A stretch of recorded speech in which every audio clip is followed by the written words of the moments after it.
No Rin today. It's Scaramouche today. It's actually my first time role playing as someone who's not Rin. I'm probably gonna be like, send me Scaramouche, send me admin. Hello, Farsky. Welcome to the day I shame my ancestors by reading dirty Genshin fics. And the music? Okay.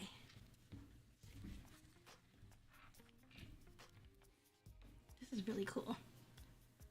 Okay.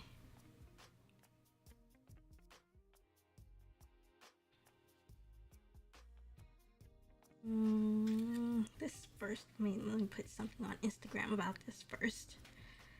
But this first pick, I had kind of read a little bit of, but I was like, oh, this will be great for the stream.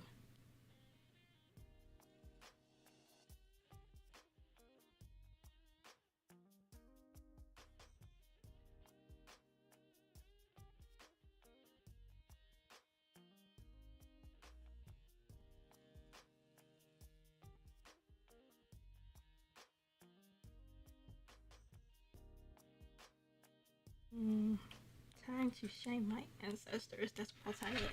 Oh, why is the UI on here?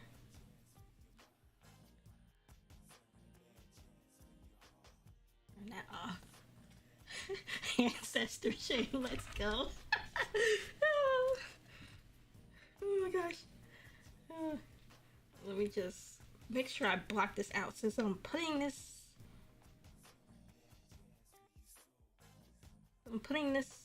on an account that I don't really want. Like, I try to keep my roleplay life separate from my corporate life. Just exit this out.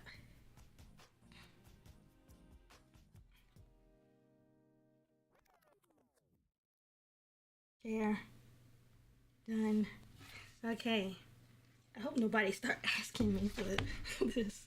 No way am I going to share this link to this stream. Nope. Lord, no. And I'm home alone. That's the best part. Let's see. We gotta pick another song. What's this? I gotta go with royalty-free music. Is it gonna play? It's not gonna play, is it?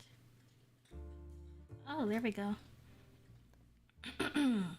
Flawless by C.R. Ashy. Scaramouche and Tartaglia are members of the Harbinger's fraternity, and Scaramouche gets stuck at one of their house parties. Long story short, Tartaglia is in love, and Scaramouche is a whore, aka a Scara Child College AU. Let's see, author notes. So, yeah, I don't know anymore. Scaramouche is super sensitive, and Tartaglia is when Scara gets tipsy and lets drunk Tartaglia talk him into sleeping together. Slight trigger warning for scars. Briefly mentioned when Scara takes off his shirt. Not top scars. I don't know.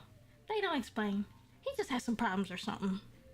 Scara is a senior in college, and Tartaglia is a sophomore. Have fun, babes. We shall. Ashy. We shall. Chapter 1. Ahem. Scaramouche wasn't one for parties, but he wasn't one for lifelong crippling student debt either. Although he would have signed off to prostitution before a frat house, still it was so bad. On weekends, he would typically run away and stay at his sister's apartment or even his friend's fraternity. Anything was better than the Harbinger's weekly house parties. Oh my god. Wait, is this... Hold on. Wait. Let me reload the stream. Wait. Is this... Okay, good. Everything looked good. I had to reload. What the heck? What? Okay, let's get back to the story. The Harbinger's fraternity was odd for so many reasons, including it was co-ed. Scaramouche had been unaware frats could even have guys slash girls in one house. But hey, at least he didn't have to worry himself with the technicalities of gender identity. Besides, most of the frats on Tevat's campus were co-ed anyway. That's what happens when a school is run by benefactors. Tonight, however, by an unbelievably inconvenient turn of events, that included, but was not limited to, we're busy this weekend. Sorry, Cootie. And I promised Goro I'd help him study. Sorry. Scaramouche ended up without an excuse to prevent his annoyingly cruel roommate from dragging him down to the party. Is it Pochinella or Puccinella? Pochinella was quickly distracted though, so Scaramouche found his way to the kitchen. He had hoped it would be quieter, but his hopes were soon crushed. Tartaglia stood on his hands and feet, perfectly aligned in the air, while some blue-haired guy wearing a cropped Favonius hoodie held some sort of tube in his mouth. He watched the stupid makeshift keg stand in disgust. How did he end up here of all places? He grabbed a random cup and downed it, deciding he was too sober to deal with this. Oh, hi, Lulu! His next cup came out of the hands of some girl who looked way too young to be there in the first place. She had some purple and black ribbons in her hair, and he caught something about ravens on her before he decided she was irrelevant. Must have been a basic bitch. What wasn't irrelevant was Tartaglia. He was still going, but his legs never swayed. Scaramouche mused he was just downing water to look cool. It was working. Almost. His shirt bunched up because gravity exists, and Scaramouche once didn't tear his gaze off the ginger's abs. His eyes wandered, glancing over his mostly... cat attack! Oh, sorry. Okay, his eyes wandered, glancing mostly over his hidden face to his arms just beginning to waver and his legs flexing to stay straight. His whole body was on edge, but the alcohol was slowly wearing away at him. He was getting hazy, and his body was betraying him. It was a nice sight. Okay, hold on for a second. I gotta start something. My curiosity got the better of me. Oh, Lulu. Okay, here we go.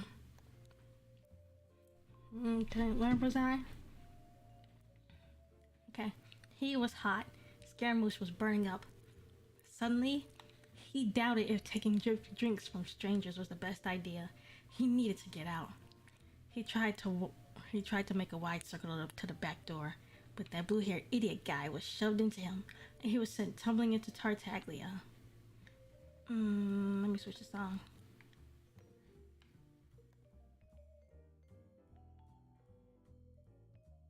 Let me just go to this one.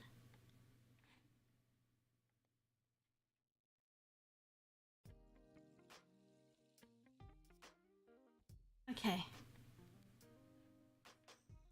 The ginger's muscles finally let him down, and the two hit the ground hard. Well, it would have been hard had Scaramouche not landed directly on top of Tartaglia. Who's Scara? Hey, you joined us. Tartaglia smiled, peering at him from his awkward angle. They had landed backwards, and Scaramouche's face was on his thigh. He pushed himself up a bit with a scowl. Tell your friends to watch where they're going. I'm sorry, they'll behave. Pinky promise. Tartaglia grabbed his thighs and yanked him closer. Scaramouche yelped, but Tartaglia ignored him and pulled him over his head and sat up. It was an incredibly awkward ordeal for anyone who wasn't plastered. So, for Scaramouche. Tartaglia held out his pinky. Kyle won't push you again. The shorter man pushed himself off the ground. He didn't want to try and logically explain how he had just been juggled around, or how it was kind of turning him on. You shouldn't make promises on another's behalf. Okay then. I promise to break your fall next time. Tartaglia's ridiculous smile was back, closed eyes and pinky extended. You could come up with a better excuse to hold my hand, can't you, child? Scaramouche patted his head once before finally getting outside. It was quiet. For a while, at least. He had just persuaded the neighborhood cat to let him pet her when the back door burst open. Tartaglia huffed, sitting down on the cold steps with him. I think I need to lie down. Then go to your room, or anywhere else.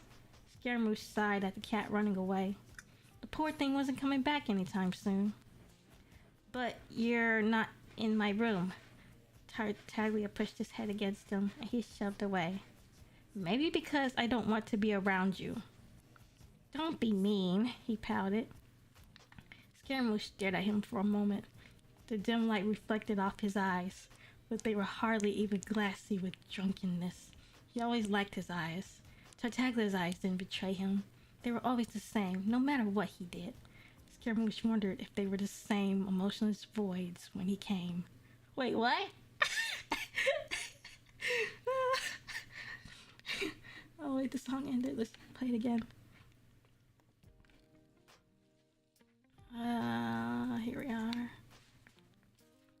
He tore his gaze away and cursed himself quietly for even thinking that. Tartaglia sighed, and his head fell onto his shoulder. Scaramouche. What? Follow dear. Now you're just being stupid. Scaramouche rolled his eyes. Then Ginger had an idiotic smile on his face. I get a pass. I just drank like 7 gallons of fire water. Archon's child, you're going to kill himself. You're going to kill yourself. He pushed him off. He came back, wrapping his arms around him this time. Scaramouche groaned loudly and tried to shove him off again. He didn't budge. Tartaglia. Tartaglia! The ginger finally looked up at him, and Scaramouche was struck by those empty eyes again. He wondered for a moment if Tartaglia would even remember this. If he remembered he had even attended this party. Would he remember? I will be right back.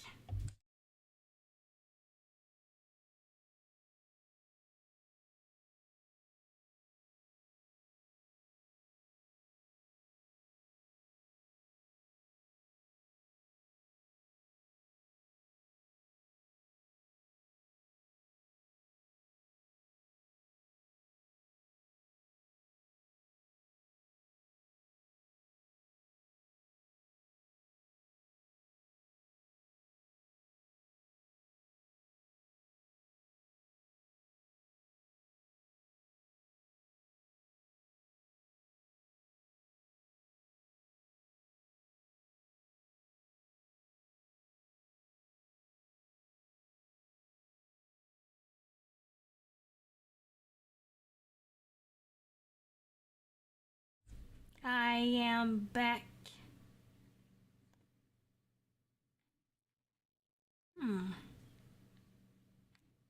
Here we are. Here we are. Ooh, hi, Aaron. I'm shaming my ancestors today by reading saucy fanfiction, and then we're gonna post one of my own. It's a non-con though, so.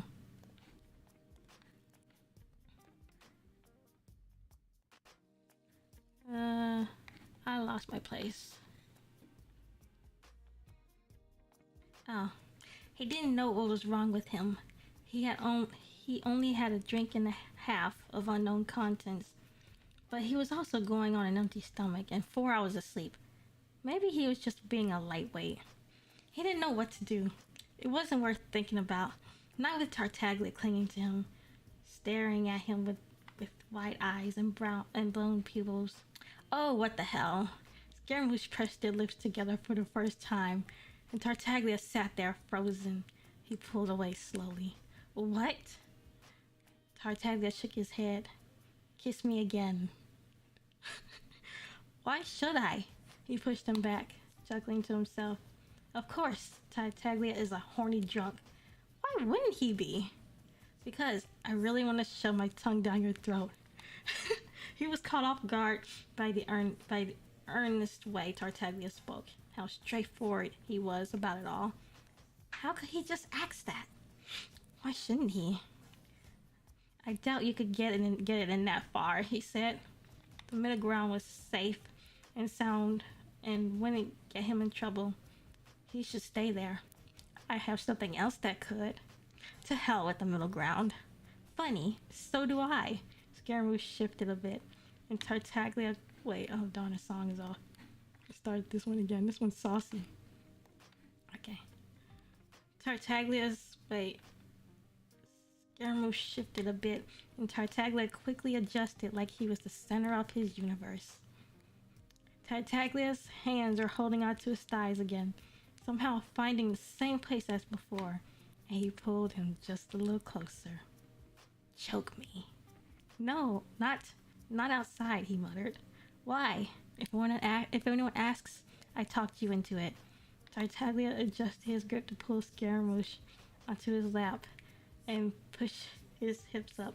Oh, you know, I realize you guys probably don't even know who these characters are. Let's take a brief intermission.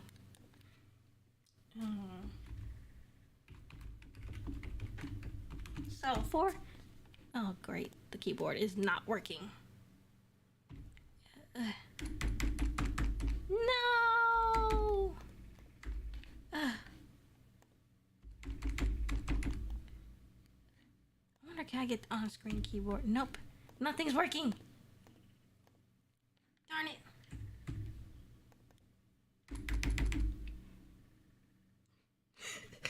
Oh my god. Okay, so, well, I got this thing blocking the screen. I can't even see it. Oh, this sucks so bad. Why does this app do this to the computer? Oh my god. Okay, there we go. Let's see. Keyboard still broke. Okay. Okay, so. You guys know who Tartaglia is. He's the orange haired guy, you know. And then Scaramouche is, well, the character I'm modeling right now. That's all you need to know. Let's get back to the story. Because this computer is messing up. Okay. Oh, what?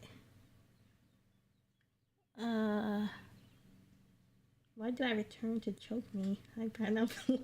Oh, hi, Pineapple. Welcome. Visual reference might help. Oof, the model looks like it's working really well. Oh yeah, that's probably because it's official, almost. Hello, Vucky. I guess I could show you guys real quick. But the thing is the game gonna crash if I do?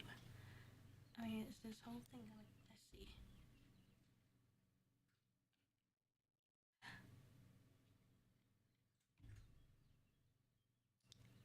Is this... It's not... My keyboard's not working!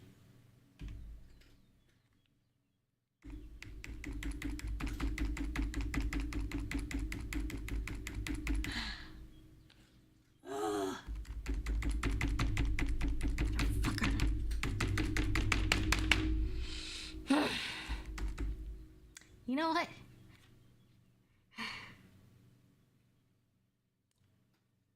How... I should have a picture. Yes, that's right. I'll bring up a picture. From my Vroid folder. I know I've got one. Searching for it.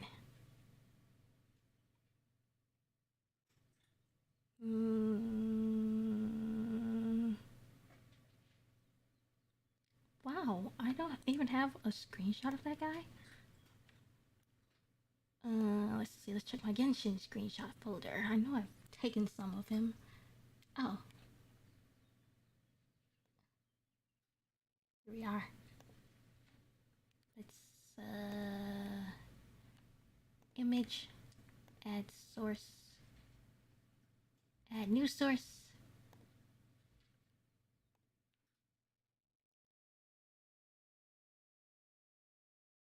Let's see what this one's looking like.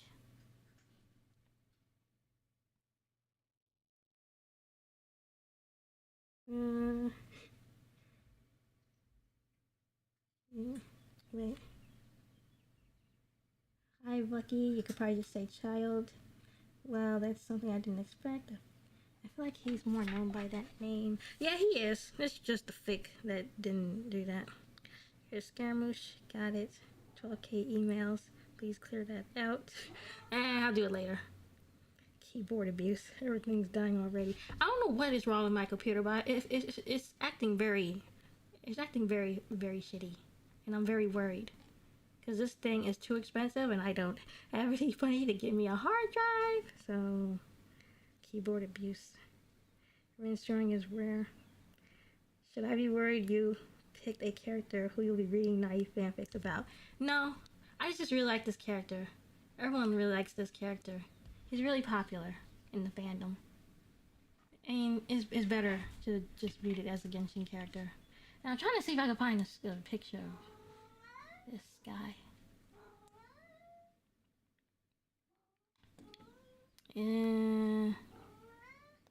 Here's one from way back. Sort by date. Sort by date. Is this ascending or descending? Let's have that ascending.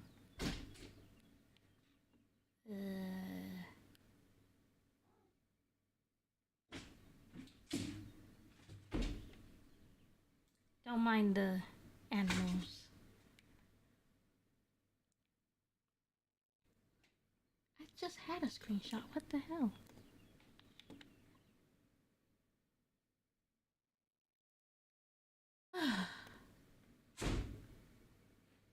Okay, let's just take this picture.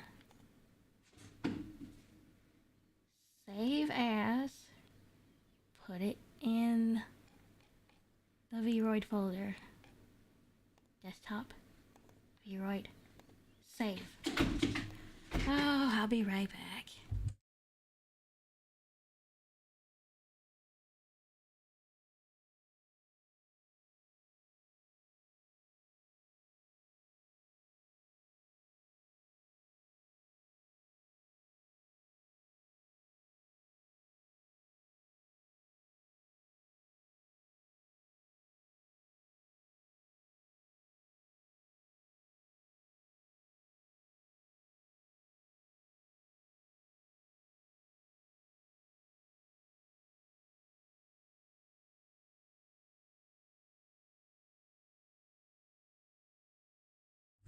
Okay, the kids seem to have stopped playing, so. Why is it so hard to find this screenshot? I just put it in here.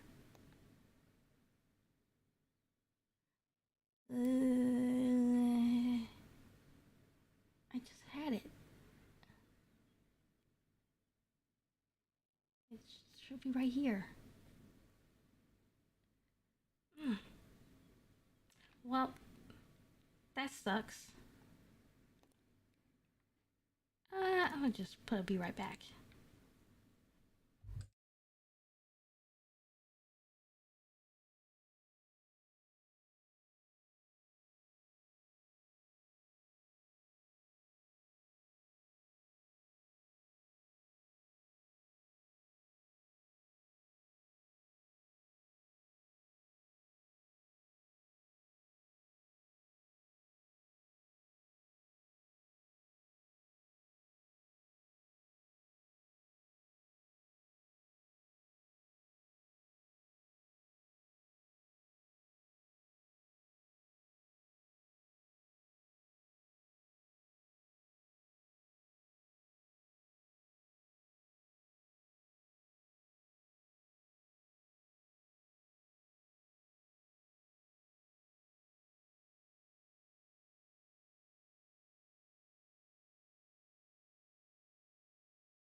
God, I think I found a picture.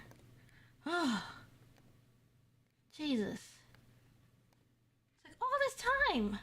I didn't even think to do this beforehand. Ugh. I did not even think about it. Did not cross my mind. Nope.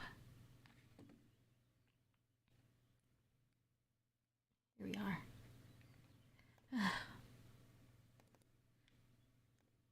Terrible. Let's see. Sort by type. Oh shit, that was a bad idea.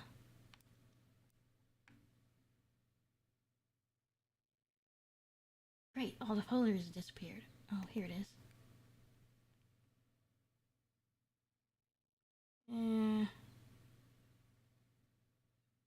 It's not showing up. Oh, because it's a web format. Wow. They always prepare stuff before you start streaming. Like this is really funny. Okay, so share JPEG.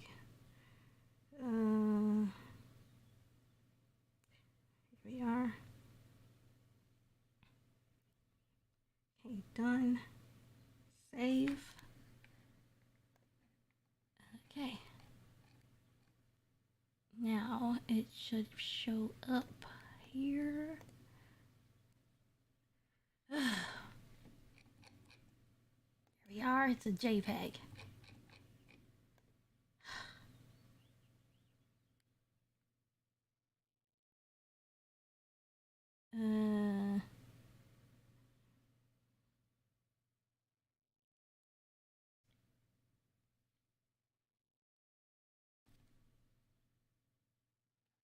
I save it to? Oh, save it to here. And then we press browse. Then we go into this folder. Refresh.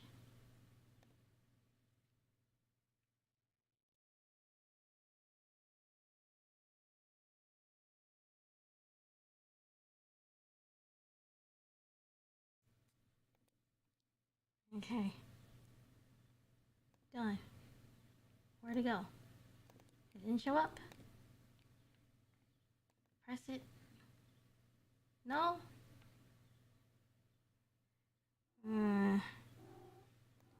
Okay. Remove. We'll do it again. Image. Add. New.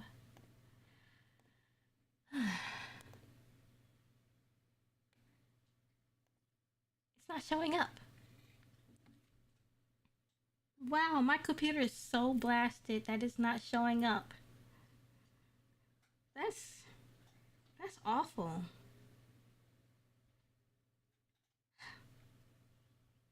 A shame. Well, let's try one more time. Maybe it just won't show up because it was edited.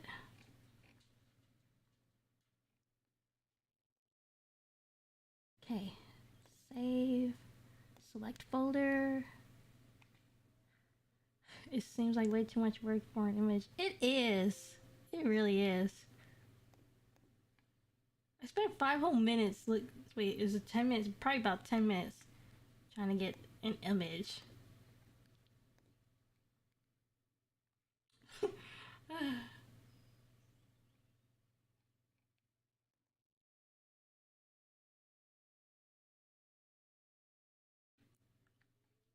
Okay.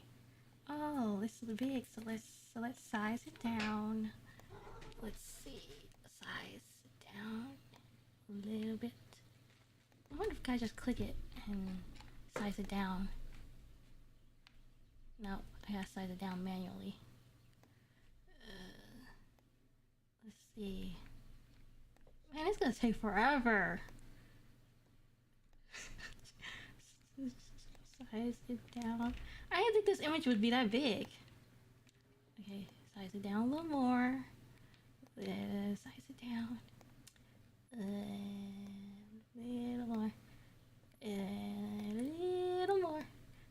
There's that motherfucker. Ugh. Took 10 minutes to get this image. This is what he looked like in the game. This is him. This is what he looks like. Absorb it. All my hard work to get a simple fucking image. It took so long. You know what? I'm gonna leave it there. It's gonna be cringe, but I'm gonna leave it there. I'll leave it right here in the corner. I'm like 10 minutes of hard work.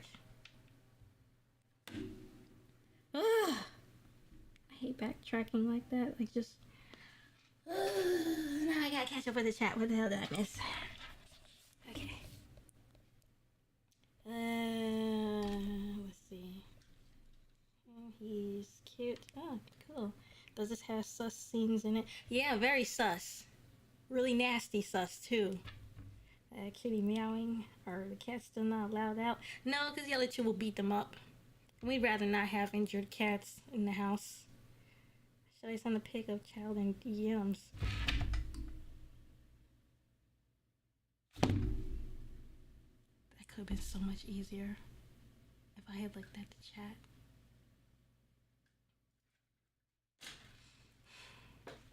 Okay, continuing.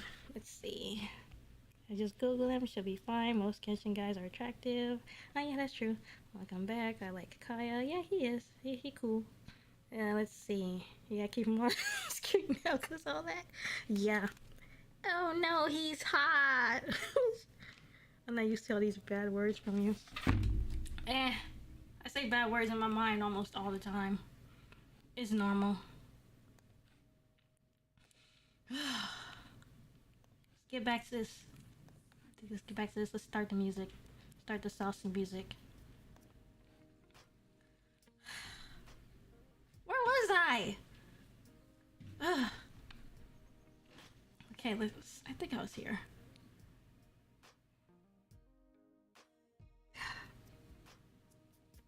No, I'm getting a phone call. I will be right back.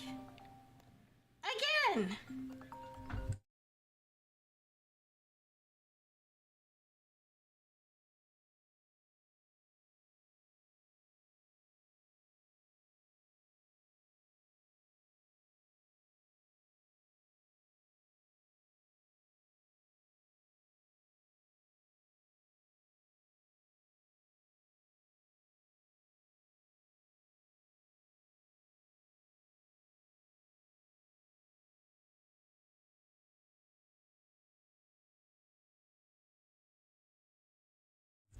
Hopefully that will be the last interruption. Let's get back to the music. And the fic. Start over. Wait. It's not that unusual for Ren to swear in voice chat because she does it quietly. Oh yeah, that's true. Okay. Okay, the ginger finally looked up at him. And Tartaglia was struck by those empty eyes again. He wondered for a moment if Tartaglia would even remember this. If he would remember that he had attended this party. If he would remember. He didn't know what was wrong with him. He only had a drink and a half of unknown contents. But he was going on an empty stomach and 4 hours of sleep. Maybe he was just lightweight. He didn't want to know. It wasn't worth thinking about. Not with Tartaglia clinging to him. Staring at him with wide eyes and blown pupils. Oh, what the hell. Scaramouche pressed their lips together for the first time, and Tartaglia sat there frozen. He pulled away slowly. What? Tartaglia shook his head. Kiss me again. Why should I? He pushed him back, chuckling to himself. Of course Tartaglia is a horny drunk. Why wouldn't he be? Because I really want to shove my tongue down your throat. He was caught off guard by the earnest way Tartaglia spoke. How straightforward he was about it all. How can he just ask that? Why shouldn't he? I doubt you could get it that far, he said. Instead, the middle ground was safe and sound. It wouldn't get him in trouble. He should stay there. Oh, quick little addendum or whatever. This is a modern AU. Okay. I have something else that could. To hell with the middle ground. Funny. So do I. Scaramouche shifted a bit, and Tartaglia quickly adjusted like he was the center of his universe. Tartaglia's hands were holding onto his thighs again, somehow fucking the same place as before, and he pulled him just a little closer. Choke me. Not, not outside, he muttered. Why? If anyone asks, I talked you into it. Tartaglia adjusted his grip to pull Scaramouche onto his lap and push his hips up. Tartaglia, we have scholarships and reputations and that sort of thing on the line. And everyone here is drunk or worse. He didn't buy his half-assed excuses, and he was way too drunk to listen to reason. Come on, Scara, just let me blow you. I'm really good. Oh, let's start this again. Your obsession with me is really getting out of hand, Childe. His breath hitched when Tartaglia twisted his hands to brush over his inner thighs. He could relax entirely, and the ginger held him up. There was something intoxicating about the way he was so much weaker than the other man. He had no real control over the situation, but everything hinged off his words. I think it's perfectly healthy, Tartaglia defended, leaning in slightly. Please, Scara. Archons, how drunk are you? Scaramouche sighed. Not enough to be bad, he insisted. Scaramouche reached for the nearest bottle. One glance at the label told him it was edible, at least mostly, and he downed it. He wiped his mouth off, bottle still in hand. Fine, make it quick. Always. He winked before using one hand to pull his ding-a-ling out of his shorts. Scaramouche closed his eyes, trying to forget himself for a moment. At least long enough for Tartaglia to deep throat him. He didn't get that luxury.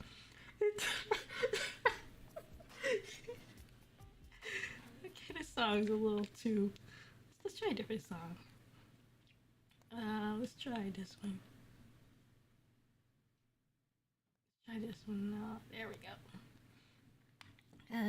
Where was I?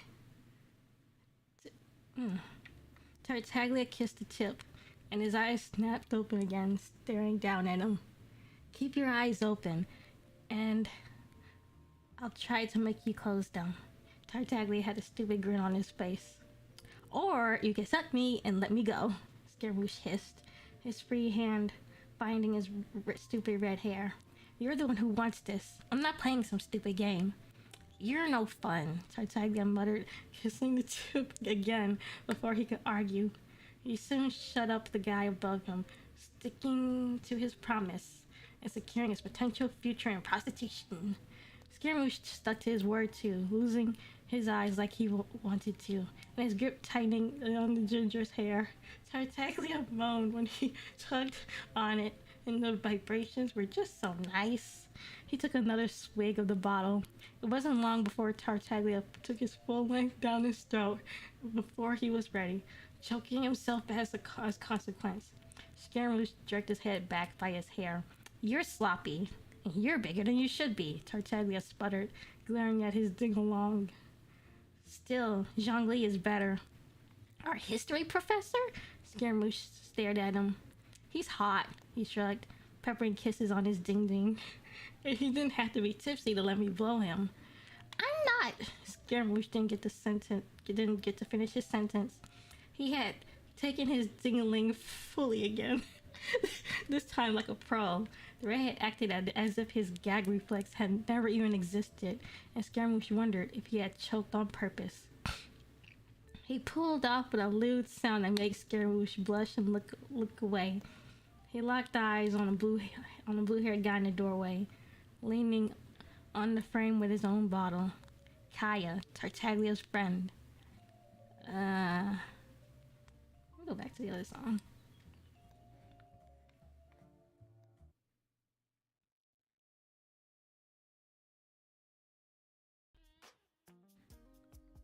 Scaramouche missed whatever bullshit he had stopped to say. Kyle finished off his drink and pulled out his phone. He held it up, and Scaramouche knew he was done for. He heard the little click of the camera shutter, and then the ding of a recording.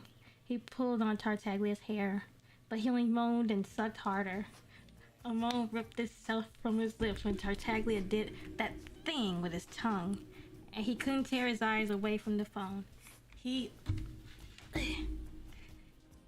was being recorded.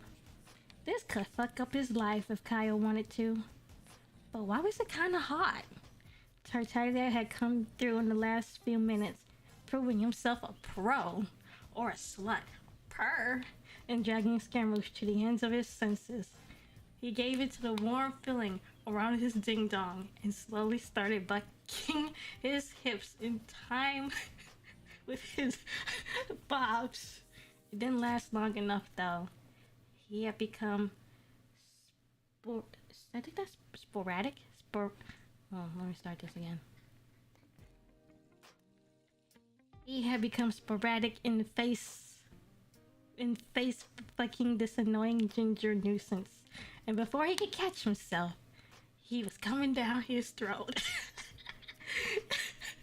He was barely spent when Tartaglia pulled off, cheeks puffy, and grabbed Scaramouche's jaw.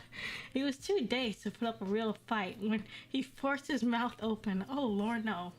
Don't know. Maybe he should have struggled more if he had known Tartaglia was going to spit the white stuff back in his own mouth. Ew, that's disgusting. You're gonna get herpes in your throat. At some point, he had realized Kai was filming, so he angled him to the side and spit so only most of it landed in his mouth. Scaramouche struggled against him to spit it out, but Tartaglia kissed him again. He was forced to swallow it. Ah! That's disgusting. Tartaglia grinned at the camera, turning Scaramouche's head to face it, open-mouthed, proof of his humiliation. Kai had gotten closer to the scene perfectly. He didn't realize Tartaglia was tucking back in his shorts until the camera clicked off and they started talking. Send it to me and delete it. He sounded incredibly sober then. Feisty. Don't worry, Tartaglia, he's not my type. Kaya rolled his eyes. Tartaglia's phone pinged, and Kaya pressed a few more buttons. He turned his phone to the two of them. The camera rolled devoid of a debauched Scaramouche. You two planned this, didn't you? Scaramouche shouted, the salty taste felt like acid on his tongue and fire in his throat. Actually, I'm just a good wingman. Kaya winked. He hit Tartaglia's arm. I should probably go let Albedo off that vibrator. You're on your own. What the hell is wrong with you two? Scaramouche turned on him as Kaya left. I like you. Duh. I never thought short, angry old guys would do it for me, but here we are, Tartaglia shrugged. I am 2 years older than you, Scaramouche shouted. Relax, I'm only joking, Tartaglia laughed, running a hand through his messed up hair. I do like you though. If you give me one night, you'll like me too. One night? To what? Ruin my life? He stood up, pacing around for a moment, too angry to stay, but too flustered to go back and face Pulcinella's interrogation. Okay, time to catch up on chat. Okay, good. Nothing in chat. Well, actually, no, not good. I mean, well, I don't know. It is. It's all right. Wait. Oh, the chat. Dude, there was stuff in the chat. Oh, I have to refresh. That sucks. I wonder, can I... Let's open this up in regular YouTube. Yeah, here we are.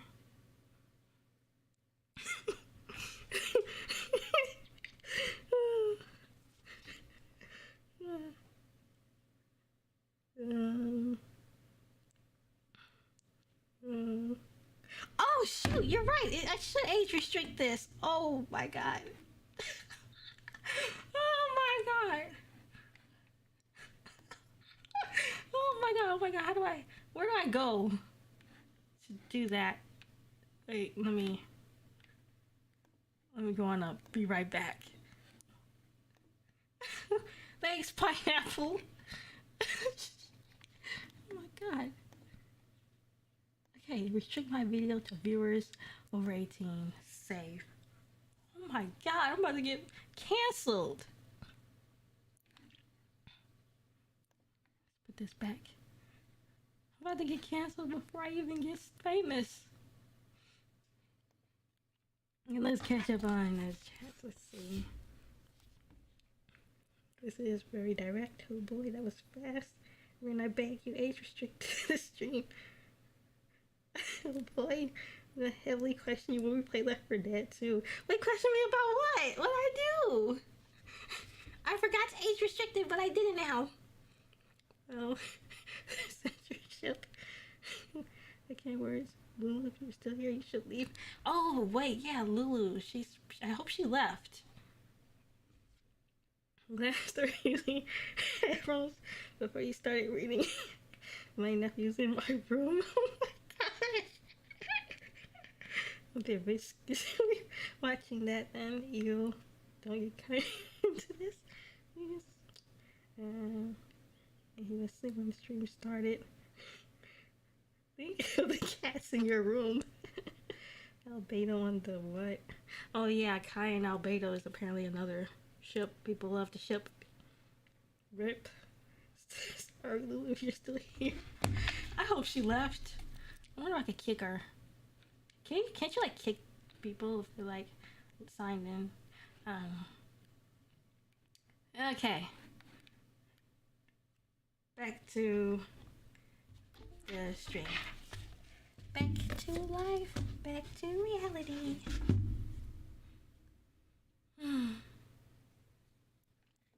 Okay.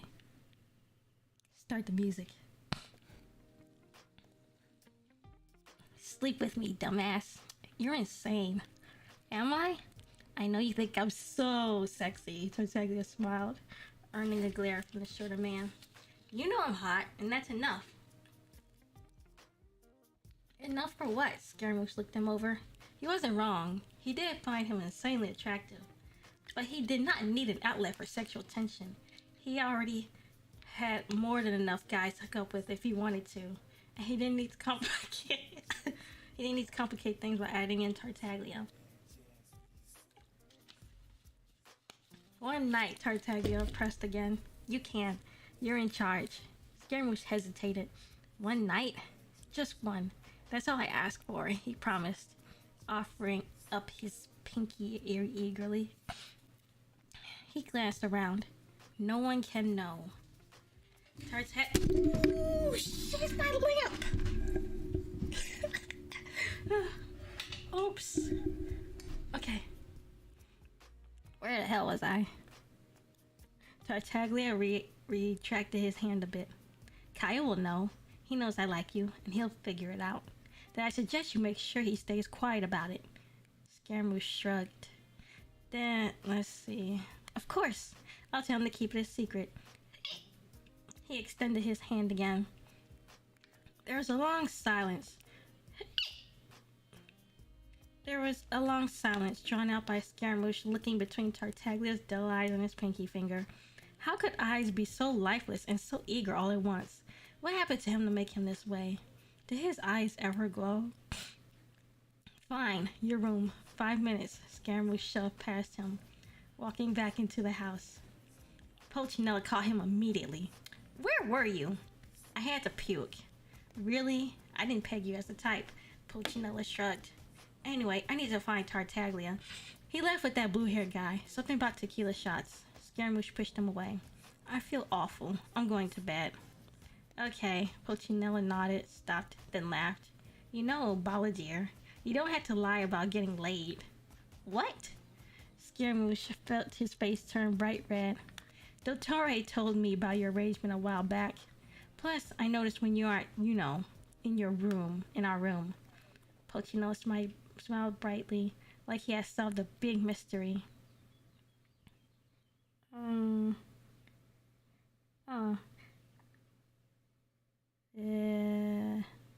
Let's catch up real quick. Back to business. I feel like when a child smiles, it's just a big troll face. Probably. Uh-oh, lamp died. Nah, my leg hit the cord, and lamp almost slammed into my face. Long solids with wings, Hicks. Yeah, I have heard because I drank water. Like, who burps on water? I'm probably the only person who does that. I wonder if I could get away with playing a Sierra song. I'm gonna try something. Might be risky. Let's see.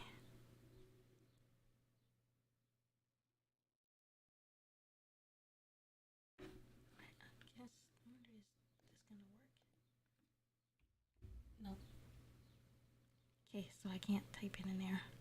Let's see. Can you get copyright strike for playing song at low volume?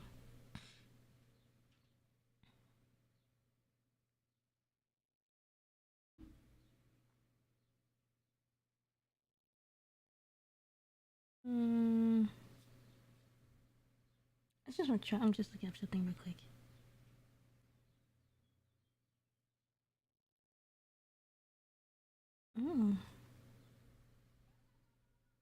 Nah, maybe I shouldn't do it. Risky, too risky. Let's just continue with the free music.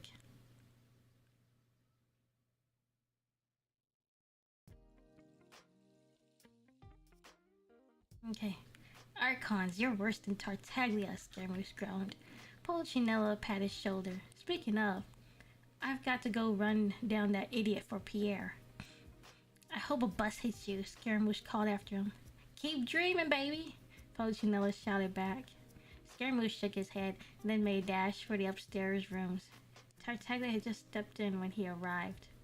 The door slammed shut behind them, and Scaramouche was pressed against it. Tartaglia kissed him again, pulling away just enough to form words. You're gorgeous. Get off me, Scaramouche snapped. Tartaglia took half a step back, and he wiggled out of his grip. I'm in charge, remember? He started rummaging through the drawers. I take there's lube in here somewhere. Third drawer. Scaramouche glanced back at him, then at the nightstand again. He found it quickly.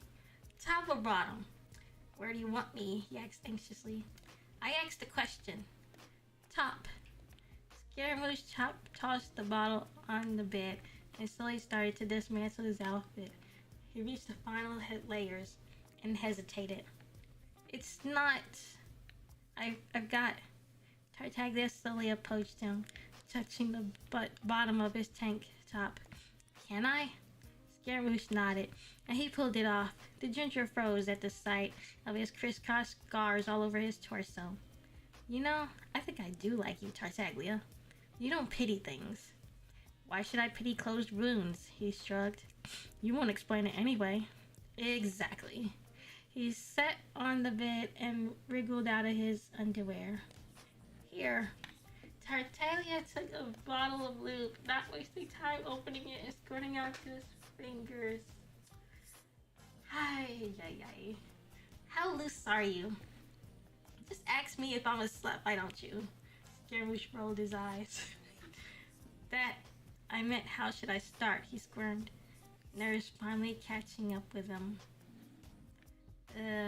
Put a finger up my ass probably, he scoffed. You act like a virgin. Tartaglia shifted, tentatively pressing one finger to his hole. Scaramouche caught his wrist, suddenly very intrigued. You are a virgin. Shut up, Tartaglia muttered. Okay, you know, like darn, the song ended. Okay, I'm gonna try to see if I play this song in the background, will it get caught? Oh, let me pause that. The stream's still going on there. Okay, let's see.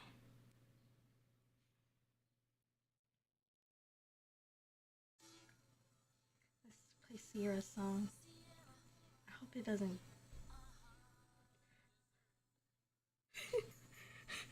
A lot of out of context. Yeah, that is.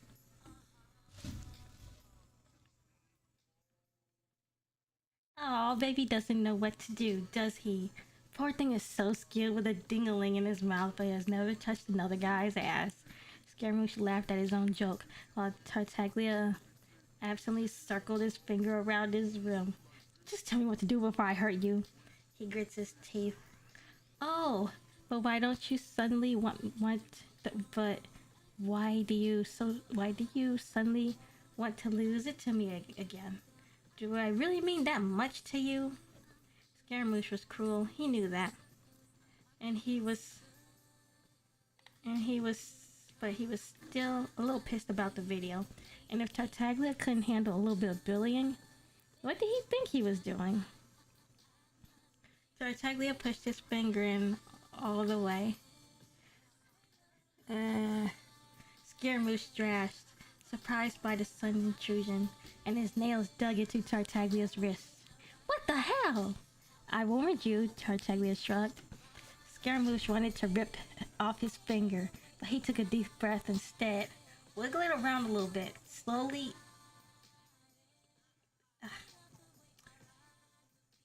hug me with it.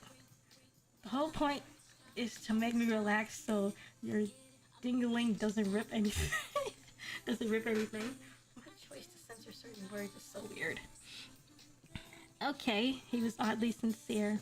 He did exactly as he was told, down to the letter. Scaramouche sighed, falling back onto the pillows. He closed his eyes and tried to replace Tartaglia with someone else. Dottore was his first choice, then Kazuha. Both of them were far too skilled with their hands to be mistaken for this solitary finger. Maybe Goro. The sophomore wasn't adequate with his hands, but Kazuha had beyond made up for it with his own skill. Can I add another? He asked tentatively. The second finger was a stinging stretch. He wanted to measure his hand against Tartaglia's, just to know what he was really inside him. But he wouldn't give him the satisfaction. He added a third too soon. But Scaramouche finally let out a moan with a switch flip in Tartaglia's brain. So, the balladeer wanted it rough. He sped up. The faster he moved his hand, the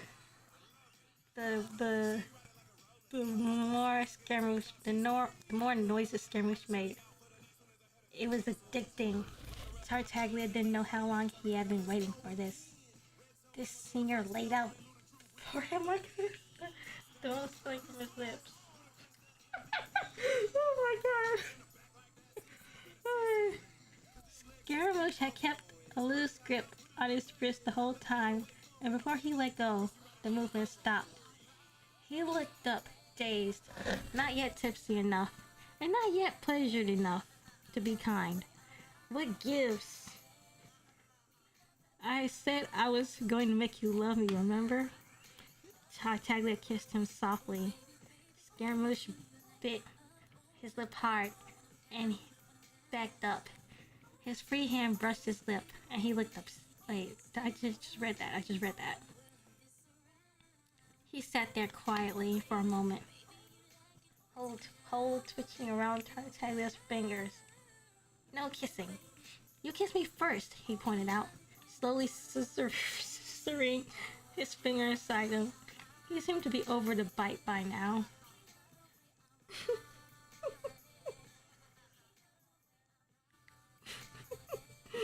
He shrugged. I wanted to try it.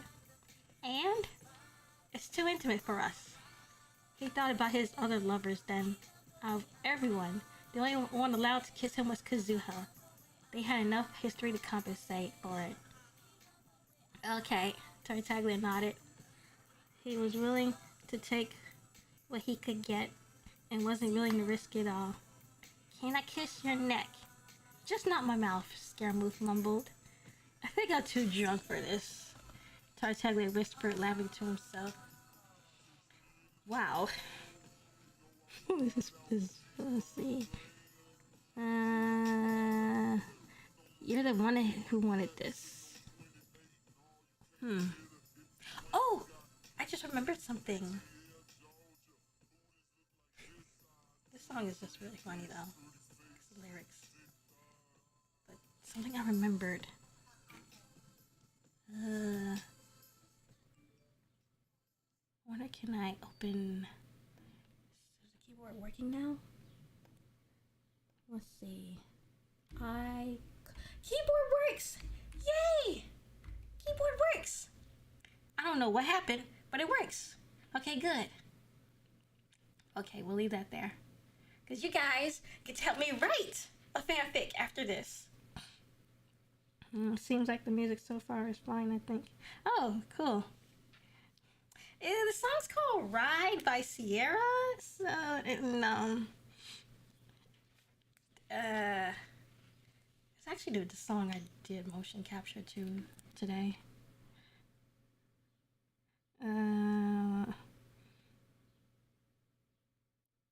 Let's see. Keyboard unbroke. Yay! I guess I'll go with this song one more time.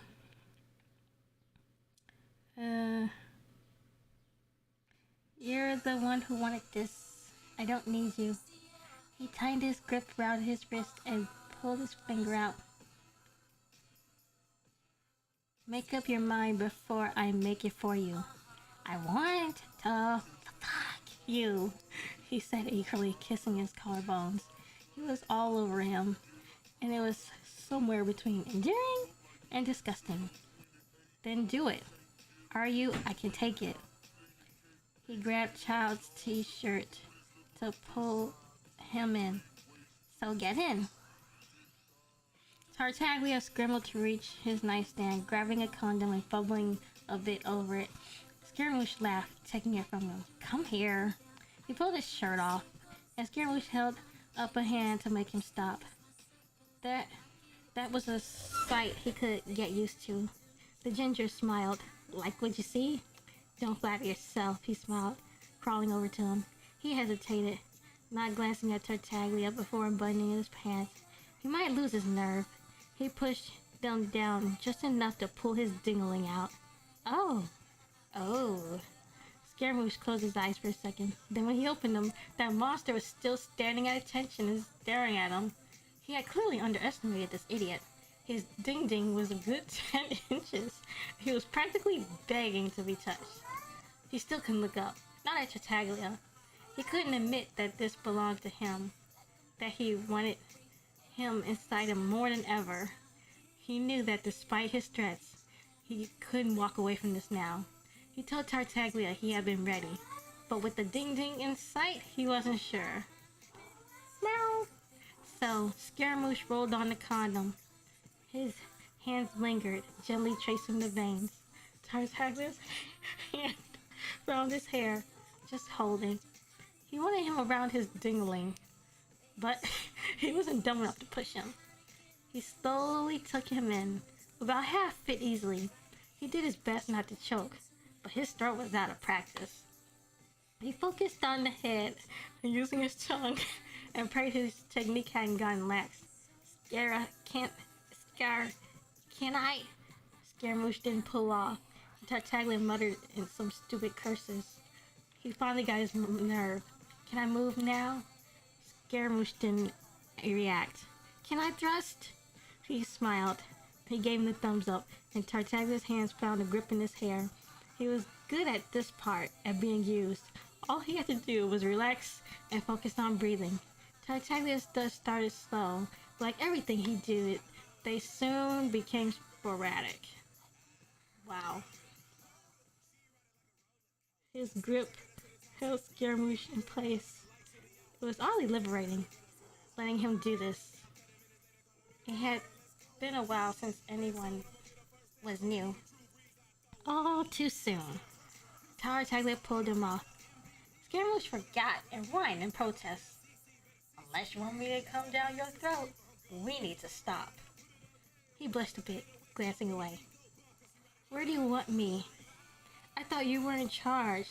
Tartaglia laughed breathlessly. I am, he said all too quickly.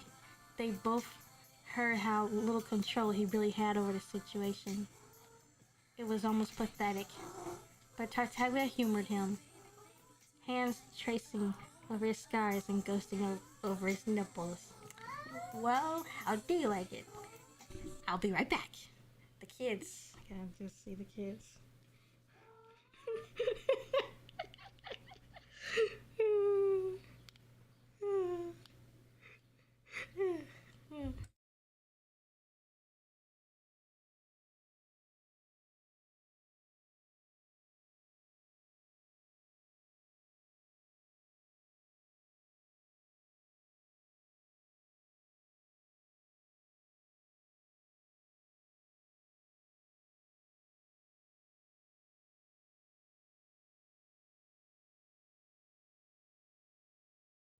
Is that a Seinfeld quote? Why do we need to know the size? Where dressed is funny. None of your family knows you stream, right? Well, they know I stream, but they don't know I'm streaming this. Okay, now let's get back to the pic.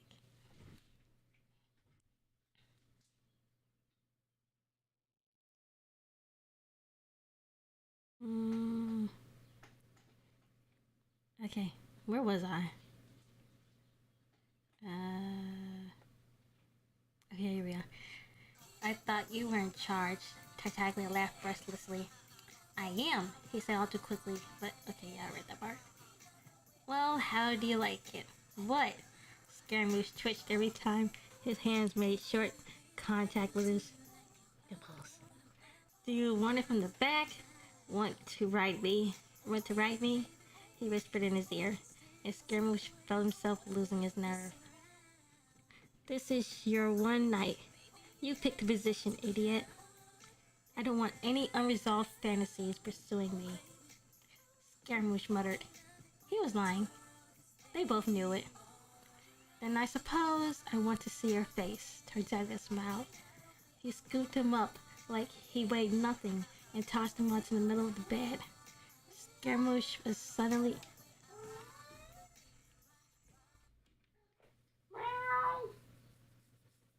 The moment I start talking...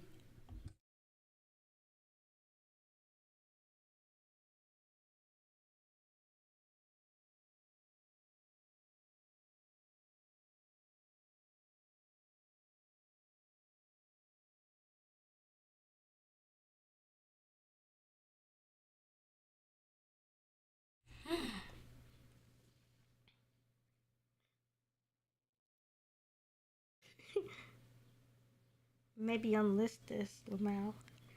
Oh, they don't actively go to my channel. It's fine. Why did you say nipples quietly? I'm still learning. I'm still learning to be comfortable saying sexy words out loud. But you say coming. I'm still learning this. I don't know. I'm still learning to say. It's just weird. Hi, Ren. Stopping in real quick to say hi. Good luck with the stream. Hi, Yagi. Nipples. What am I walking into? Yagi, run. What is happening? What am I reading?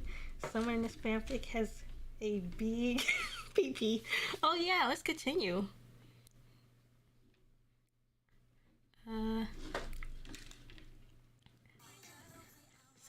Wait. He scooped him up like he weighed nothing and tossed him into the middle of the bed. Scaramouche was suddenly nervous. That thing was going to go inside of him. Tartaglia's sloppy preparation wasn't clearly enough to make this easy. Not to mention, the lube wasn't gonna be enough. This was going to hurt. What are you waiting for? Scaramouche asked, spreading his legs. Just give me a minute. Tartaglia exhaled. Scaramouche wasn't very patient, so he lifted his legs up and spread his ass to get a better view. Tartaglia's eyes dropped to the sight. He took a deep breath. Can I fuck ya? No, I'm practicing for OnlyFans. He rolled his eyes, and for a moment, Tartaglia was overcome with the idea of Archon's no. How many pictures of Scaramouche in increasingly sexy positions? I'm joking, you half-wit. Fuck me. Tartaglia grabbed his thighs and pulled him closer. Okay, I'm gonna just catch up with the chat real quick. It's a terrible day to know how to read. Big. You missed some good stuff. Is this BL? Oh, yes. Yeah, it is. It's fan fiction from Genshin. There's a lot of pretty guys and pretty boys. So loud. Playing a very fitting Sierra song, because why not? Okay. Genshin OnlyFans. Tartaglia grabbed his thighs and pulled him closer. He lined himself up, digging bruises into his thigh with his free hand. He pressed forward until Scaramouche's body gave in and let the hand slip past. Tartaglia moaned, "You're so fucking hot!" Scaramouche didn't say anything, biting his cheek and gripping the blanket so he didn't embarrass himself so early. He was right, it stung a bit. Slowly, he pushed in, inch by inch, making Scaramouche's insides making way for him. His eyes were glued to where his ding-a-ling was disappearing into the senior's ass. Okay, now I should read that properly. His eyes were glued to where his dick was disappearing into the senior's ass. Scaramouche kept his eyes closed. He didn't want to think about how badly Zeus would ache in the morning, or about how much he would enjoy it. His eyes were watering, and he had the dull realization his eyeliner would be ruined. After what felt like an eternity, he was fully embedded in his ass, and Scaramouche was on the brink of tears. It hurt like hell. His ass was on fire, and the only thing keeping him crying was the singular fact that it was Tartaglia inside him. "Archons, you're flawless." Scaramouche caved. The reverence in his voice was too much. He was feeling too much. He hated it. Tears spilled out before he could stop them, and his hands found purchase on Tartaglia's forearms. "Scara, what's wrong? Are you okay?" Tartaglia tried to pull out, but Scara wrapped his legs around him, sobbing at the extra thrust. "Archons, how are you so big?" He dug his nails in. I've never been this full." "What do you want, Scara?" Tartaglia asked. He wanted to stroke his hair, make him feel better. "Do you want to be on top?" "I couldn't," he mumbled. Just move." "Are you sure? Do it." "Scara." "Oh, come on, I'm not that pathetic." He kicked him lightly. "Fine, don't come crying to me when you can't walk tomorrow." Tartaglia hesitated for a moment. He studied Scaramouche's face, still glistening from tears in the dim light. His eyeliner smeared and his eyes puffy from his brief fit. He kissed below his ear, then tilted his head to whisper, "Although you can come crying, I think it'll be sexy." "Go to hell," Scaramouche hissed. He dug his nails in when he pulled out and almost screamed when he dusted back in. Oh my god.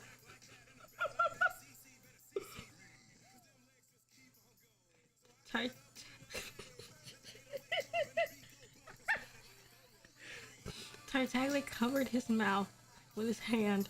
"No one can know, remember?" Scaramouche moaned into his hand, tears forming again. Tartaglia's eyes fell on something above his head, and he stopped moving. He untangled his arms from his nails and leaned forward. Scaramouche made a pained sound, but he was ignored in favor of some red thing. He recognized it as a Secret Santa he got him last year. It was a bright red scarf that Kazuha's had suggested for him. He rolled his eyes. "Really? That thing is on your headboard? What are you?"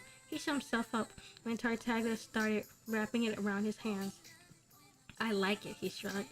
"It's a nice color on you." Okay, let's catch up with chat.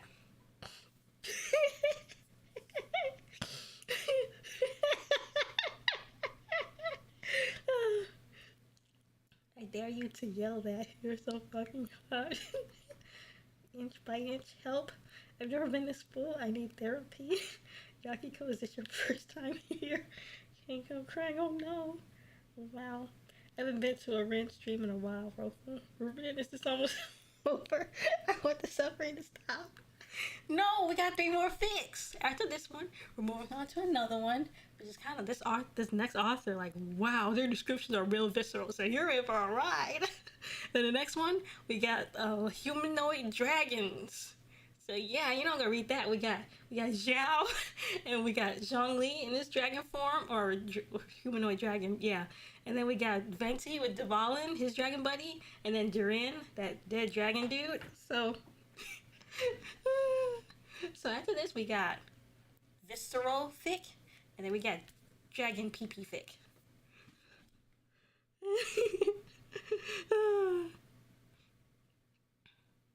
Okay.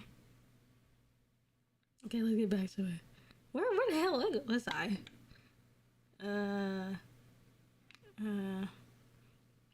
Oh, it's a nice color. It's a nice color on you. I didn't agree to this. Scaramouche strained against the knot, trying to wriggle out of it. You said no unresolved fantasies, right? Tartaglia kissed his hands and looked up innocently, like he was deep in his intestines. You fucking fine. He let his head lay back on the pillows. Tartaglia grinned, dropping his hands to his waist. His thumbs almost touched over Scaramouche's stomach, and he could feel his dick every time he thrust in. He was losing his mind, or at least whatever was left of it. Scaramouche was beginning to enjoy himself, and he soon started to meet Tartaglia's thrust. His hands had stopped burning. Or maybe they didn't.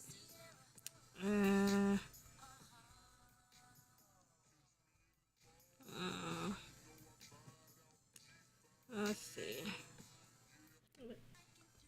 Let's see. No pineapple, this is just the beginning. Oh no, I might need my stress. Ben and Jerry's. Nice. Hey, Aaron. Oh, welcome back, Aaron. Okay. I'm gonna let this song go one more time. Because this song, I don't know why, but I find it funny. Let the song go one more time, and then I'm gonna switch over to the other song. Let's see. His insides had stopped burning. Or maybe they didn't. The pain had mingled with the pleasure until his brain felt like it was melting. All he needed was to just... His hands were slapped away from his dick, and he let out another painful cry. Tartaglia! Calm on my dick? Or not at all. Tartaglia kissed his neck again. He pulled Scaramouche's tied hands above his head when they felt purchased on the pillow. Tartaglia, please! Say my name some more. He bit down a little, sucking a bruise above his collarbone. He tried, he really did. There were only so many syllables the mouth could form while being fucking brainless, though. Tartaglia finally reached one hand down to tweak his nipple, and Scaramouche cried out.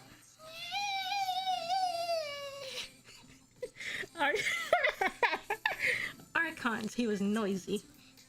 He stuffed his fingers into his mouth to muffle him. He was breaking his own rules, and Tartaglia had half a brain to not be blamed for it. He dropped his own mouth down to his nipples, lavishing them his tongue and teeth. He bit down, and Scaramouche came, screaming around his fingers. Tartaglia chuckled a bit, fucking him through his orgasm. When Scaramouche started thrashing from his oversensitivity, he pulled out. What? No! Wait. No. Make him suffer more. He ripped the condom out and puffed himself a few times more, coming all over Scaramouche's face and chest while he struggled to regain his bearings. He clasped beside him. You're perfect. You're insane. Haha, you loved it. Tartaglia kissed his cheek. Into my hands. Scaramouche pushed them in his face. Oh, but you're so cute like this, he pouted. He wanted to hit him. Instead, he dug his nails down his chest, making doubly sure to catch his nipple. I can't stand you. Okay, so let's switch songs. Okay. Let's see. Ow, my eyes! Oh, this stuff must be cursed. My eyes.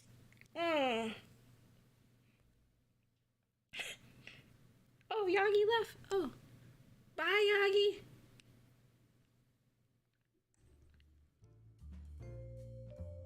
Ugh, my eyes. I'll be heading out now. Good luck traumatizing the chat room. Remember to make sure the viewers leave worse than when they came. Oh, they will. Especially after you guys help me write mine. But Yagi, I'm gonna be honest, this isn't selling me on the whole. A hole is a hole mentality. Wait, a hole is a hole? Is that like a... I've seen those jokes before. What was that, Umau? Can you say nipples normally? Why are you sad that he pulled out? Because he needs to make Scara suffer. Like, that's like, come on. You get only one chance with the, with. I'm gonna shut the hell up. Rin, you enjoying this? I don't know. Your eyes have been tainted. Oh yeah. After this chapter, let's see.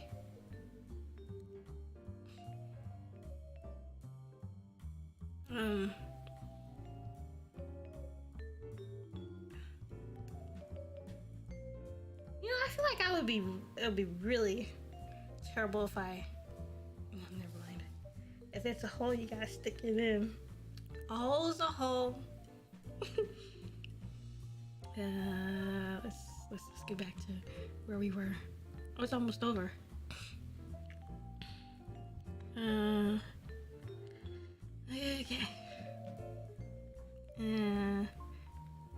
Tartaglia sat up again and smiled. He pushed him closer by his thighs until his face was right in front of his dick. Scaramouche was still panting when his legs were thrown over Tartaglia's shoulders. He was an awful person, Scaramouche decided. He peppered kisses all over, paying special attention to his thighs. His eyes switched between Scaramouche's twitching hole in his face, and he closed them while sucking bruises on his thighs. Scaramouche was a writhing mess when he finally let him go. He had bruises forming all over. Tartaglia grabbed a scarf around his hand and pulled him up, tilted his head back to kiss his chest. Scaramouche was in a precarious position, fully relying on Tartaglia's strength. Their cum was mixing between them, but Tartaglia didn't seem to mind it smearing his neck or face. He dropped him back on the bed and pulled him into a sitting position. Clean up your mess. Scaramouche stared dumbly between his face and his neck when he got the clue. He nervously leaned forward to lap up the mess, not loosened enough to hate himself yet. When Tartaglia was satisfied, long before Scaramouche was finished, he flipped him over. It was kind of nice being treated like this. Tartaglia was the only one really able to throw him around so carelessly. He leaned forward, pressing his dick between his cheeks. He was hard again, and he was slowly rocking his hips against him. Ready for round two? Scaramouche buried his face in the pillow. I've got all night. Wowie! How does this? Let's see what the readers say. Holy shit! Says Cat Eye. And Autumn Water says, bunk! And let's see. Sometimes Pants says, I can't stand you, affectionately. Anyways, I'll be spamming comments. So when you see your emails, that's just me. Wait, let's see. Alright, does she have any more stuff? Naruto. What is this? Kazuha and Scaramouche. Ooh. What is this? Put that in a new tab. Isn't this like... Let's go to top. Let's see. Chapter index. Oh, she's still on break.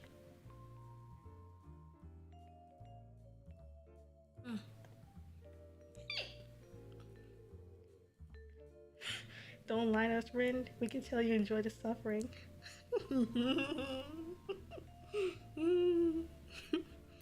Okay, we're taking a break now.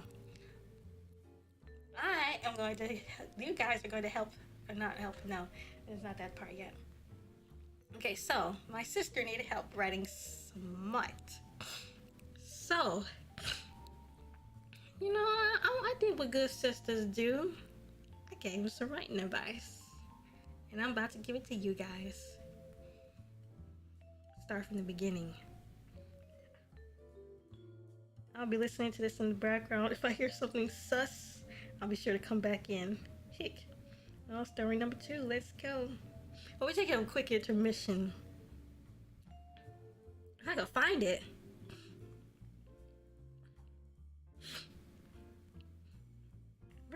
is it? Where is it?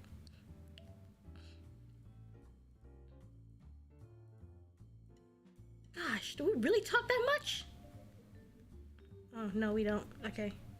I went too far. Where's my big ass wall of text? Oh, here. Wait. Yeah, here we are. She's okay with me doing this, by the way. And she was like, your writing is fine, much more nicer than mine, and don't compare it to others. Oh yeah, because I was whining that night that my writing sucked. And I was like, but did you see those excerpts? The way they describe action without reusing words. And she was like, yes, I did. And I wish I could write like that too, but I can't. She took it really easily. Like me, I was pained on the inside that I couldn't write so beautifully. And then when I was telling her, like, I was like, so you want some writing tips? I'll give them anyway. So I was like, so sometimes you don't have to use he said, she said. You can combine an action with dialogue. And she was like, how so? And I was like, by the use of comma. You can do that. You can do this sometimes. Others, you can just use he said, she, they said. I learned it from a novel. And then she was like, but what if it doesn't sound right? So I gave her an example. Scaramouche dipped his toes into the cool water, refreshing and cool. I just reused the word. Refreshing and cool. Scaramouche dipped his toes into the water, refreshing and cool. A small, joyful squeak escaped him. He didn't even know he could produce such a sound. Quickly, he slapped his palm to his mouth, face flushed red in embarrassment. Don't you dare say anything. His threat garners nothing but a giggle snort from you. You can't help but to taunt the oh so high and mighty Scaramouche. You like cold water? Check. He snapped back. Are you keeping track of my likes? Your fingers cover your lips, but a coy smile can be seen through. Maybe. And I was like that. Dang, I'm proud of that little passage. Still not up to par though. I need a better way to describe seeing a smile with your fingers. And she was like, wow, I didn't know that. And I was like, see how naturally it flows? You don't always have to use dialogue tags. And that part, I only used one. Reusing words is how I rewrite essays, but I know nothing about writing, so I'll be coming saying on this. Oh yeah, it's totally fine if like essays and stuff. Okay, now is the screen supposed to still be like this? Just make sure. Be like what? What's the screen like? It's not gonna be right back, is it? Oh yeah, it's supposed to be like this because I'm reading from Instagram.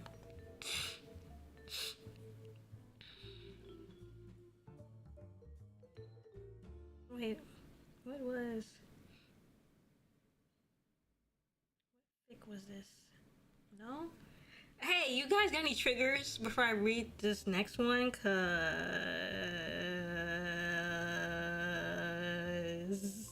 it's a dead dove. Do not eat. So, you got any triggers? It's a dead dove.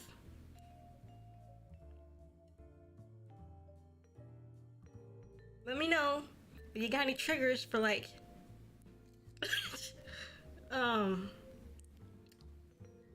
characters going through in some hard stuff, like dangerous stuff.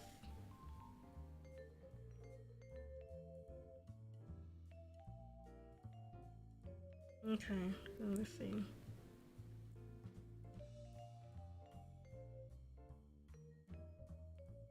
Define trigger. I'll just read the tags when I bring it up and see what triggers. Okay, let's see. Okay, so the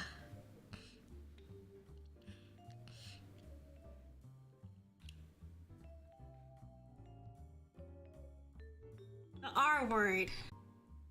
You got any triggers against that? Because if you do, I'll probably skip this one. Which character specifically? Oh, Childe and Scaramouche again.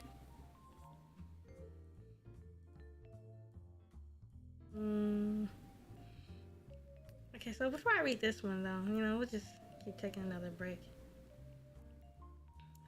So here's another passage. Let me drink some. Let me hydrate. Go for it. Worst case scenario, you have to private the stream.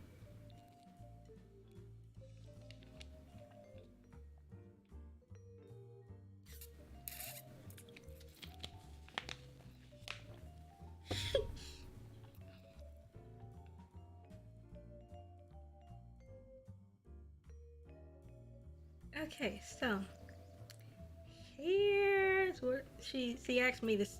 My sister asked me about this. This was from her sentence. It was Venti and his friend. You know who Venti is, right? I think I can bring him up. It's working now.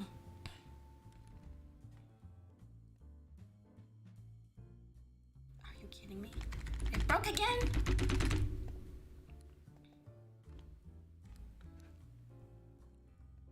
Let's just do this. I'm gonna do this.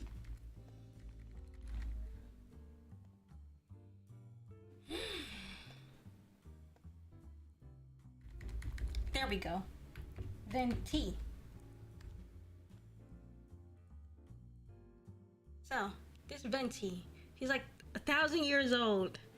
Oh, hey, look, there's my Discord icon. Make him suffer.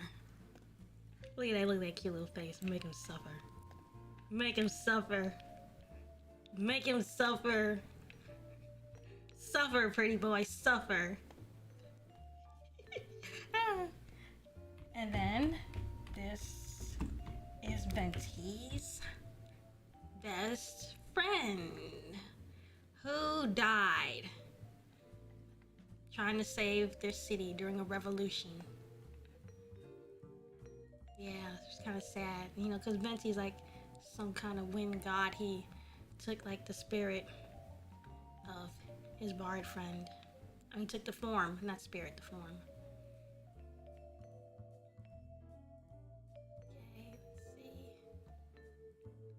Let's go.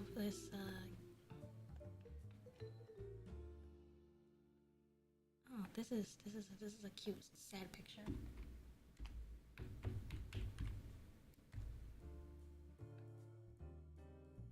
Is there anything with both of them in it? Yeah, this is cute. Okay, so I'm gonna read over what she had sent. Ren drinking noises. I love how casual the music is. Starbucks, man. Is this your guilty pleasure? No! I just like, ooh. That is a cool picture. Wow. Look how sad that is. Look at the colors, the composition, the rendering of that. Oh my gosh. Damn, I wish I had art talent. But,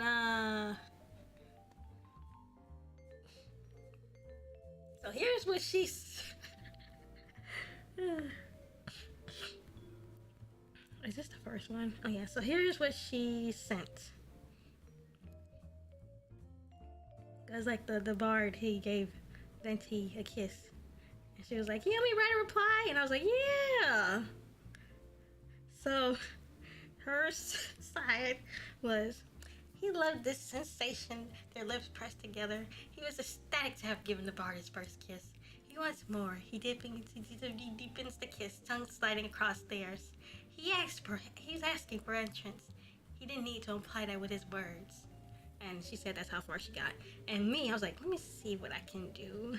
In the first case of the sentence, it's good to remember to use the senses, whichever you think is appropriate. Describe the euphoria going through Venti. Also, maybe include an action that displays the joy he's feeling. Maybe. I need to reread to judge the scene. And then I was like, he pushes against the bard, his mind gratified from the sensation, their lips pressed together, feeling a wet softness that he hadn't felt before. And I asked, is this Venti's first kiss? And she was like, yeah. And I was like, I'll go into hunger mode trope then. And my part was like, he gave the bard his first kiss. He was basking in this achievement. His mouth upturns into a half smile, conveying centuries of gentleness. because he's like thousands of years old or something. He wants more. His fingers grip tighter around the bard's arm as the kiss deepens. Pushed on by Venti, his tongue sliding across theirs. He's asking for entrance. He needn't speak it with his words. Damn, that's a good passage. Ah. And let's see.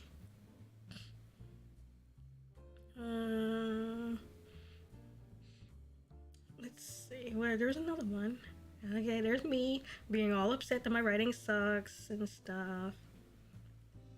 Oh. And then I was looking. I gave another little description. The vase dances unevenly before taking a bow off the table. It lands with a crack heard throughout the house. Because, you know, I wanted to dramatically describe a vase falling. Let's see. Oh, wow, that's saucy. Skip.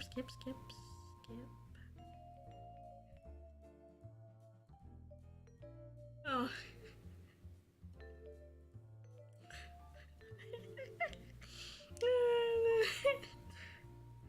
And then apparently the person she was writing with was actually had somehow God modded. Well, not God modded, but like didn't tell her that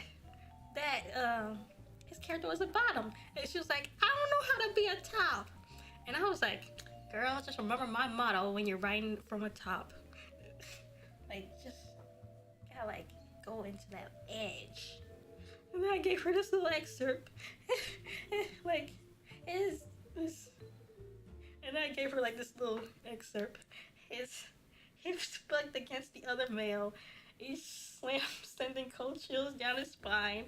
And I was like, here, take that. And she was like, Lamau, okay? Yeah. And then I gave her another one. Oh, here's what she sent. She said, Betsy's heart flutters at those words, a blush staining his cheeks. He smiles, parting from their kiss. My one and only bard, I couldn't ask for anything more than for you to be completely mine. And then I flipped the sentence, I adjusted the sentence to her. And I was like, Betsy's heart flutters at those words, his face fading red once more. He parts from their kiss, smiling. Yes, this is what he wants as well. My one and only bard. His smile softens, eyes glazed with longing. I can't ask for anything more than make you wholly mine. I'm going to make sure you stammer my name. He does his famous wink, then begins separating the buttons on the other male's shirt. There's a tremor in his movements, an anticipation. He doesn't unbutton too fast. Can't risk scaring him with sudden moves, with sudden actions. He wants to see more of that beautiful skin. And then I said I changed Betsy's words to match a little more of what he might slay. And let's see.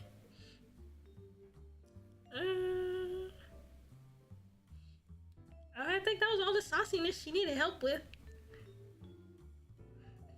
It's kind of fun to be the. Oh wait, there's one more saucy sentence she needs help with. You guys can help me write it. This is very interesting to say the least. You don't need to lie. It's okay, Rin. It's not a guilty pleasure. I'm just very funny because I don't get to do risky stuff like this. Like, I live in a house that's shared, and like I'm never alone. You know how fun this is to share these stories, to try and read this out loud, to test my limits of how long I can read a sentence without laughing. Oh, this picture is cute. I don't know about this. I don't know how to be a top. This stream turned me against the Rin After Dark idea. To be honest, I wasn't really sure if I was gonna do that anyway. Like, that was gonna shame my ancestors. Like, you're better off just writing erotica than being a whole virtual prostitute for the camera. Rin After Dark will be interesting if nothing else. It's probably a guilty pleasure, guys. It's not!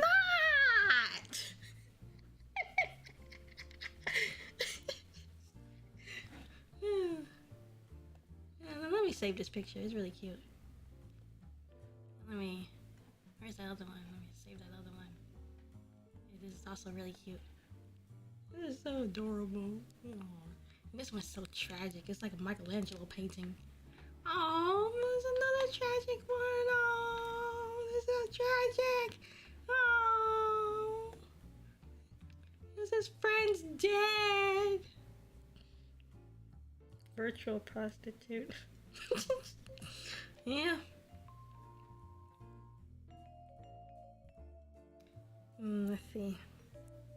Okay, so you guys can help me. Or not, I don't know. So here's hers. Experienced. Did his actions come off that way? He was not experienced or versed in sexual intercourse. This was his first time. The anticipation is hard. There's just a part of me that just simply wants to cuddle you and shower you with kisses, he voices, linking hands with the bards. His hues are filled with nothing but deep admiration and love. I won't let you down. His fingers, oh! He refused to treat him rough, at least not for a moment. He wants to see him beg first. He also desires to go smoothly without the bard suffering too much pain if he's being rough. Okay, time to fix it. First off, let's see. Venti would word it a little differently. Let's see. Venti x Venti. Oh no, it's Venti and his dead friend. Because Venti is kind of a skinwalker. His friend died during a revolution, and Venti just decided to just take his best friend's likeliness and parade around as him. Gosh, I'm cold.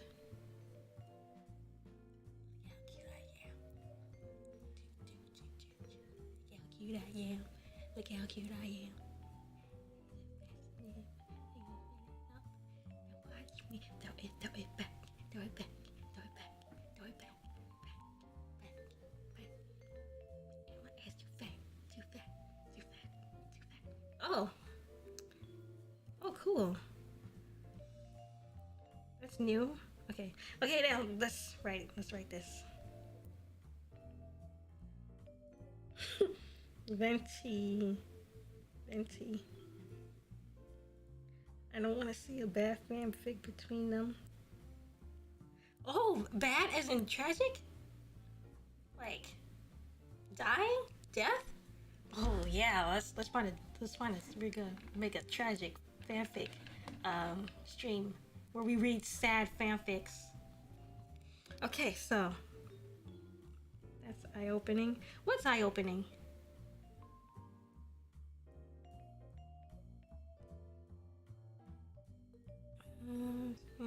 His actions did not come out that way.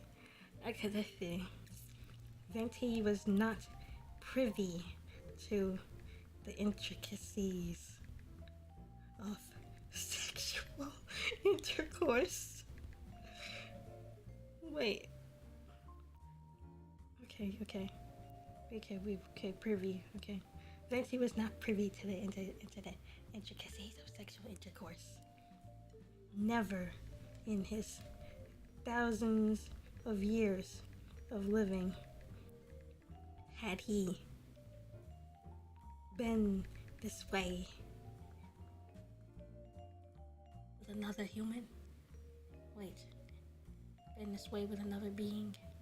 Never in his thousands of years had he been this way with a human. Okay, let's just say a human, because we don't know how spirits and celestial copulate. Now, that's eye-opening. Venti is kind of a skinwalker. I'm gonna DM how I felt about the earlier fanfic and upcoming ones we're gonna do. I got hours, I think. Wait, let's see. This is how I felt most stream. What is this? Let's see what this is.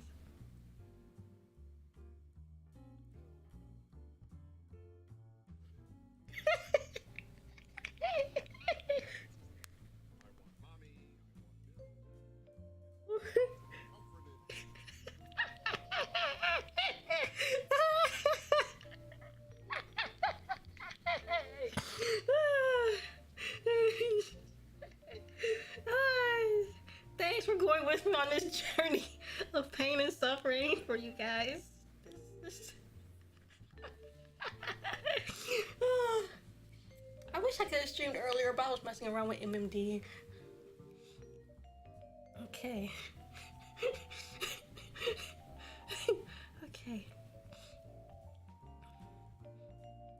Okay.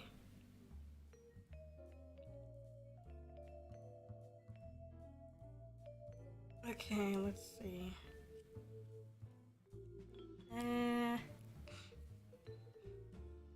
Let's see. I am hesitant. Yes, let's have him be direct. I am hesitant. His hands linking while linking around the bard's soft palms.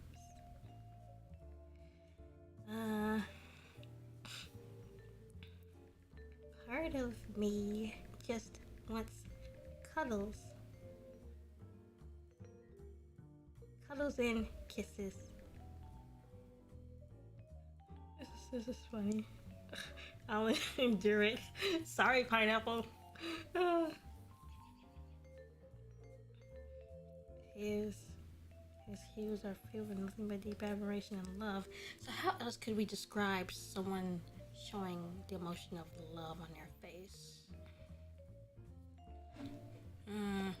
Let's see. Let's check Reddit. How to describe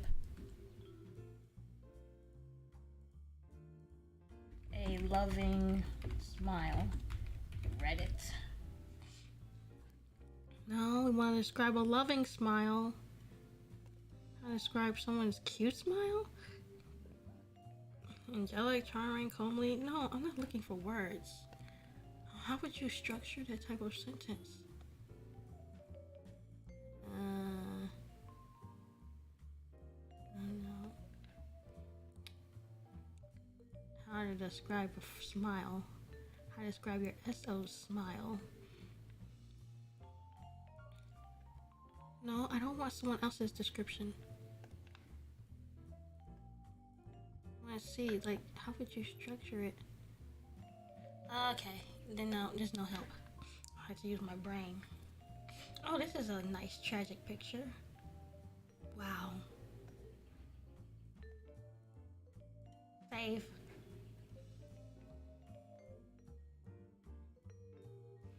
Oh, this is cute.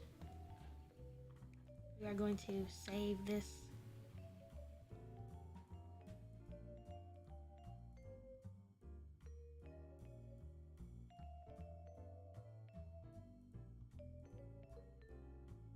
Find a different song while we're at it.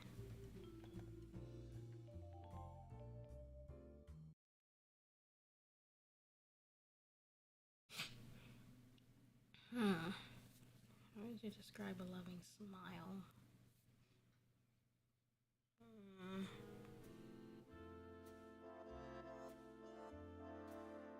A smile with the warmth of the sun or something like that.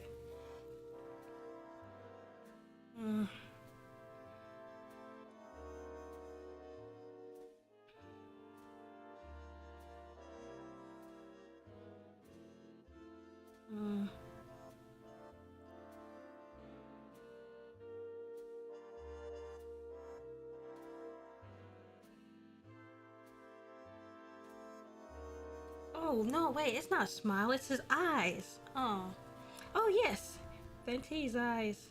No, wait. A small twinkle in Venti's eyes.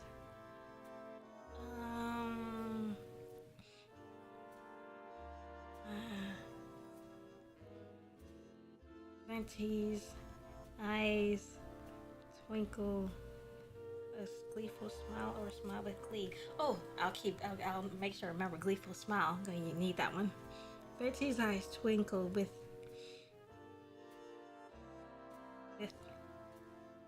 admiration and love.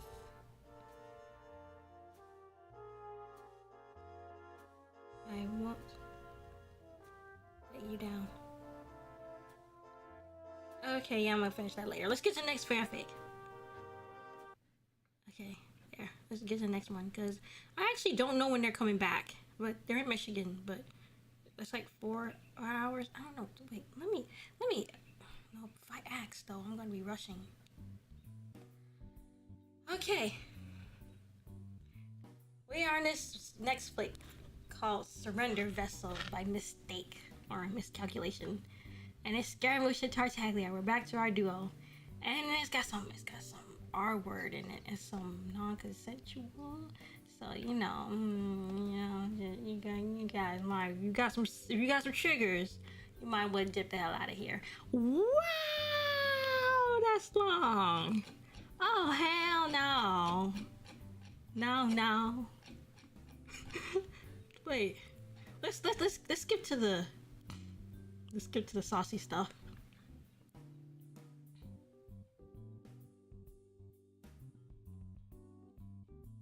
Yeah, let's get to the saucy stuff. Here we are.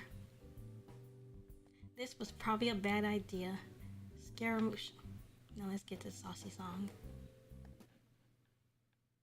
Let's get the saucy song. What's this? Okay.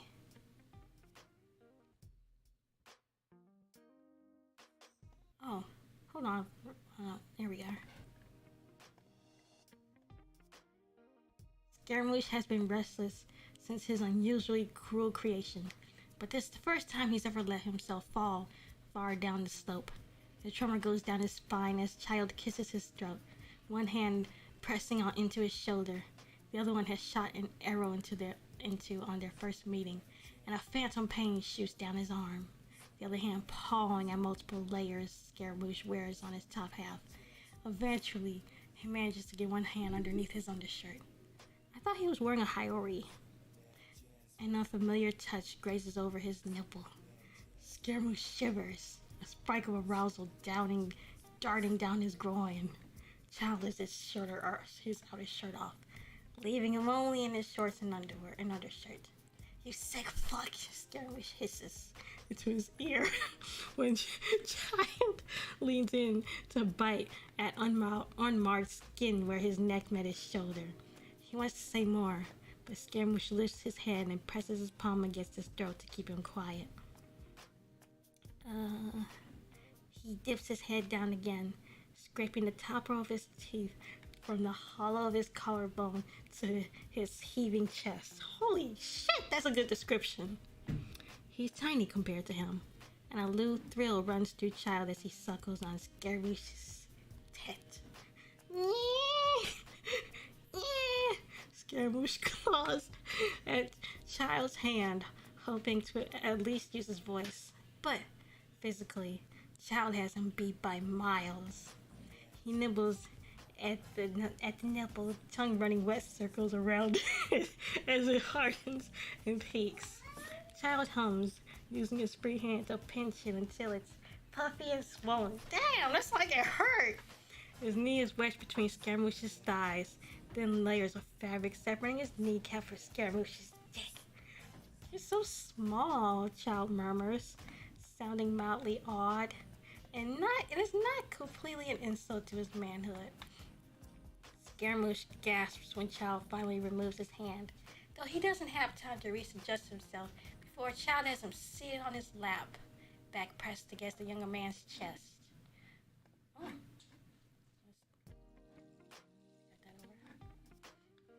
His rough palms push his shirt up to cup his flat breasts.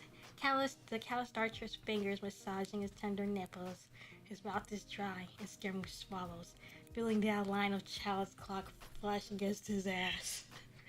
Break me. The request never makes it out of his mouth. Why am I so reading this so dramatically? Break me in half so everything spills out. No more spiritual remnants. No more godly pride. He doesn't need any of that now. Only relief from years of questions and answers he's been denied. Scaramouche squeezes his eyes shut. You know, a particularly sharp pinch. I hate you. The feeling's more than fucking mutual. Scaramouche grinds out. Seriously, Child grumbles.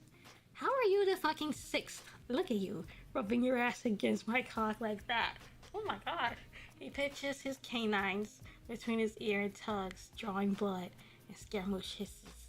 His hand reaches down, grabbing Scaramouche's dick and pumping it once. The slit was already leaking. Oh my god. He free cum bubbling out and drooling all over his length. My dear Balladeer, you're quite the whore, huh? Fuck you, Tartaglia. In response, Child pushes him off, but bringing him on. You know, this is very visceral. I mean, these descriptions. This is intense, more intense than the other one. Like, why is it described like that? It's so painful. Oh my god. In response, Child pushes him off. No, not this one. This one. In response, Child pushes him off, flipping him on his back and yanking his shorts and under off with a single smooth motion. The cold... Not this either.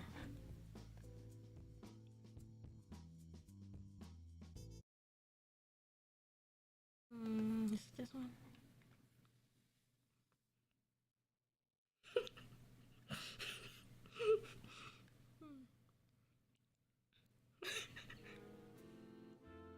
Round two, let's go. Oh hell no. No. I was thinking of that song. Not the no. I love how the break me is in italics. This is very descriptive. These descriptions are something. I know. Like, dang. Wish I could write like that. I love the break me in italics. I like that too. This is funny. Okay. In response, Child pushes him off, flipping him onto his back and yanking his shorts and under off with a single smooth motion. The cold air kisses his rising cock. This is going to hurt, he says bluntly, without an inkling of concern for the man trapped beneath him. He spits on his fingers before probing at Scaramouche's flushed little hole. A finger wiggles inside and Scaramouche grunts. Bully for you. If you can't take this, you're going to be in a world of pain. Caring little for Scaramouche's comfort, he added a second finger, then a third, relishing in the way the small man squirmed underneath. Oh yeah. Speaking of man, Scaramouche is like 500 years old. Yeah. This is kind of like... I want to make a joke, but I'm not. Okay. After a few more seconds of jabbing at his entrance and curling his finger inside, he pulls out in fists his cock. Scaramouche watches, alarm visible on his unusually sneering face, as Child lines his dick up with his slick hole. That's it? Are you fucking kidding me? Child shrugs. You can take it. No, I can't. Scaramouche nearly screams at the sensation of Child's head stretching his rim out. Don't put it in now. He closes his eyes and clenches his jaw, his entire body taut as a bowstring. Wow, that's a genius description. There's a genius comparison. Fuck! Stop! Get it out now! By some miracle, Child manages to force himself inside. Each cat in the way.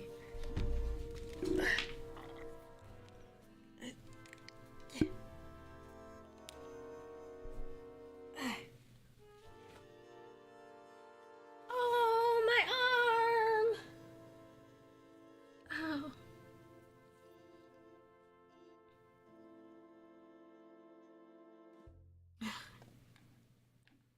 Okay.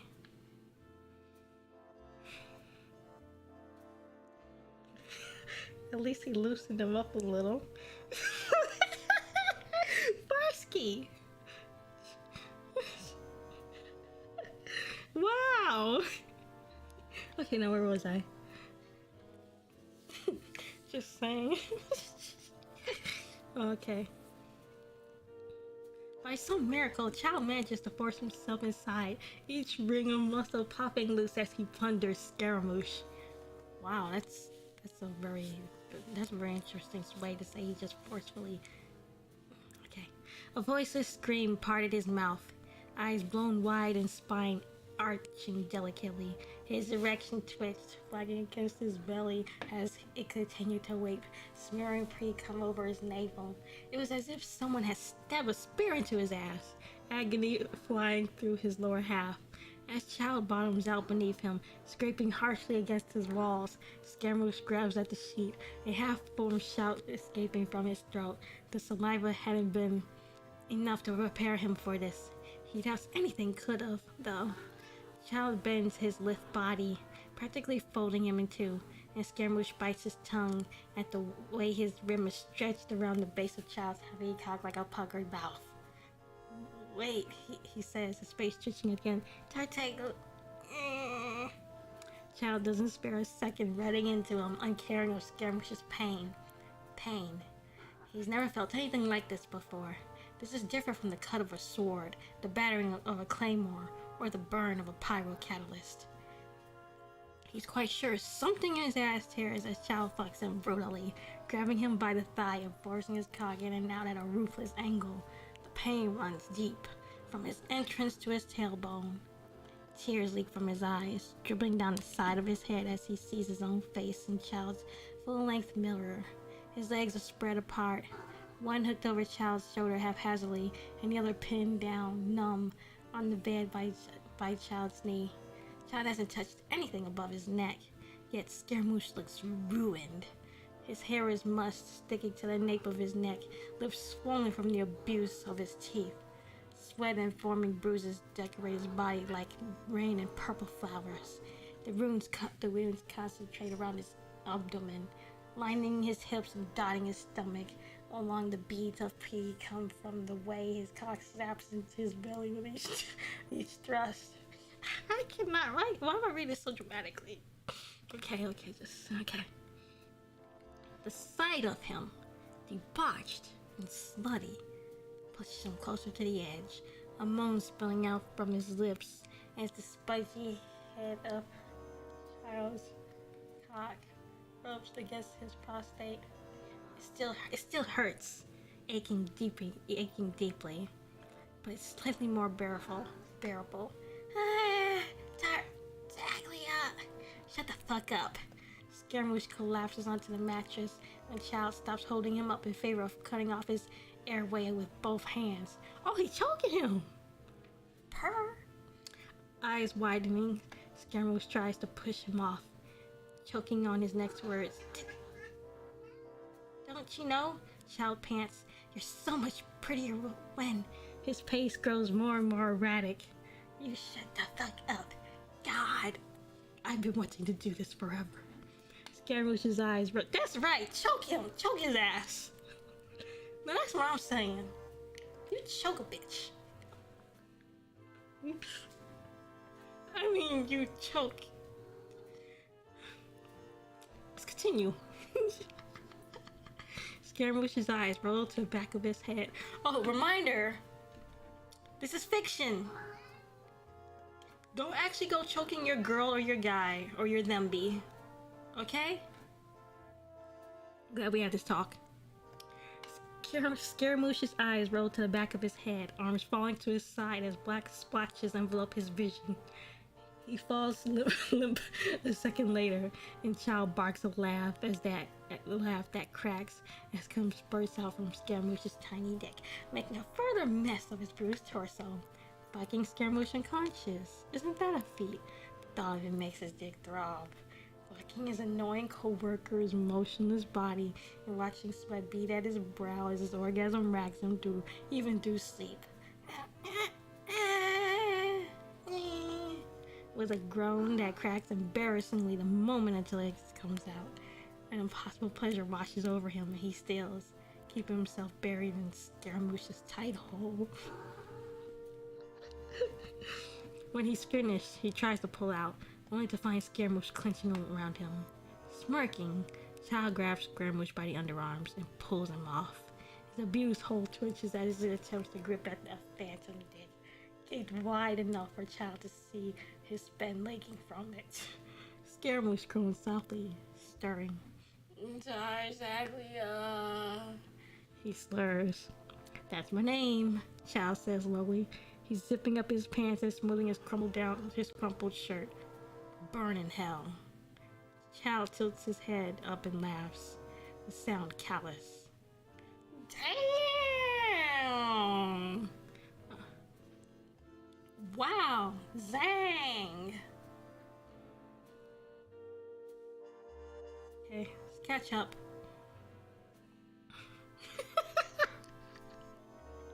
They really want his pee-pee small.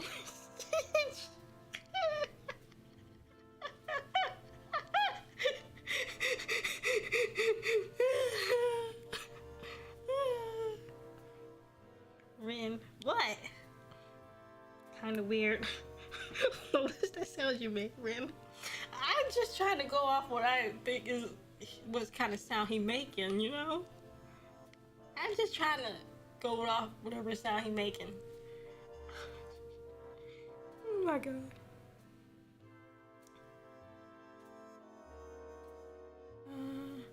I am really glad my writing partner cannot see this. I wonder, are they here?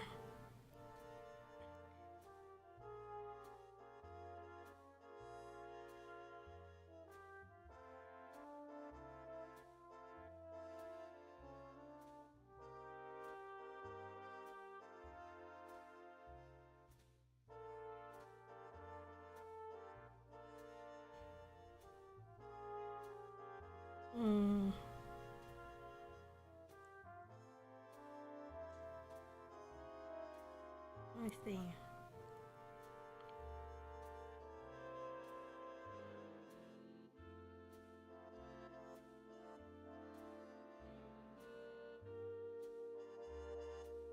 Do I want to tell my writing partner about this? Then they know my voice. They know my voice. And my name.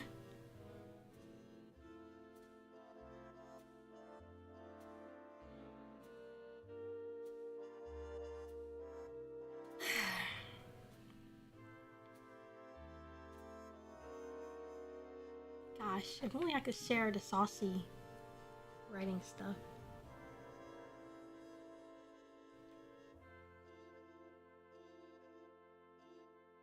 Oh, hell no. Are they here? No! No! Damn it! No! No! They're here! No! I didn't get to write my fic! No! No! No! Oh my god. No, no, no, no, no. No, no, no, no, no, no, no, no, no, no, no, no, no, no. It can't be over. I was just getting, we didn't even get to the dragon fic. No.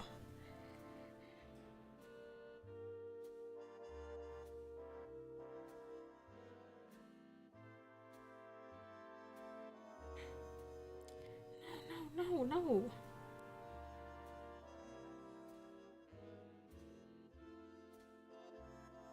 No, no, no, no, no.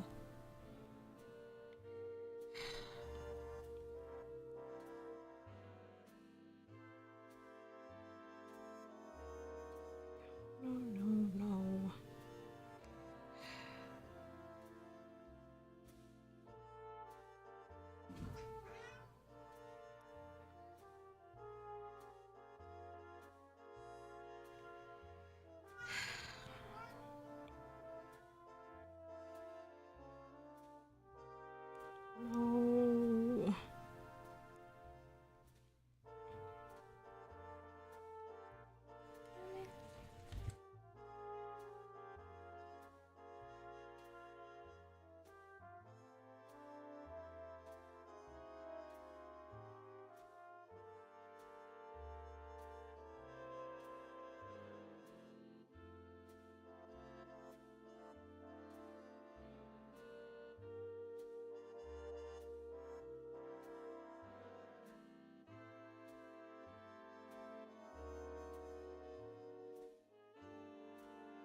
should probably be it.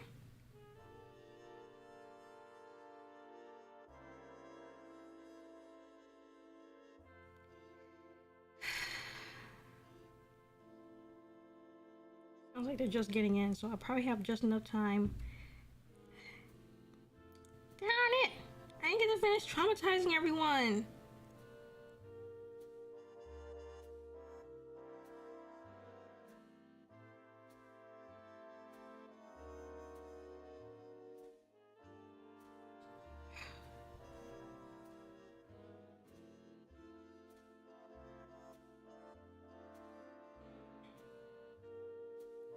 Let me just get mine in here.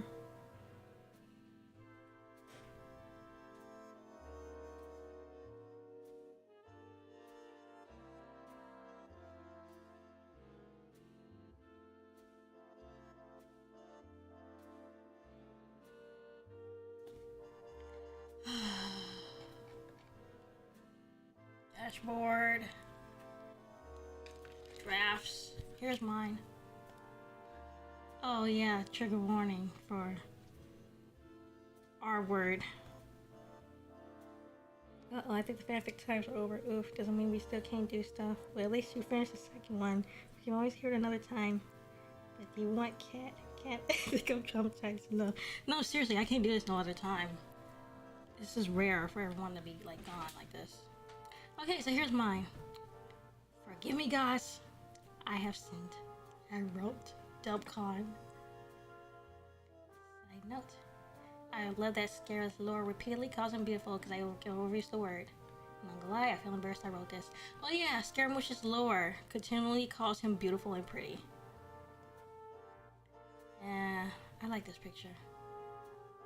Heck yeah, I like the energy radiating off it. Ruin that little guy.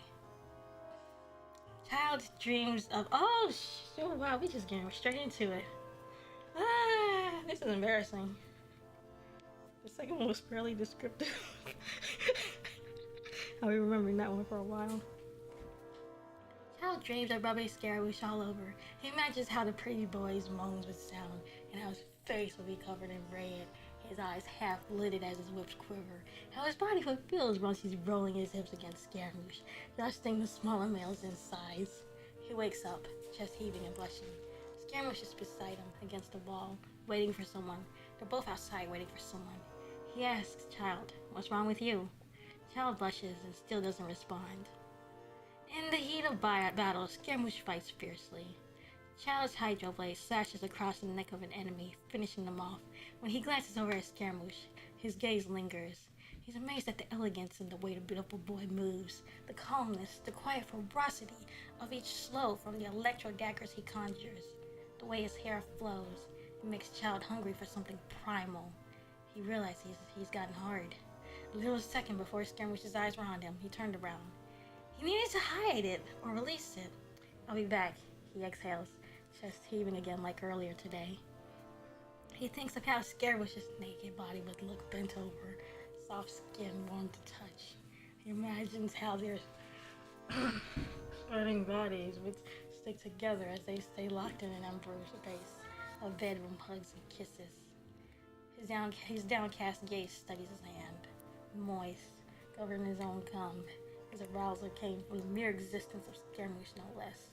He frowns. Why him? They have a casual conversation while I should put scene transitions somehow. Okay, so this is like later in the day. Anyway, they have a casual conversation while eating at the outdoor tables in Chingsa. They wait for the other two harbingers who will assist them on with today's mission, Columbina and Arlecchino. Through each second, Childe is sweating and his lower body boiling with arousal when Scaramouche speaks. He hates that he loves his voice. He hates that he wants to pin him to the table and rear his cock inside that pretty little body. He imagines that, his chest heaving, people gasping in horror at the display of public sex. Scaramouche doesn't look at him, choosing instead to study the scenery. But Childe is certainly glaring at him, seething. Look at me, Childe says in his thoughts. Scaramouche keeps talking about God knows what. Childe doesn't fucking care. Look at me. Scaramouche's gaze remains averted. Look at me. For a second, a purple eye looks his way. Did he hear those thoughts? Scaramouche frowns, then turns his body to proudly face Childe. Why do you look so pensive? He asks. Childe responds without any sarcasm in his drawl. I'm thinking about you. Scaramouche inches back, a scowl on his face. Childe continues. And how you can use your daggers on our next mission. It's an artifact hunt. It's inside the Tamrio Commission warehouse. Close quarters, just the way you like it. Cat! Get out of the way! You're messing up my vibe. Close quarters, just the way you like it. Scaramouche's head lowers, his attention back on the plate of food before him. So fucking weird, he mutters. They eat in silence. The other harbingers don't show up. They must have been moved somewhere else. They must have been moved elsewhere without warning. Again. Back at the palace, the harbingers meet. Childe is thankful for the reprieve this meeting provides. He doesn't have to focus on Scaramouche until Tartaglia and I eliminated the group in Bright Canyon.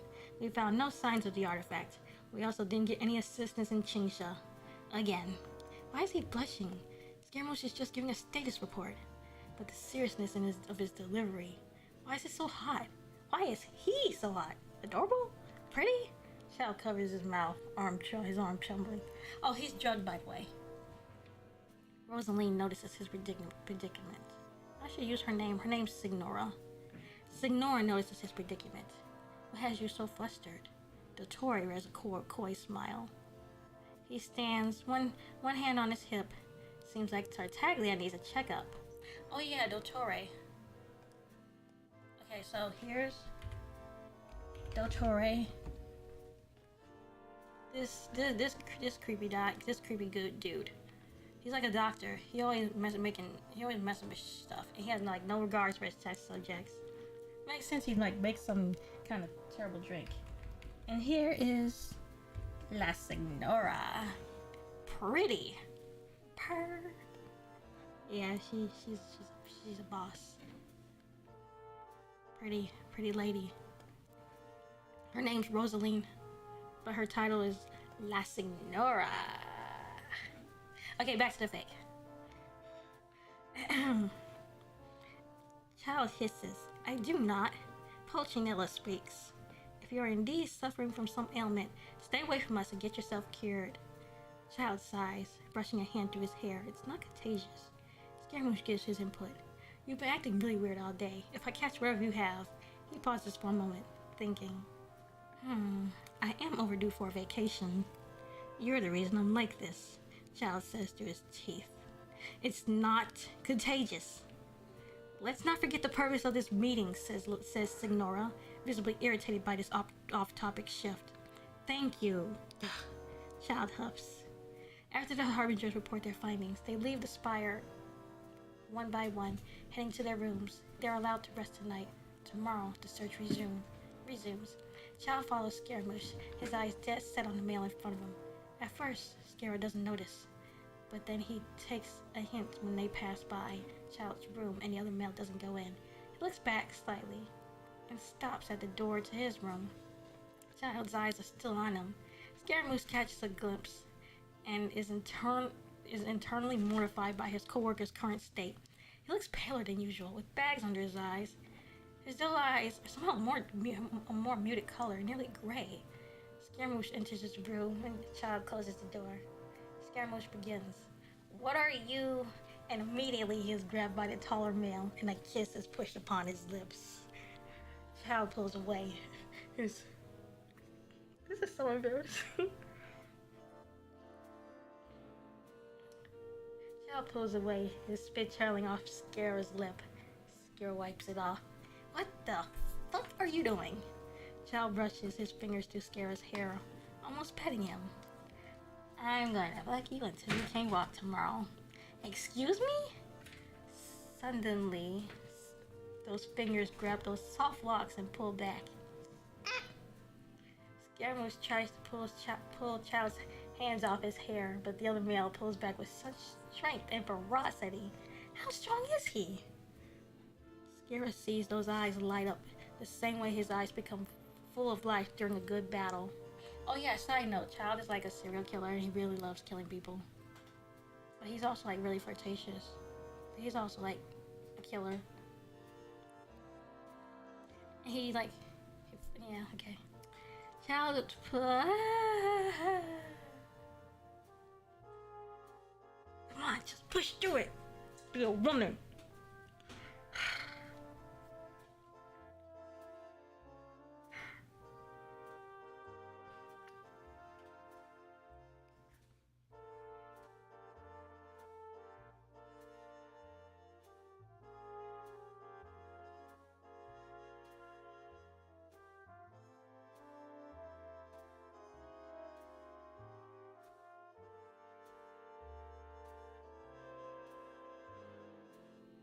Read it before they come upstairs. Just read it. Just.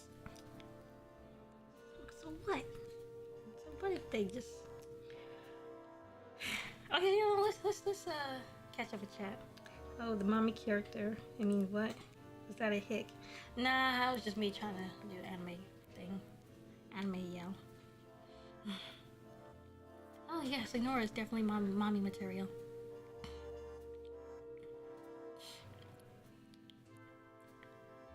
Okay.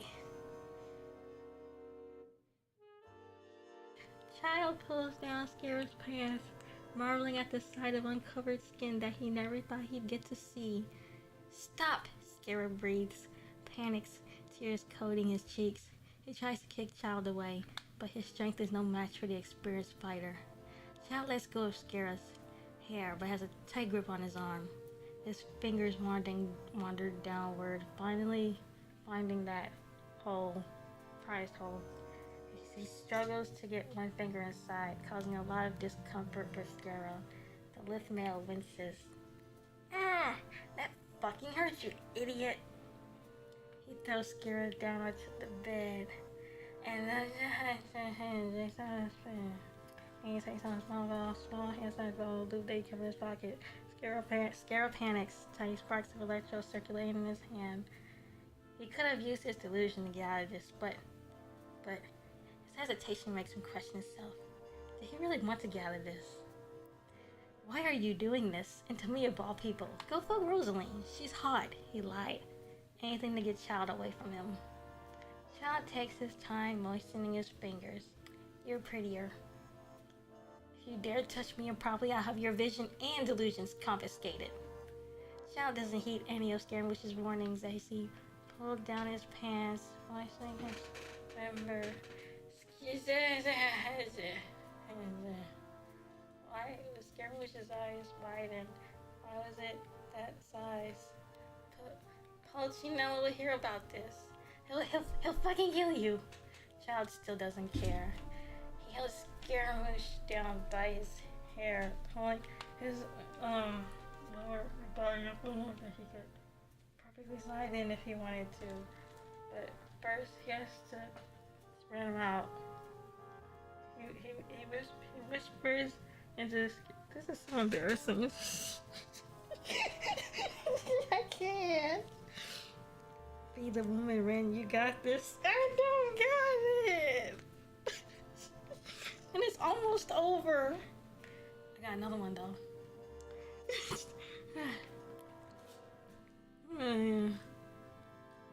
Okay.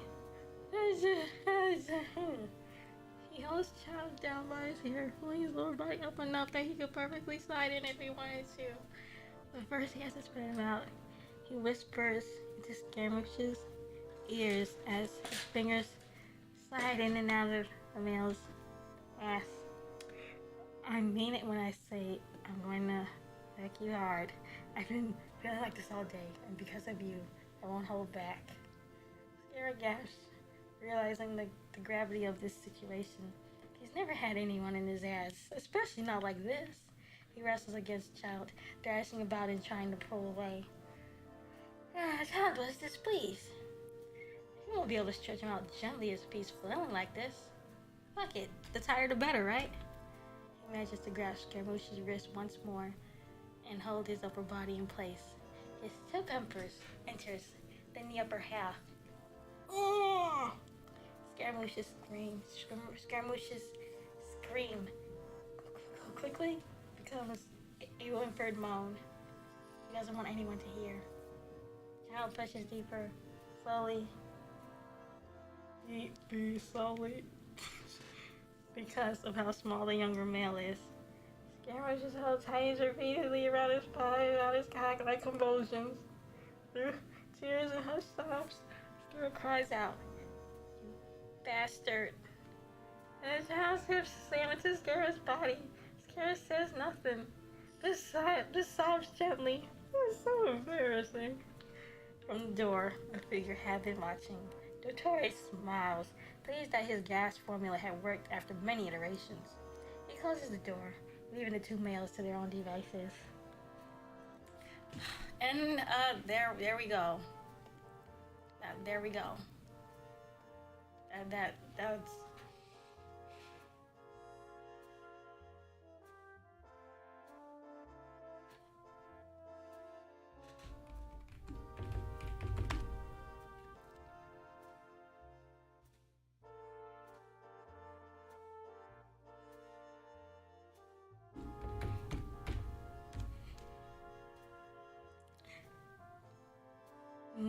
There's no holy water ASMR.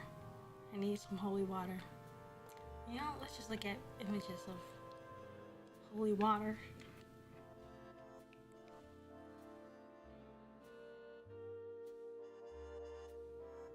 This is what I need. Because I am extremely embarrassed. And my ancestors are probably upset over me. But you know, who knows? I mean, maybe my ancestors aren't upset. Wait, why is there holy water Genshin popping up here? Okay, no, okay, it don't matter. Look at all that holy water. You know, maybe my ancestors were more horny too. That's why I'm here. That's why we all here. We all got some horny folks in our families. Not saying that I am. I just wanted to write about a ship.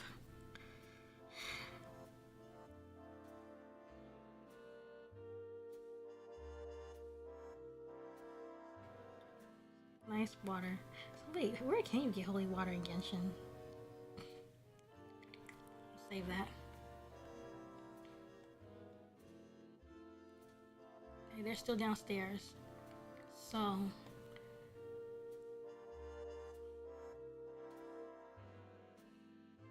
close you can feel you got it. I can almost hear you blushing, Marina's. I am not blushing. I am not blushing. Makes sense. Serena's the one sobbing right now. Bless this stream that we have sinned. It's too late. I'm already feeling the burn. Everyone's horny. Oh my god. It'll be so embarrassing if. Oh, this story, by the way, was inspired by my writing partner. Because they portray Ajax like this. And you know, I try to do my best with Scaramouche, but I feel like I'm failing. You know? This is such a good picture. Let's go look at some. Let's say twitter.com/YuraSetoru. Let's go appreciate this artist. Let's appreciate all the stuff they draw.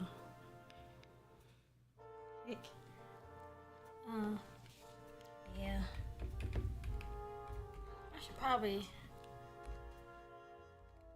close the window before I get fussed for keeping the window open. Okay, so where's her account? Oh yeah, let's appreciate this. Let's appreciate this nice. Oh.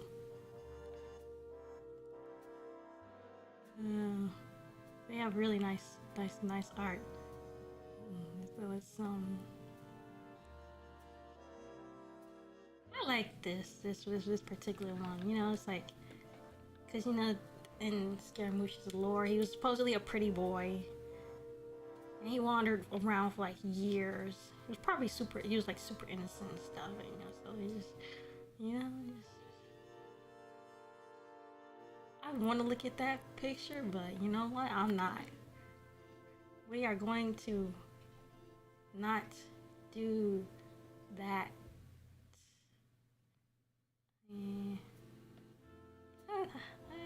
like this AU they got going on.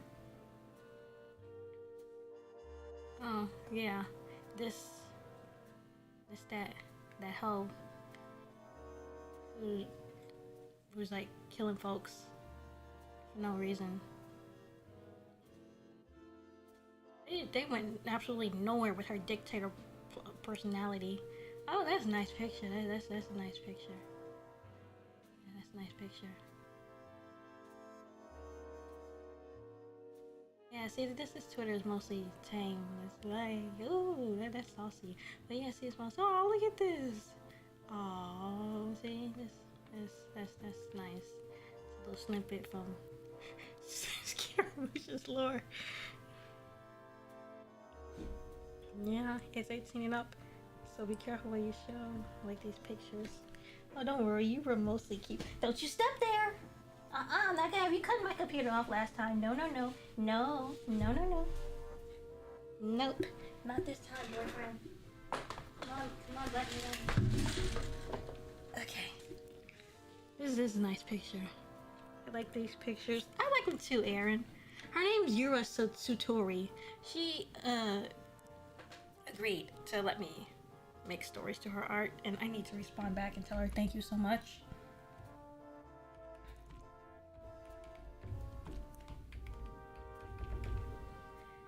Now we're gonna take a look at this person's account. This person, they write from the point of view of Scaramouche.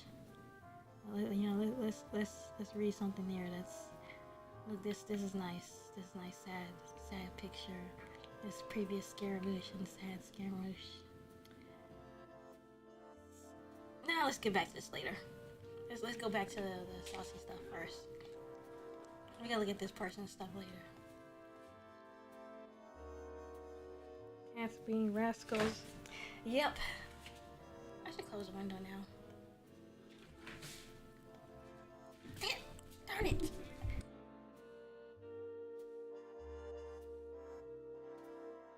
Oh, shoot. I'll be right back.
must now be quiet. I cannot say any bad words. I do not want to taint my precious mother's ears. I must remain reserved and quiet. But I will still read these dirty fanfics very quietly. I will still read it because it is fun. But I will be whispering and censoring. Now, quiet times. Yep, no swears.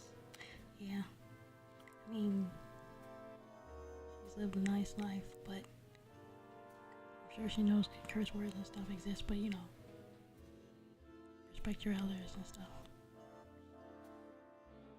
Damn, I look cute. Both IRL and this model. Holy shit. Man, I can't get where how cute this is. Oh my gosh, I need to buy me like several hundred million plushies of this little bitch. Gosh. MiHoYo outdid themselves. Such a cute design. Oh my gosh. The hat's interesting, but I read that his hat could go as like a water basin, cause you know he homeless. He been wandering, and he just wanders and wanders, and like if he flips his hat upside down when it's raining, you can fill it with water, and you know that's pretty cool. It's also really sad that he's homeless. I'll be right back.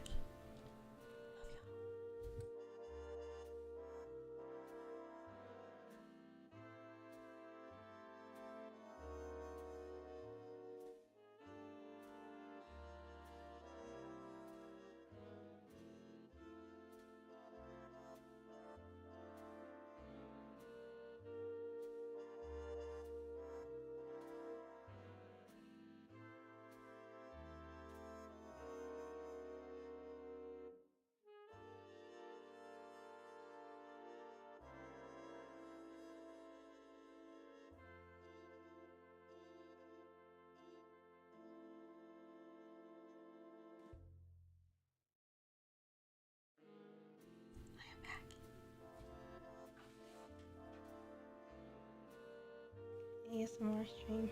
You will look cute. Okay, let's go back. Where's that one with the dragons in it?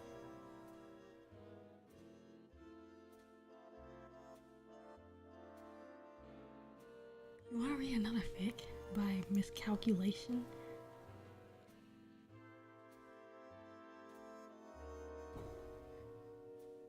Let's see.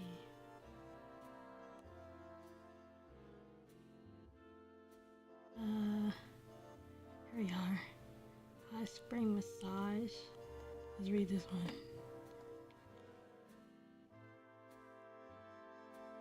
Oh, this is long. She sure know how to write long.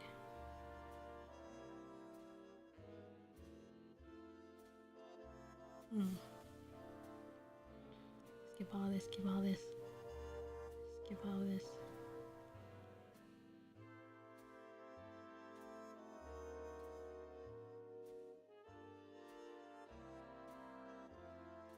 Now we're ready from the beginning.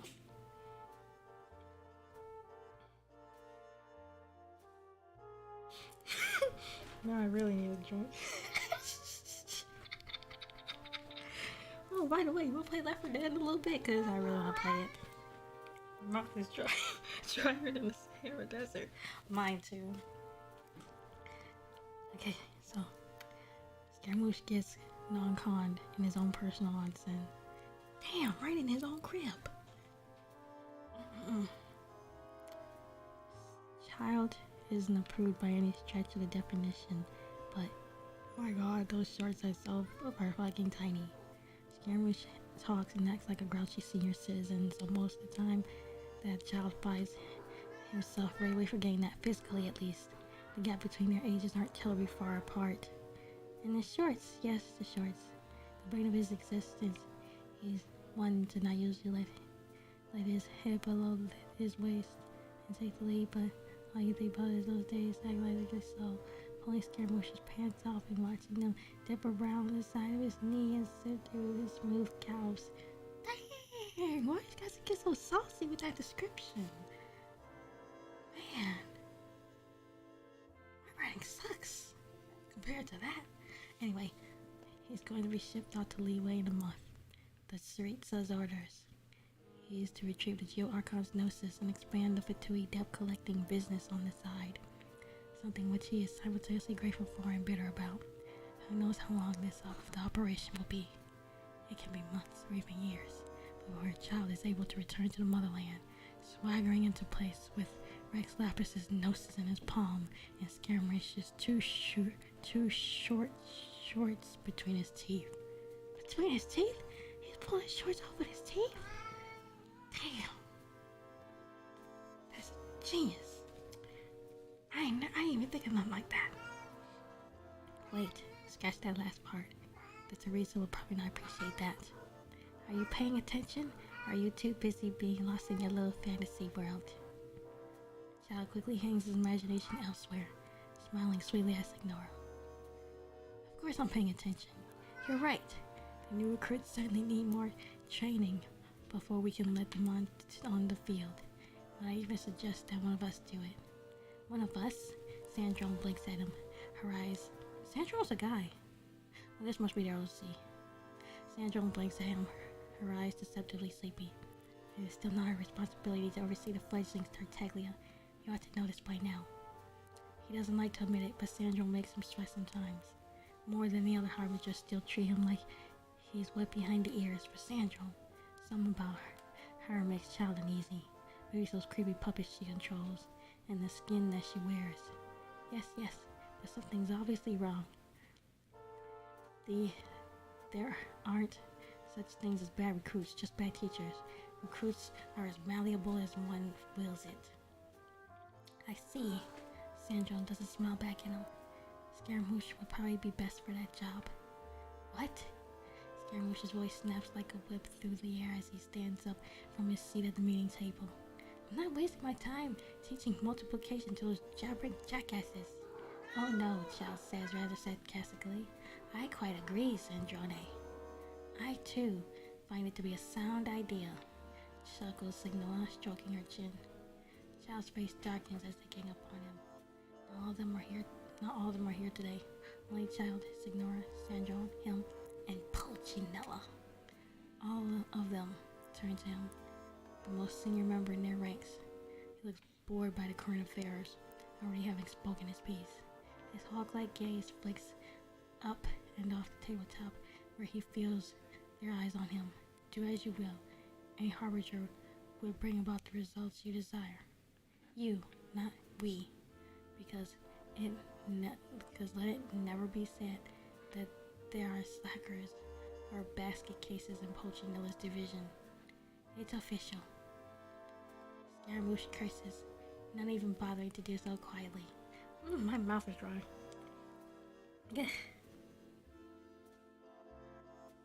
Gosh, I wonder though, is this purple prose? No, it's not purple prose. It's just really descriptive.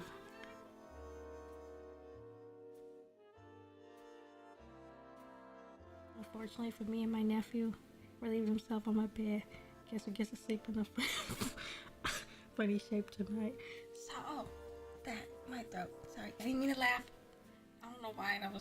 I've just been laughing all night. So, yeah, that's unfortunate. You're not able to you're able to put like a bag on the bed or wash it or something. Sleep on a towel. It will be. Oh yeah, towel. That's a better idea. Get some water. I got my bowl of water.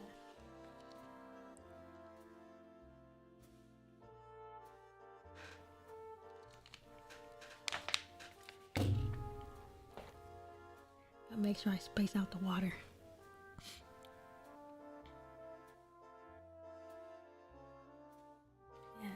official. Scaramouche curses, not even bothering to do so quietly. For all he likes to pretend, Scaramouche isn't the level-headed type. He's more meticulous than average, as all harbingers are. But he has a few shorter than his stature. Oh yeah, we're gonna look at a Scaramouche video, so you guys can know.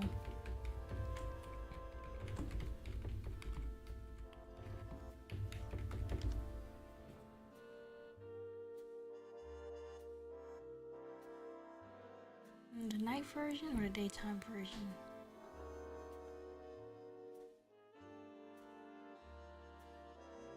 I said videos, why did I say images? Here it is.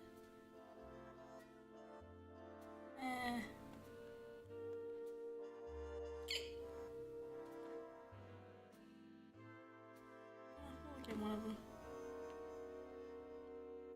I'll look at the first version. Not yet. Okay.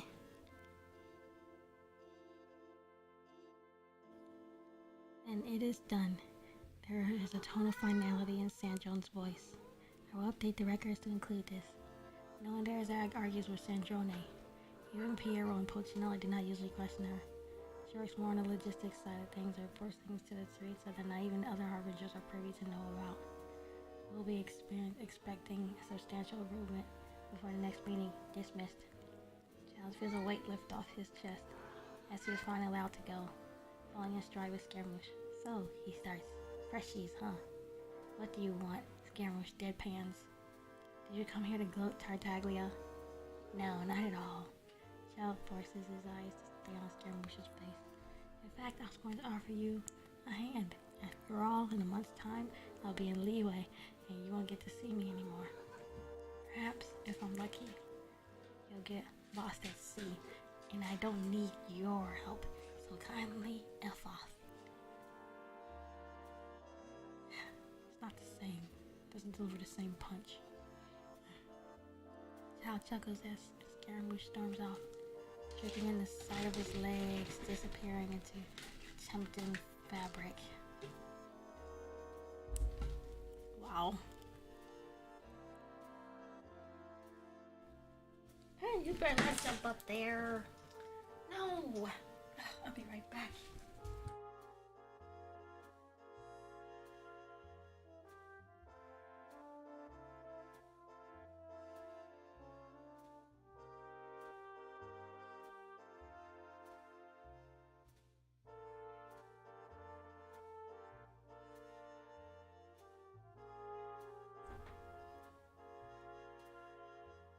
I am back.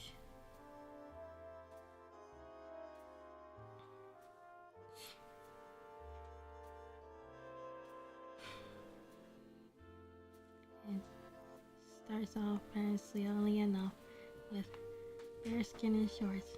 Then it starts to take a darker turn. Those soft, unmarked thighs.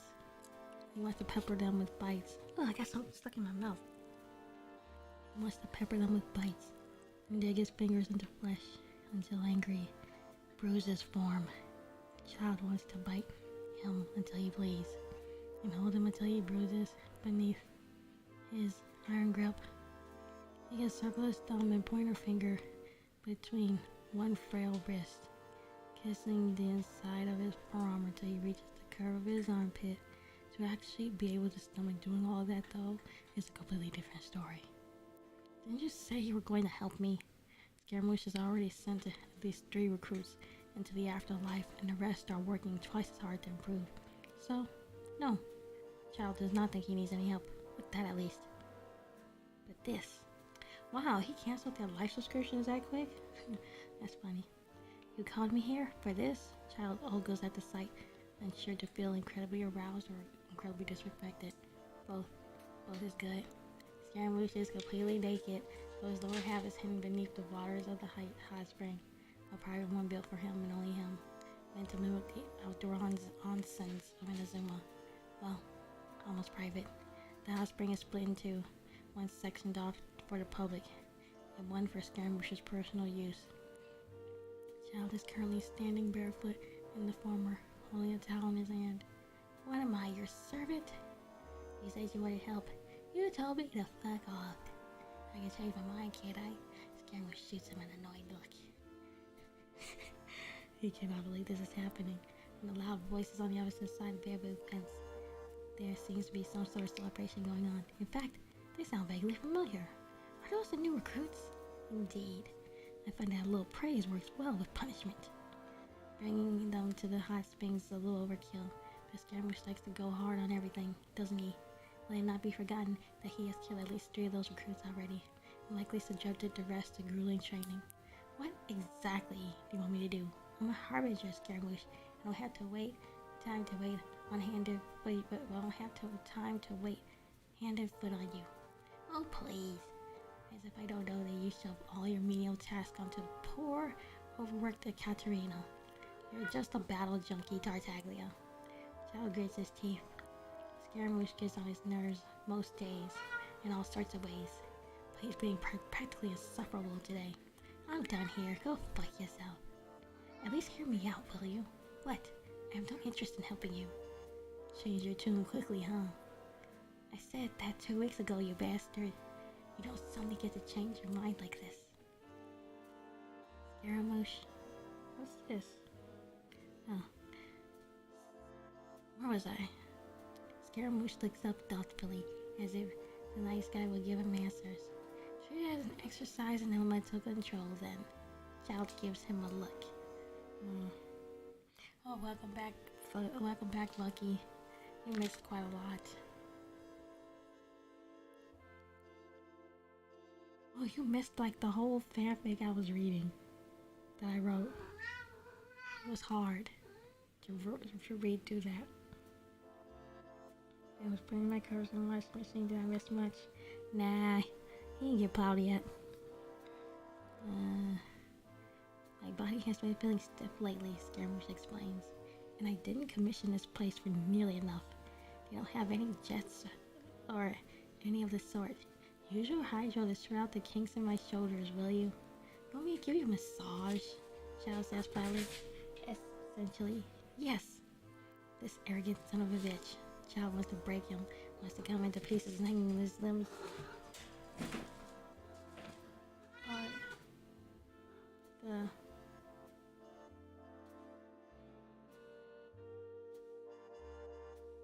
Oh, right. There's no music playing, is there? Oh, there is? How long has this been playing?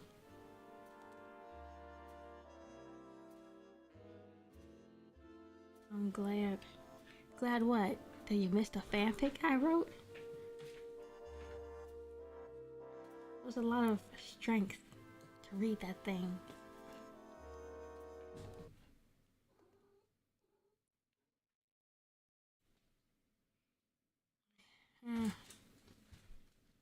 Oh my gosh, why does he decide to get active now?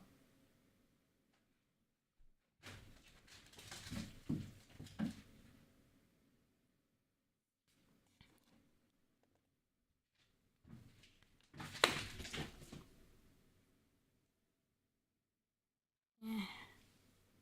You'll probably hear a bunch of stuff in the background. It's just him playing with the toy.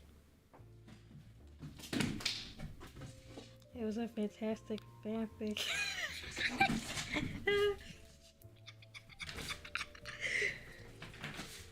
Thank you, pineapple. It was.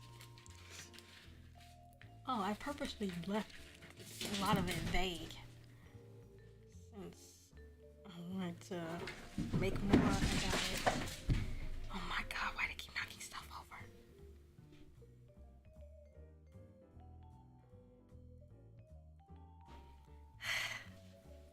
Okay,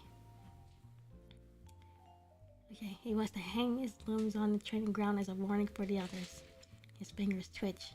Oh, he wants to kill him. But can he? Wait.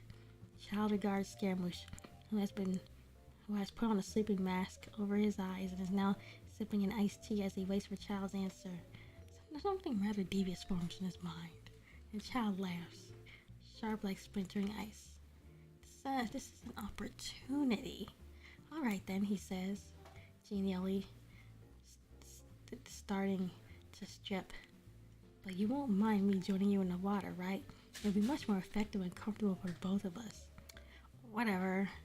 Scaramouche doesn't even bother taking off his eye mask. Ugh, I'm going to get this water changed and double boiled after this. I love how much they hate each other. This is funny. Childe wholeheartedly agrees, but not for the reasons Scaramouche is likely thinking of. I'll try not to dirty your water too much. He strips out all his boxers, which are made for wet and dry, and lowers himself into the spring.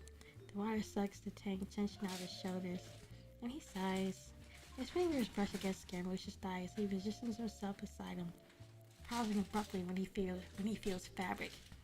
So, he isn't totally nude after all. He's wearing those damn shorts. It sends a spike of arousal through his groin, and Childe wets his lips, feeling a low hum in his body as he manipulates his hydro. Water tentacles form in the spring, rises to the surface and sliding over Scaramouche's bare shoulders. A little sigh escapes the other man's lips as Childe begins to work his magic. A little lower. Here? Yes. To the left. Childe obeys, precise, even through raging hormones. You're surprisingly well-mannered today, remarks Scaramouche, lips wrapping around the straw of his drink. Childe shifts as his boxer tense. Scaramouche lifts his eye mask, revealing one dark eye narrowed into a slit. If only you could be like this all the time. What a good pet you'd make. I always hate the barkers. A pet, huh? Childe says, lowly. More hydro tentacles manifest beneath the water. Interesting. Scaramouche frowns. What are you? He tenses up, a tentacle wrapping up and around his calf.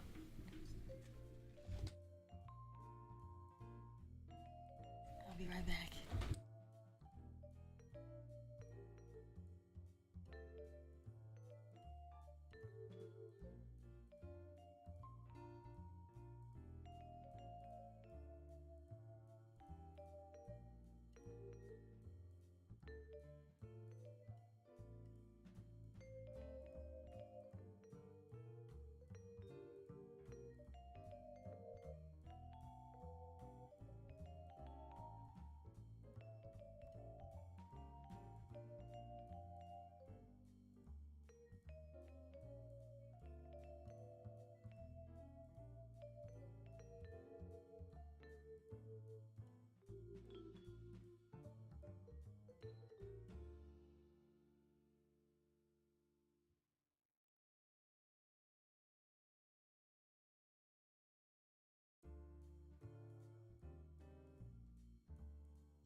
rascals right now. Yeah, they are active out of the blue. Zoomies. Are there any foundational pillars of your dragon world? Well, if we start at the divine, there is Lamentia. Supposedly, like the creator, we don't know if she's like some kind of god particle or she's actually just a person. And then we got the vessel, the one who's laid all the first eggs, and he continues laying eggs for whatever reason. I don't know, I guess he liked it or something. And then we go down the tier to the Draconizica Council, who lives on the homeworld. I decided to call the homeworld Tarragon, because it sounds a lot better than having it be the same name as the Empire. And then, but below the council, I'll be right back.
Okay, I am back.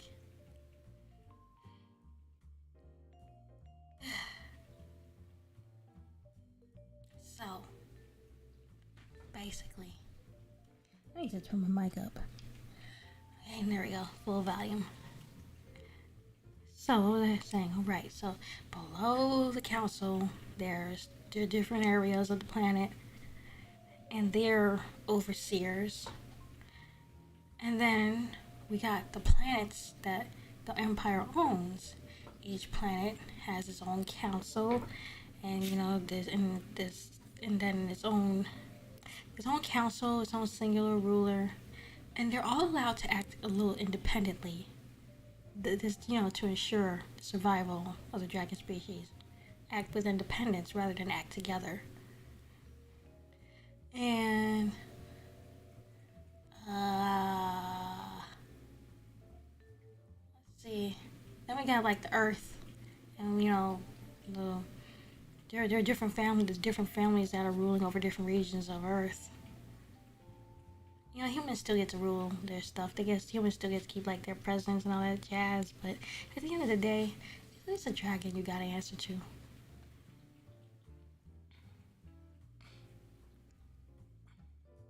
No, like an external promise you wouldn't cross. Is this in regards to like tropes?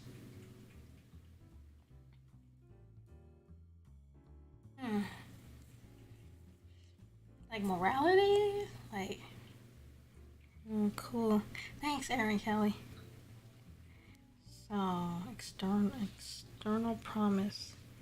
Yeah, actually, there's quite a few. I completely forgot them. I wrote them down somewhere. I got a handbook of like what not to do. One was no dragon riding, but I got rid of that long time ago.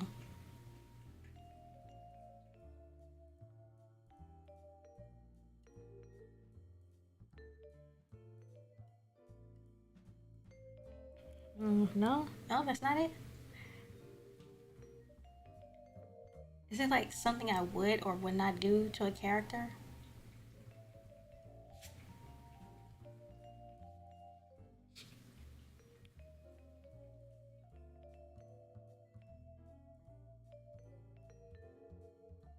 Hmm. Trying to think what else that I have on my never ever do list. Never do. I honestly don't remember. It's been so long since I even looked at that list.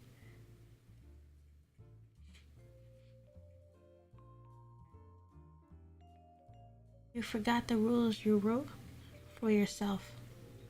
I did. Oh my god. Oh. Wait. Oh, you mean you talking about like? Wait. The rules I wrote for myself. That I wrote for Rin?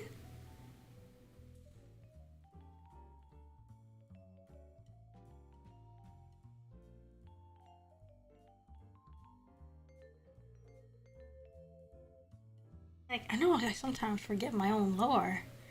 And sometimes I make like retcons to make it more, give it more wiggle room, but I didn't know I forgot something. I honestly don't remember. Hmm. I'm trying really hard to think about this. Maybe I'm trying too hard.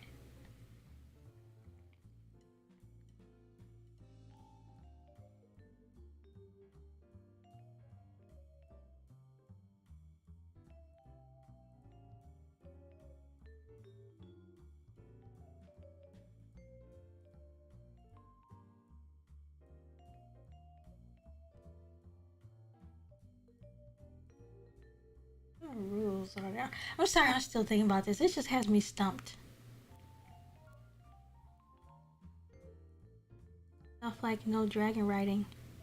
Oh yeah, I used to have like no dragon riding because I didn't want to be like, because I wanted to make my own dragon concepts. And dragon riding was like a creation of Anne McCaffrey, and I was like, I don't want to use that. But over the years, I realized it can be a fun trope, and I want to put a different spin on it. So I threw that rule out the window, and thus we have taxi dragons, and it's corporate, and there are corporate companies that are employing dragons, and some are taking advantage of them for like low wages and stuff. So yeah, I used to have no dragon riding as a rule, but I threw that out the window. Another rule, one big rule I do have, is that vampires in the world are not undead. They are living. You won't believe it, but I know this is gonna sound like really dense, but all these years, I thought vampires were living. And then I was talking to Des M. Astor. I should bring up her stuff.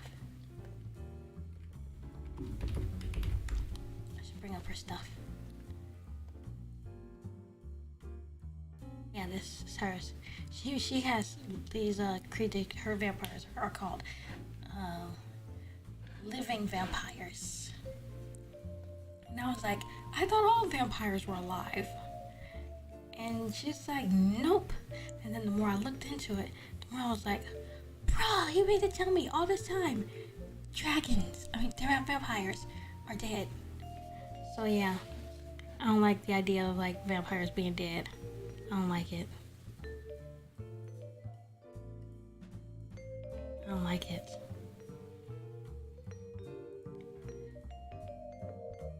Oh, is that a dragon? Drake. Drake is Gnarl University. I'm pleased to announce my finished project, a graphic novel for the app known as Pink First. Worked super hard on this, and there's 5 paths. Oh my gosh, it's Magical College. See replies if you're interested. Is that a dragon? Is that a dragon? That's a dragon. Oh my Oh, another rule I have. Most black people will be dragons.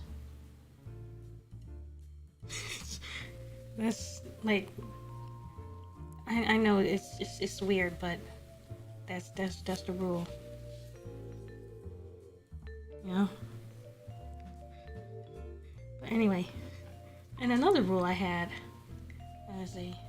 Oh yeah. It was anime related. Like if my stuff ever got turned into an anime, dang it, I forgot that rule. Oh yeah. No big booby women. No impossibly big booby women. The boobies must be within reason. But if there must be a big booby woman, then don't make the boobies like really impossibly big, like, you know? It's only just cause I was just, when I watched the anime, I'm like, how does she move with them big old things? Like, it don't make no sense. I know it's just like, wait, yeah.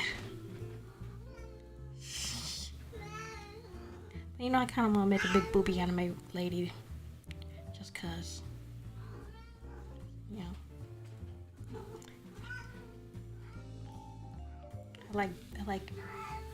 I like big boobies. No, it didn't come out like that. What I was gonna say is, I like big booby anime girls who can hold their own, you know? You know? You know, sometimes I don't have a problem with big booby anime girls, you know? Some of them are really done well. Like Lukoa from Dragon Maid. She was like a commentary on big booby anime girls.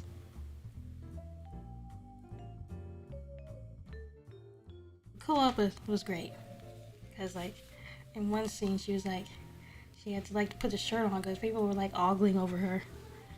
Molly Must, the My Little Pony VTuber, did a great analysis of Lukoa's theme, because people were like, oh no, it's just anime dub pandering to blah blah blah blah blah blah blah. I know, it was the same as the Japanese dub. And I'm getting strangely off topic. I don't even know why am I getting off topic like this. Let's catch up with chat. I thought vampires being dead was known. Listen, I did not know. I seriously did not know. And I was like, him here watching Dracula Untold stepping over some guy. I thought he was living, but apparently he dead. And then Twilight, that's a whole world of like, that's a whole nother world of like weird when you think about it, like, he dead. Like, you just had a baby with a dead dude. A reanimated corpse. Like, what that? How does that thing still function? If he's a corpse, like, what?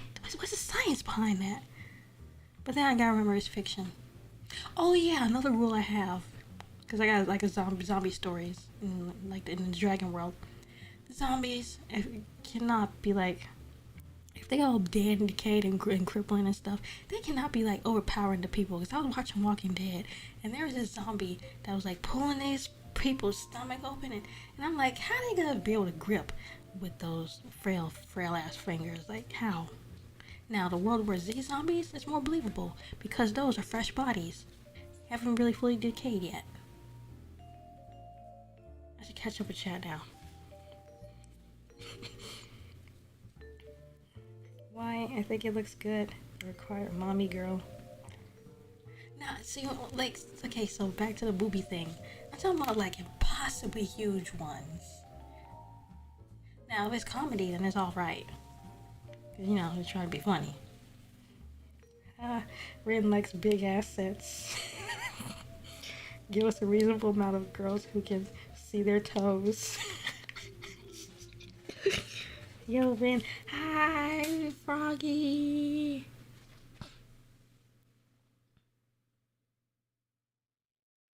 This beach episodes. Oh yeah, another rule.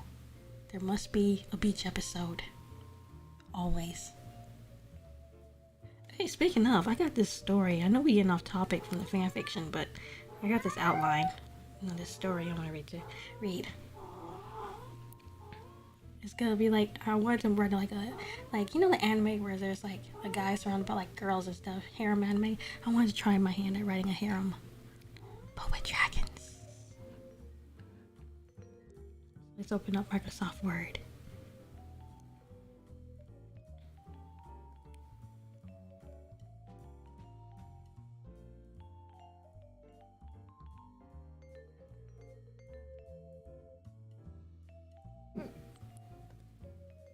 Where's Microsoft Word? Oh, here it is.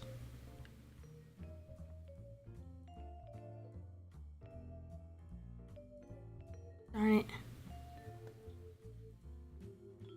There we go.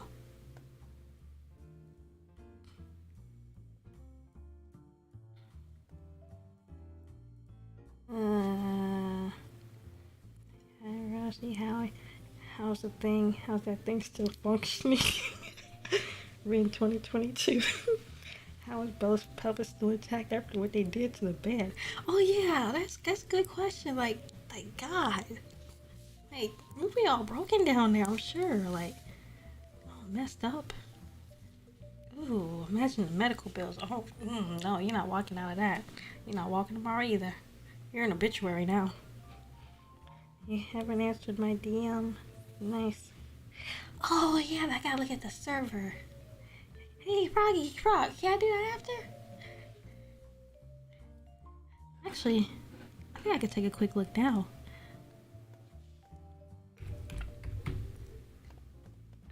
Keyboard not working again. There's Discord still open. Nope. And I don't have it on my shortcut. Oh man, I don't have it on my desktop. Oh, here it is. Thank God it's in the start menu. I'm not a total plebe. I am loving this model.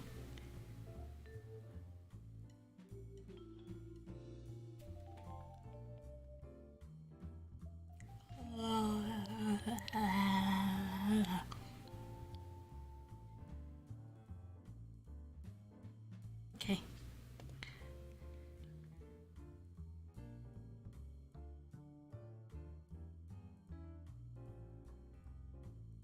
Okay, now let's see. Oh, this is a nice looking server.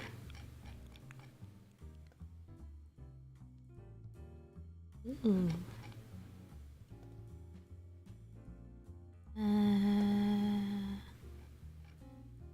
Oh, cool.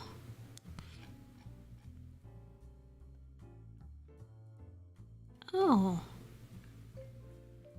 Definitely go for it, Frog. I'll just type it.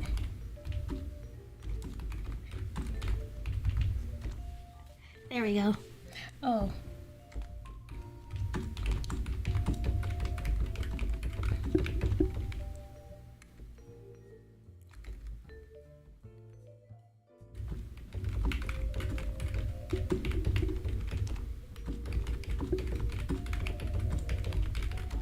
Frog is going to give the Discord server a makeover. But just keep the older channels. Cause I wanna keep those memories from back when it was a Yu-Gi-Oh server. When I tried to fail to make a roleplay server. This makes your favorite server to sleep like that. Sleepy Rin. Oh, I'm not totally sleepy yet. Oh my gosh! Why do you keep jumping up here like that, please? No, you are not going to jump up there.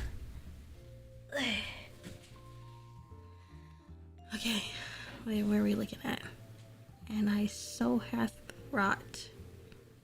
Do wizards wear knee-high socks? I really want to finish this one.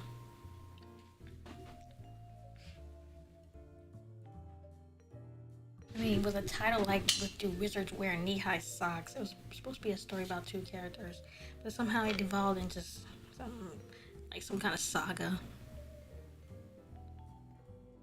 Let's see. Oh, my mom's stuff is in here. Oh, then there was Hunting Grounds. It was hunting grounds was about because there's restrictions that dragons can't. There's an underground place where they smuggle in animals and hunt them for like get sports because you still gotta work for your food. I mean, you gotta go on the hunt. Where is it? Where is it? More documents. Where's the recents? I should probably hide this so I don't dox my mom. So I don't get her doxed. Human mom. Not the dragon mom. Where was it? Where was it? It had a title. It was a senpai something. No, don't tell me that's it.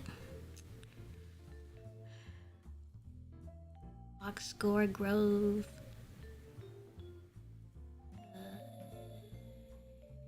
There's Dragon Mafia. Title like that might get me in trouble. Let me see if it's in the cloud. Search master?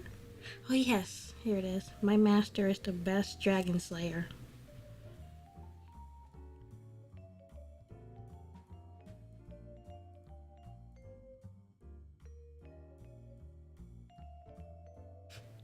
That was the title.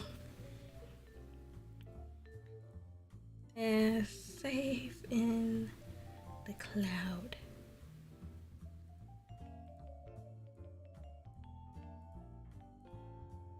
Okay.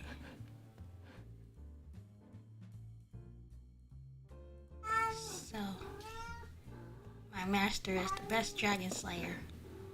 Let's take a quick look at this.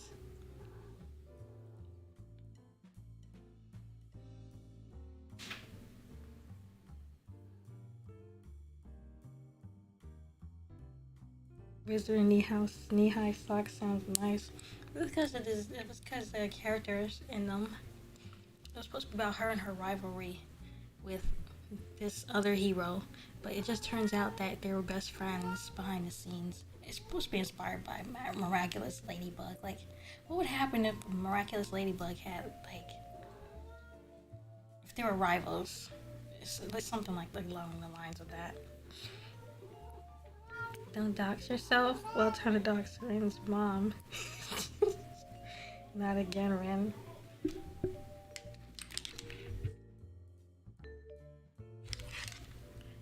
Should I mail her a letter saying I know her address?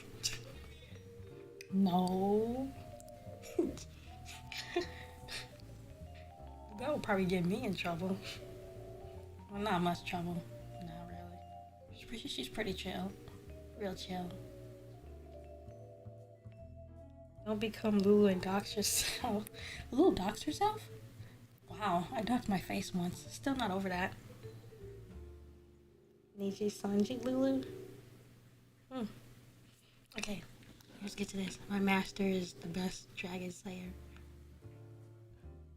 I feel like I should save this. Let's just go over it real quick. So there's this beater that crashed into a lake, but it's a dragon. And it's an Ichi story about dragon falls to earth.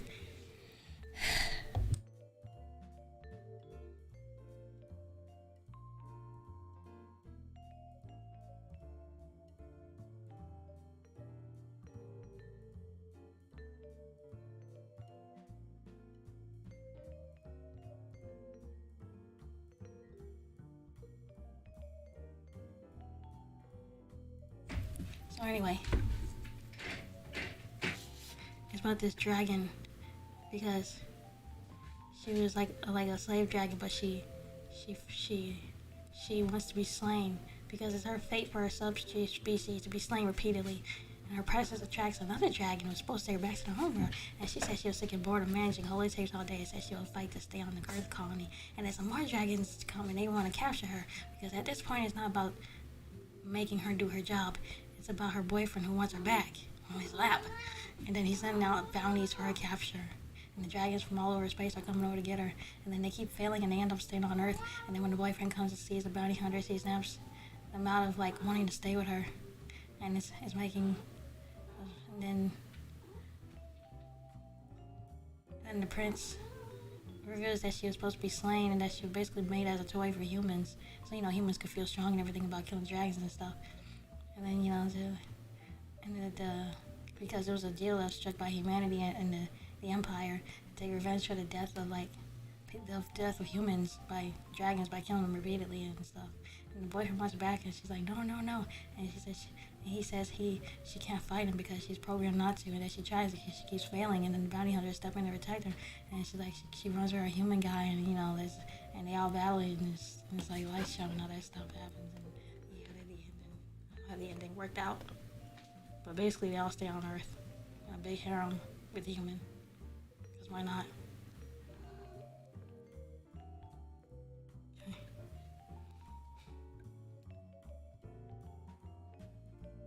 You had an accidental face reveal.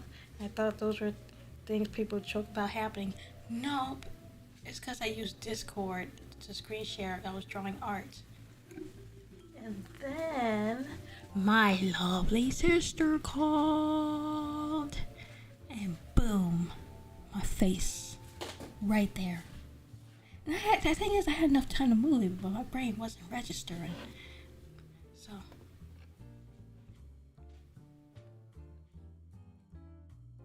Nice. Okay. But yeah, I didn't know vampires were undead.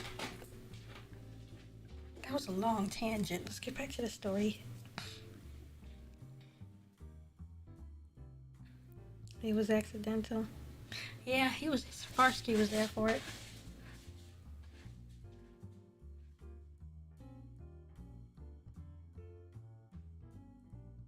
Oh my gosh.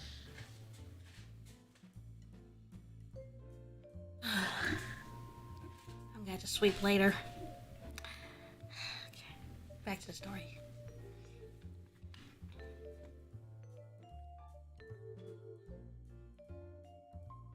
Scaramouche frowns. What are you? He tenses up, and tentacle wrapping around his calf. Tartaglia! What? Sit back and enjoy. Wouldn't want to electrocute yourself, will you? In the water, Scaramouche is powerless. He doesn't have his delusion on him, and if he uses lightning, it'll cook him and Childe alive. You motherfucker! Scaramouche hisses as Childe's water squeezes Scaramouche's thighs, tentacles holding him into place. They sneak through his shorts and fondle his cock. Stop that! Childe chugs out a laugh. Did you just moan, you slut? Through his hydro, he can feel every twitch of Scaramouche's muscle and the rise of his tiny dingling pressing against those simple shorts. Any louder and the recruits on the other side would start thinking there's something up, and you worked so hard to instill fear in them too. Scaramouche begins to leak, the wetness that decidedly isn't water covering his tip. The eye mask askew on his face, pushing up his bangs so that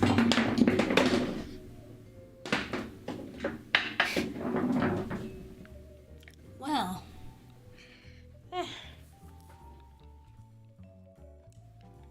And where was I? Pushing up his bangs so that they stick out randomly. He looks like a mess, and Child's just begun. Let me go fix this.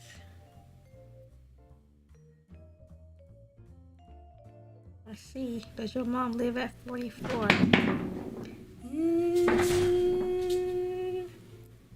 I'm curious about that. Wait a second. And yeah, I'm gonna make it a Discord activity so it's more easy to talk. Okay, Frog.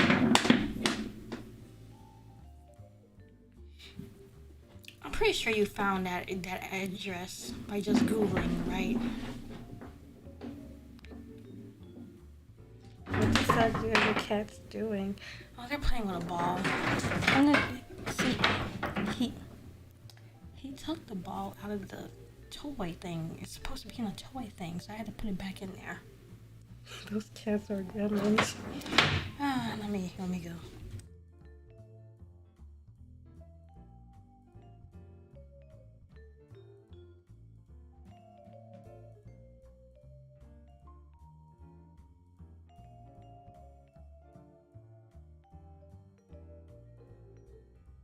I put the ball back where it belongs.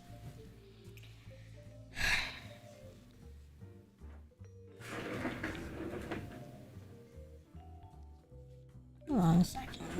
Let me...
That's something to say, hacker.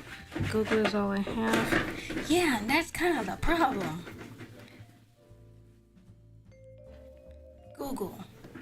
Always outing. But I kind of outed myself, though, because, like, I'm an author, so...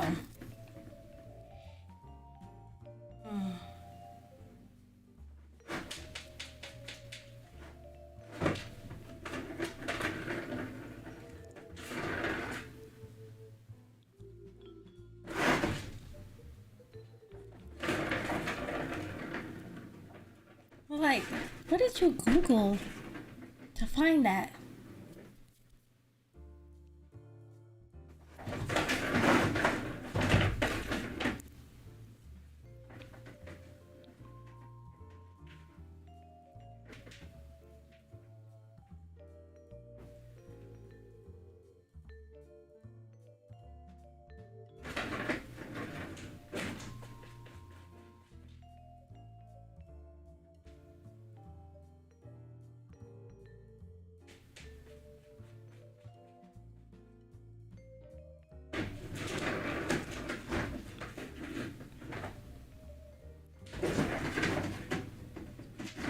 Sounds like some things are going on.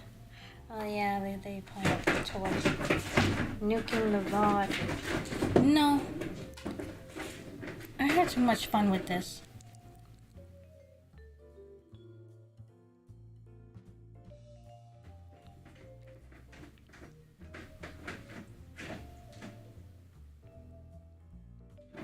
You know, I probably shouldn't be all upset about doxing myself. I mean, the Niji Sanji people, you can pretty easily find pictures of them and Garagura and all the other VTubers, so... When would be a Ren stream without a tad of chaos? Yup. Man, I thought they would be gone longer. I plan to do more with this Scaramouche model, like go play Watch Dogs and shoot up a whole bunch of people. Finally let loose. Maybe I should get an office. I can't do that. Okay, back to this.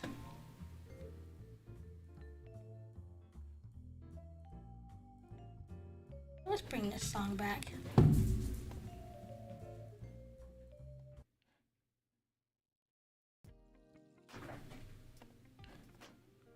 Oh, water sounds perfect because this takes place in a hot springs thing.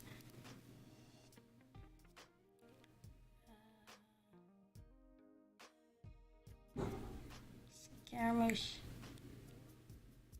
begins to leak. The wetness that designing is in water coming is tip. Okay. It looks like a mess and Childe has just begun. Humming, Scaramouche goes lower. Tentacles groping his plush booty. There's slime between his cheeks. He deliberately avoids his hole intent with watching Scaramouche struggle against the administrations of his ding dong for now. They, they wriggle wildly in his shorts, seeking to touch as much skin as possible. More pre-white stuff mixes with the water. He did that again. Oh my gosh. Okay. So anyway. You're so wet, like a freaking girl. She punctuates the comparison with a tentacle probing Scaramouche's rim. Scaramouche arches his back, mouth falling slightly. Don't. That's enough, Tartaglia. Leave now, and I'll forget this ever happened. Aw, but that wouldn't be fun. Besides, like you'd ever let this slide. Might as well go all the way now that I'm here. Scaramouche's ears burn red. You freaky horror dog. Technically, I haven't even touched you myself yet. I'm not the one seconds away from... Okay, this censorship is not gonna work.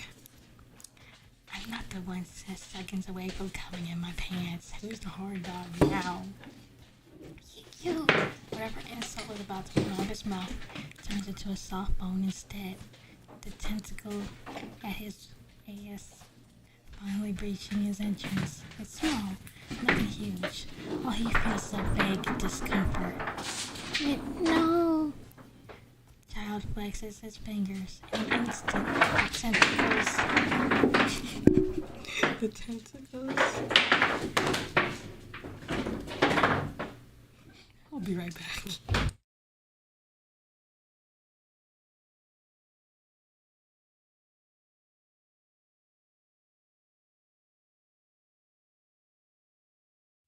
Back, and it's all just the black one who keeps making so much noise. The other one, he just stares at everything. He just sits and stares.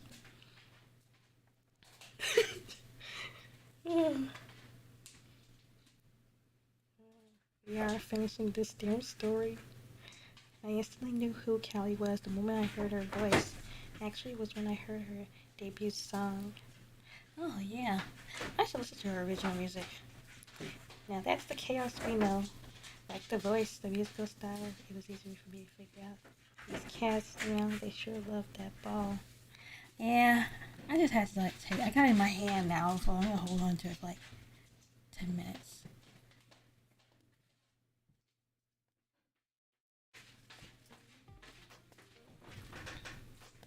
Okay, now where was I? In an instant, the tentacles' girth and length expanded, knocking the wind out of Scaramouche's lungs as it fills him. It's still full! He chokes on his spit, barely registering. Childe reaching through his shorts and pumping his dick with his hands to help him along. The tentacle moves up and down, forming bumps and barbs to rub against his walls occasionally. Scaramouche grabs the edge of the hot spring, spilling his drink all over the floor. Dang, that's painful! Fuck! Hey, lust glazing over his eyes. Scaramouche turns. Childe clings his lips roughly, nibbling on his bottom lip. What are they doing? That's the black one. The tentacles chaining him to the pool loosen, but Scaramouche makes no move to escape, letting Childe loom over him. He holds Scaramouche up with his arms. That's so tentacles still, still stretching his ass wide. You fucking fuck! He moans in the child's ear. Comes burning over his cock as he finds release. His spread is squished between the... Ew! This is so descriptive. His spread is squished between their torsos. A string of white connecting them as they push and pull. I'm going to murder you for this. Wow, this is so descriptive. Wow. What bravery to be so descriptive. I could never. Really? Childe teases as Scaramouche keens. sharp tentacle grating against his sweet spot. His hand roams, tugging at the waistband of his shorts. I find that quite hard to believe, no offense. You should really see yourself right now. That is so descriptive. Fuck you, I hate you so fucking much. Yeah. In one swift, oh, that sounds so painful. In one swift motion, he dispels the tentacle and replaces it with his cock. It's bigger than the tentacle was, and Scaramouche sobs as Childe bottoms out beside him, a thick and heavy presence. Serves you right for being such a bitch. Childe pants as he runs into him. Oh my god, this is so descriptive. Bob's smacking his ass. Throwing your weight around. You can dish it out, but can you take it? Stop! His nerves are on fire, having just come moments ago. Tartaglia! This is... oh my gosh.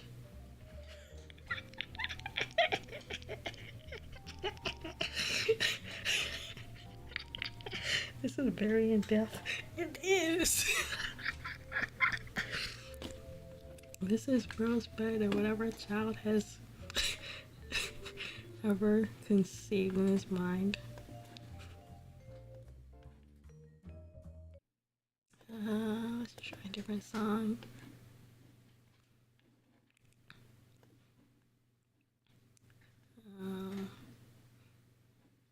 This is Rose.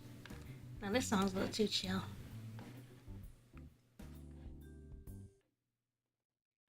I'm dumb. Dumb for what? What happened? We just realized. His balls. Yeah, right. That was funny. This is Brawl's better than whatever child has ever conceived in his mind. His hands grip Scaramouche's narrow hips firmly, sure to mark him for the next day. That's right, grab him hips. Scaramouche's walls flex around him like he was born to take cock to be used as a human slave. Eyelashes fluttering, he ceases the taunting, preparing for pleasure to rack his body. Scaramouche, still squashed between his arms and chest, winces when his cock head pushes into his prostate mercilessly. Dang, that sounds painful. I've read that it's like not really. Okay, let's see. It's gone suspiciously quiet on the other side of the onsen, but neither notice. Shit, he's going to come. This is his first opportunity he's had in weeks, constantly swamped by work. Childe is quiet when he reaches hips still slamming into Scaramouche as White Bush uses a smaller hand. Jesus, that sounds painful. There's a lot to unload. Scaramouche twitching as comb rails from bubbling from the Ew, that sounds painful. Bubbling from the tiniest gap between his stretched room and Childe's length.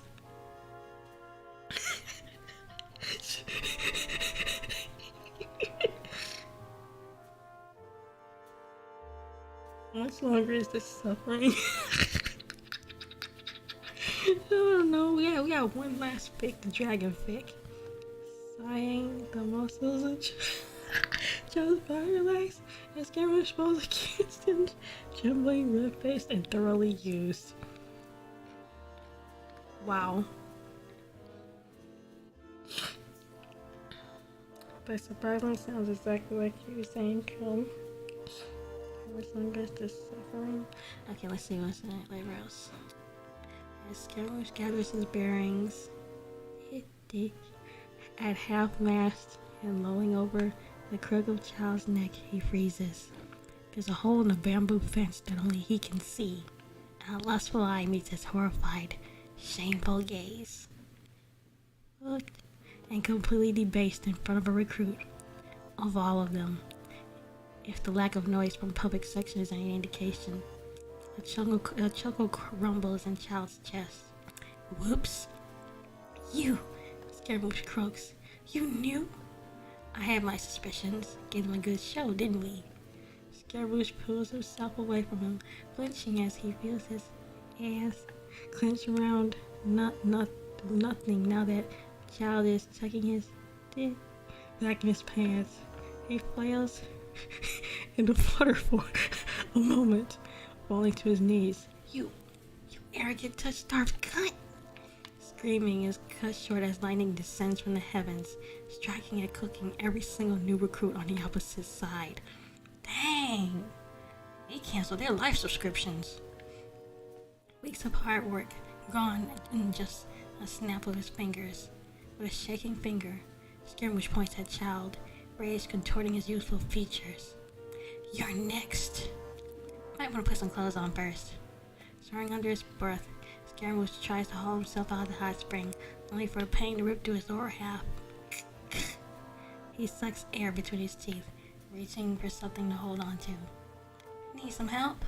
I've had enough of your help. Childe, the bastard, just laughs. Wow. Canceled all their life subscriptions. At least leave one alive to tell the story. Like, come on. Where's the seriousness? I mean, like, where's the potential comedy in a new recruit being like, hey, yo, I just saw our superior getting his booty ripped by this younger guy. And then go be like, oh, no, you didn't. And then the new recruit's gonna be like, yes, I did. Over in that bath, that onsen. Oh my God, you should have seen it. He was all red face and everything. And the other recruit's gonna be like, oh, how scandalous. Like, and then like rumor spreads and Scaramouche is like thoroughly embarrassed. And like, you know, Childe is like all proud and everything. And then Rosalina's like, oh my gosh, Scaramouche, you robbing the cradle. Because, you know, like, Scaramouche is like 500 years old and Childe is like in his 20s or something. Like, come on. Potential interactions there. Missed out. Let's see the author notes. I am down bad for Scara getting looted. Also pretty sure Sandrone's a dude but wanted to make him a cute girl. I have Bible study at 10 a.m. tomorrow and it's 4:18 a.m. right now, so good night. A religious person. It's always the religious ones. I happen to know. I am one. They be praying to God at night and looting in the morning.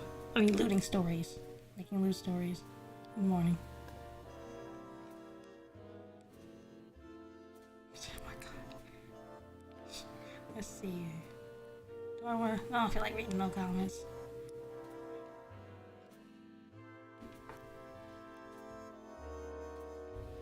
Dang.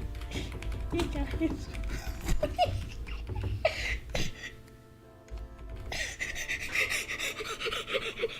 Don't worry, I'm not actually gonna comment that. Like, I'm not actually gonna post that. Like,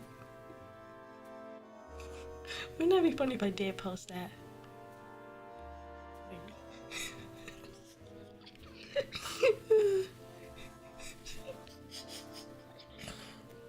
Wait, there's more? Yeah, they actually have quite a few more, but their writing is long, so we don't need to read them. The author's note, Lamau. Oh yeah, it's funny. I actually got this one fic I was reading a little bit of, and dang, it was just, it was just sad. Not sad, but like, it was like, I was like, wow, I keep it descriptive. It was basically Scaramouche getting R-worded, and it was, and like, I was like, what is the context for this? Because, you know, I skipped around. I was like, I was curious, like, what is all of this going on? Why is all this happening? Apparently it's like some Game of Thrones type of fic that they're writing. Game of Thrones type of Genshin fic with like interconnected stories and stuff. So I don't know. You guys know how Game of Thrones is. Like really deep story, lots of plot threads and shit stuff.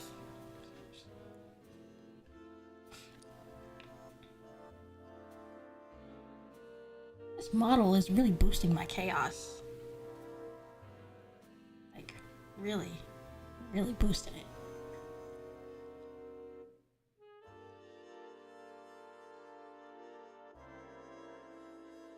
Oh, don't mind me, just admiring the model. Okay, now let's. Okay, we read this one.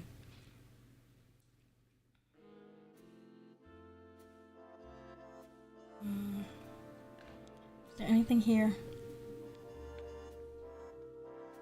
I want to read another CR Ashy fic.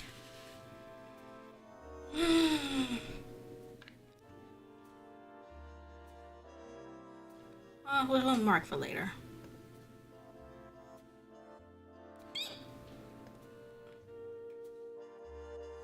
Nice. Nice lady.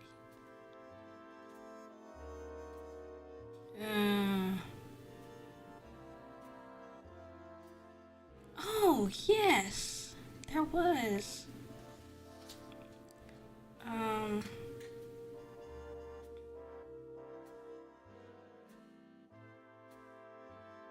I have not really read most of these all the way through because when I try and read, I just give out real quick. So this is like the longest I've actually ever read.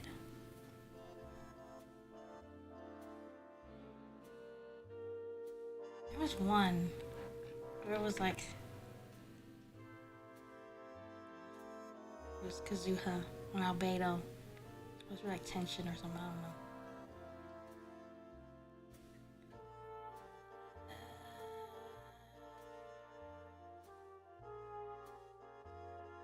Let's read one of mine. Safe ones.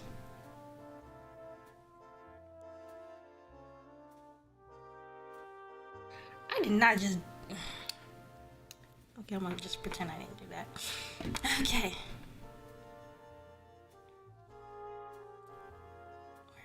Where is it? I wanna go to this one. Lost Vision Lumine.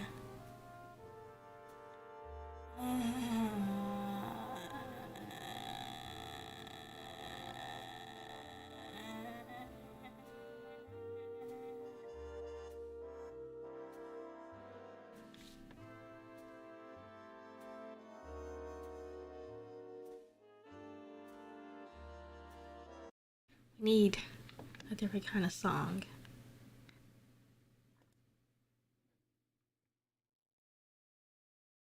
Let's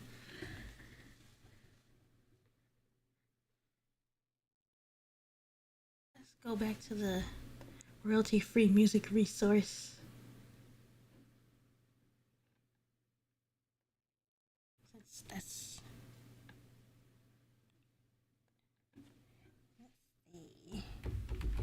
MacLeod, here we are.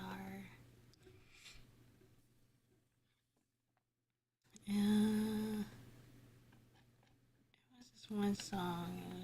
Where's the search? Search. Gotta use free music so I don't get copyright striked. We shall download this one. Free. Download.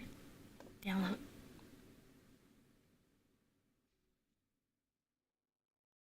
Close it.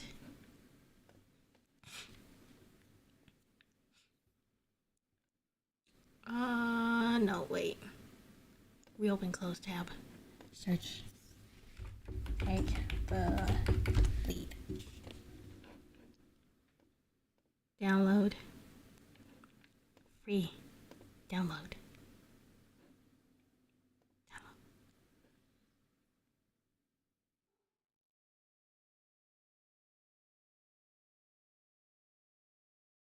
And close.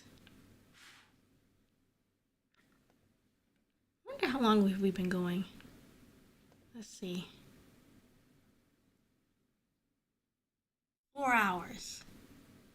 Wow.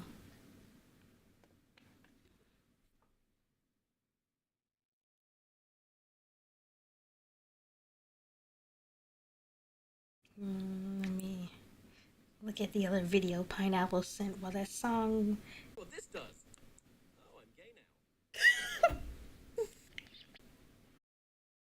now. My 4 big boy hours. Yeah, it's been a long time since I've been able to stream like this. And I don't even feel tired.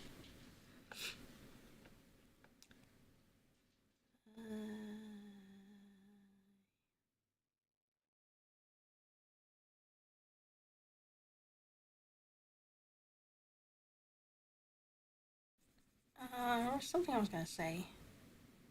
It's left my head entirely. But I think after we get through these stories, we're gonna play Genshin so we can get some whiplash. Okay, now let's start this one. I don't know what I was thinking when I wrote this one. I was just bored.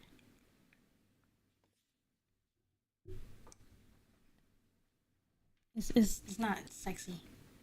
It's I mean being a boss.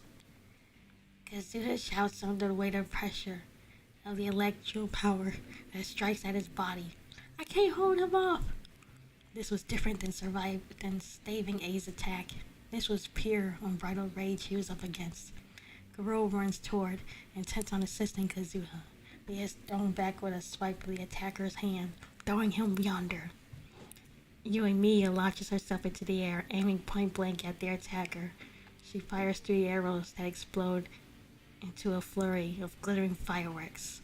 She catches a glimpse of the attacker, fleeing back and sending a bolt of electro towards Kazuha. She lands, quickly surveying the clearing smoke for any sign of them. She hears faint cackles, and by the time she sees the pillars of electro cascading towards her, she's already struck. Her body electrified, her insides heated, but not to a melting point. He appears, lifting her up without needing to touch her, and then slamming her into the ground. Kazuha wheezes, pulling at his robe. It's not a robe. Pulling at his robe as the blood pooled at his chest. He tumbles. Cat, please! He tumbles over, unable to move anymore. Garo pulls himself up. I just realized. Hold on. Oh, no, never mind. Don't hold on. Garo pulls himself up, arms wobbling as he gathers what little energy he has. Blood leaks from his cracked skull, trickling down his weary face. Stay down, dog. Scaramouche summons a lightning bolt, and impales Garo in the chest, puncturing his lungs. Scaramouche casually passes by, teasing him in a sing-song. Oh, how I'd love to hear you wheeze. He knelt at Garo, a fingertip under the male's chin. His lungs were filled with air, and just like your boyfriend over there. Lumine is caught at a crossroads. She's the last person standing amongst her team. Kazuha, Yoimiya, Toma, and even the Radiant Shogun herself lay fallen on the ground, their bodies unresponsive. Toma cries out, clutching a broken arm. He is rendered motionless by electro pins that dug into his skin. Each attempt and movement sent jolts of pain throughout, like salt buried deep in flesh. Kazuha wheezes as his lungs fill with air, having been impaled the same as Garo. Each breath feels like he's sucking on plastic, each breath expelled with wheezes. Yoimiya smells metal as the blood pools around her nose. She has not moved after being slammed to the ground like that. A's body has been pinned to the face of her sister's statue, held there by an unknown force, or rather, the force generated by the gnosis now held by her unhinged puppet. Doll, he's a doll, he's not a puppet. She received everyone's treatment of being impaled, of having her flesh filled with electro needles, of having her legs torn apart and fed to the vice shops that now run loose in Inazuma. All of them injured beyond immediate recovery.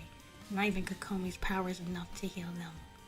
Kokomi tries her damnedest, all efforts futile, flailing at her arms in precise movements as bits of power in the form of water dissipate over the area. Her eyes are blinded by an abundance of tears sliding down her cheeks. Wake up! Wake up! Wake up! She says in hushed, frantic breaths. Okay, now, so, we should take a look at the cast. because you guys probably don't know who they are. This this Yoimiya archer girl, really wholesome.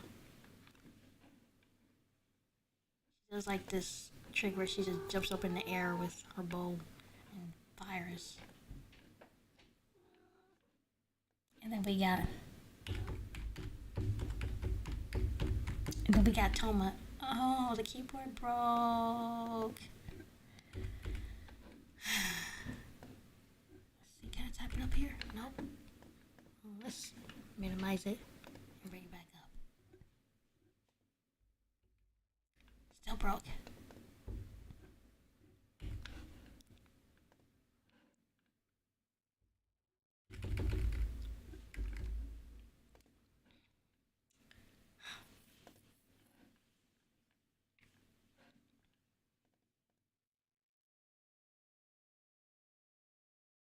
Long stream, y'all do that sometimes. Oh my. Wait, what are you reading? Oh, I was reading this other one that's not nasty.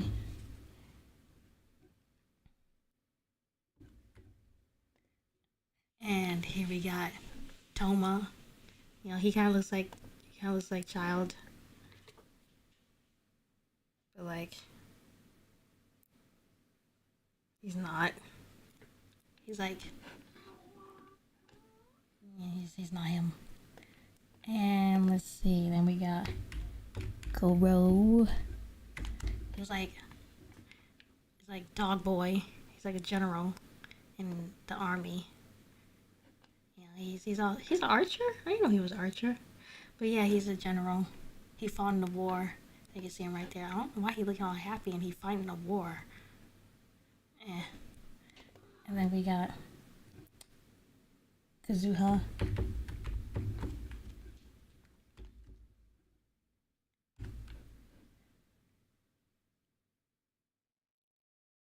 Oh, one of those previous searches. Think something. Huh?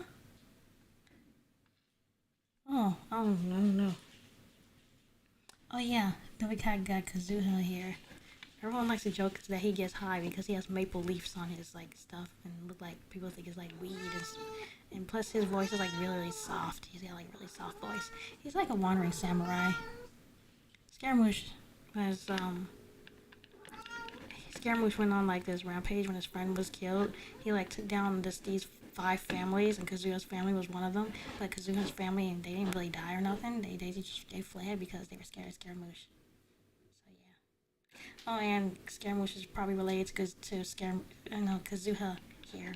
He's probably related to Scaramouche's dead friend. It was like so like yeah, we got some identity thing going on there. I like identity crisis stories. Very psychological. And then who else do we have? Oh yeah, we got keyboard broke. Well, you all know who Raiden looks like. She's that purple haired hoe.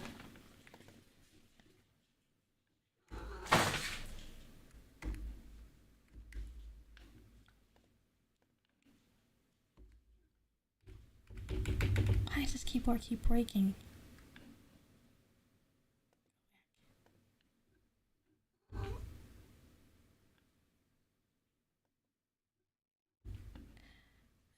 Yeah, it don't matter.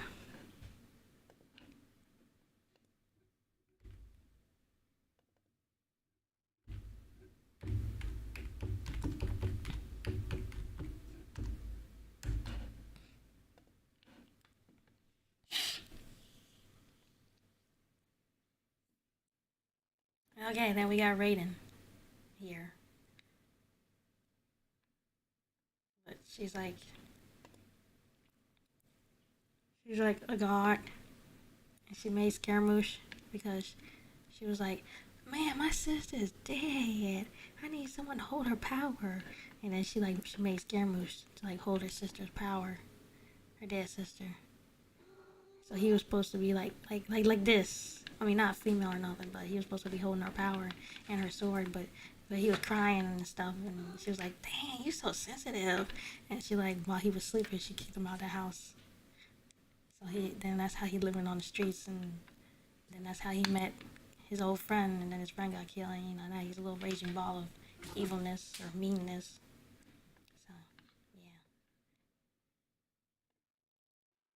This hot. Is there a higher resolution?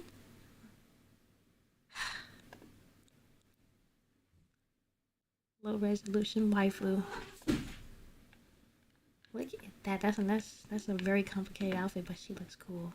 I mean, that's not her. That's her doll. Because she was making dolls that she wanted to take the power. So, and since Scaramouche was like really sensitive, she just threw them out and made another doll. And the doll looks exactly like her. So it's really weird. Because it's confusing. I mean, it's not confusing, but like to a newcomer, it'll be confusing. So this is technically her doll. Yeah. Okay, back to the story.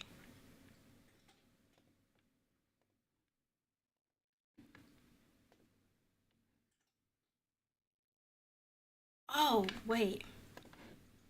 Kokomi. Right, I don't know how I forgot her. She's supposed to be like Dragon Jesus. My keyboard broke.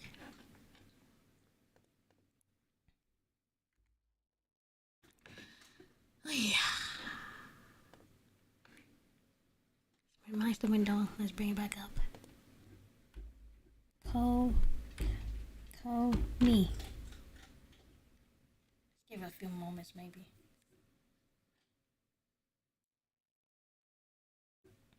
Give the cats all the scritches and scratches. Oh, yeah. I'm gonna hold them next time I get up.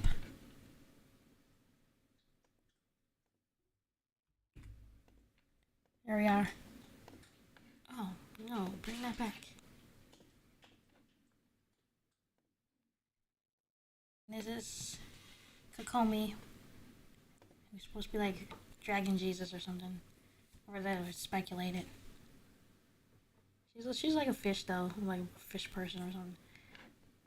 She moves really weird, like she's like a mermaid, like who's like in the water. Everyone makes fun of her. I think she's cute. Yeah, we are awaiting our Dragon Jesus. I'll get back to the story. The doll's name is Shogun, right? Yeah.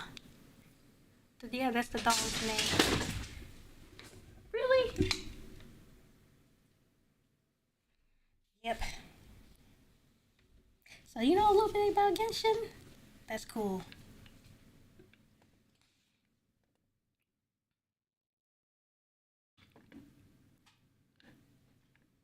Like A rarely ever came out. It was always just Shogun coming out and stuff. Okay, back to the story. The one responsible for the stands meter away from them, his body glowing a dark yellow aura. He takes a step forward. Lumine gets in her battle stance, but she wavers, her legs jerking as if to fall out from under her. Scaramouche speaks wryly, ignoring the violence he caused. It's a shame we can't see how powerful we could be together. Lumine shakes her head. I want nothing to do with you, or your power. Oh? Then reconsider my offer. You won't be working for the Fatui. You'll be working for yourself. This power can help you reach your brother a lot faster. Lumine lowers her sword. How do you know about him? She takes a step back as he gets closer, threatening to invade her space. Our intel is extensive. He's closer to her and her stance still falters. Whispers of your deeds reach even the farthest corners of Teyvat. Now he's in front of her, leaning forward. He whispers, his voice on the verge of a hiss, her skin crawling and her body shuddering. All I want is a companion I deem worthy to cleanse this continent of gods and humans. Lumine's lower lip hangs open and her voice trembles. Why do you want to cleanse? Kokomi sputters. Don't listen to him. Don't let him inside your head. Lumine, please.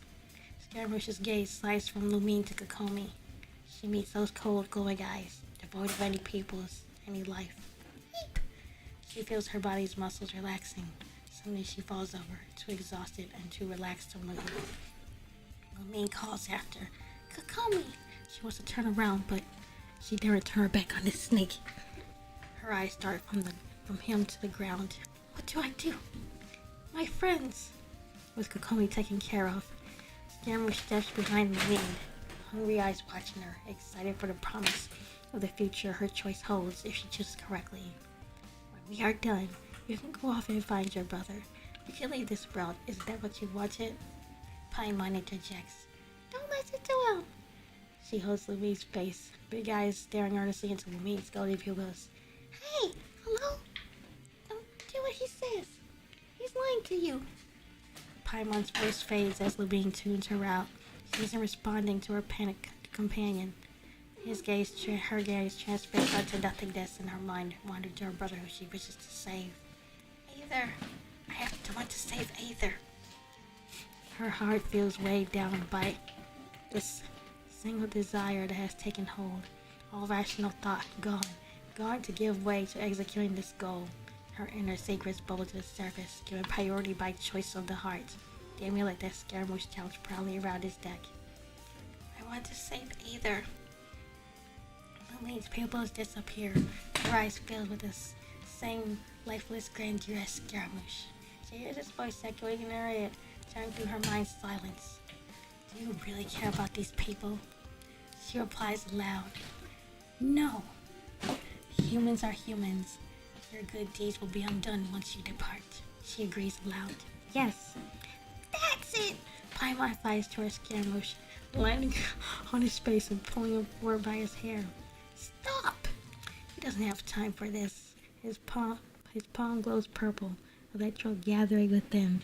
He slams his hand down upon Paimon, sending jewels upon jewels of electricity into her tiny body.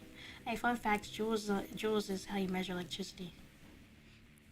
Her blood curdling cries are shrill, and yet she hangs on, fingers tightening on his hair.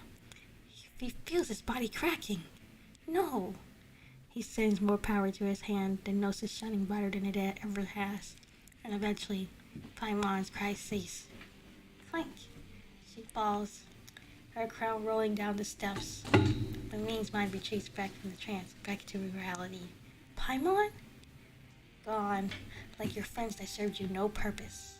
It's just them now atop this hill. They stare at each other.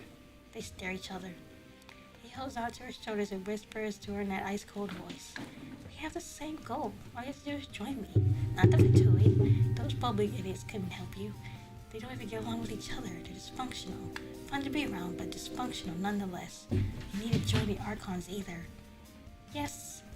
All they have done is keep secrets from you. Secrets about Conria, about the Abyss. Yes. The Gnosis has given me the eyes to see the truth of this disgusting world. It can do the same for you.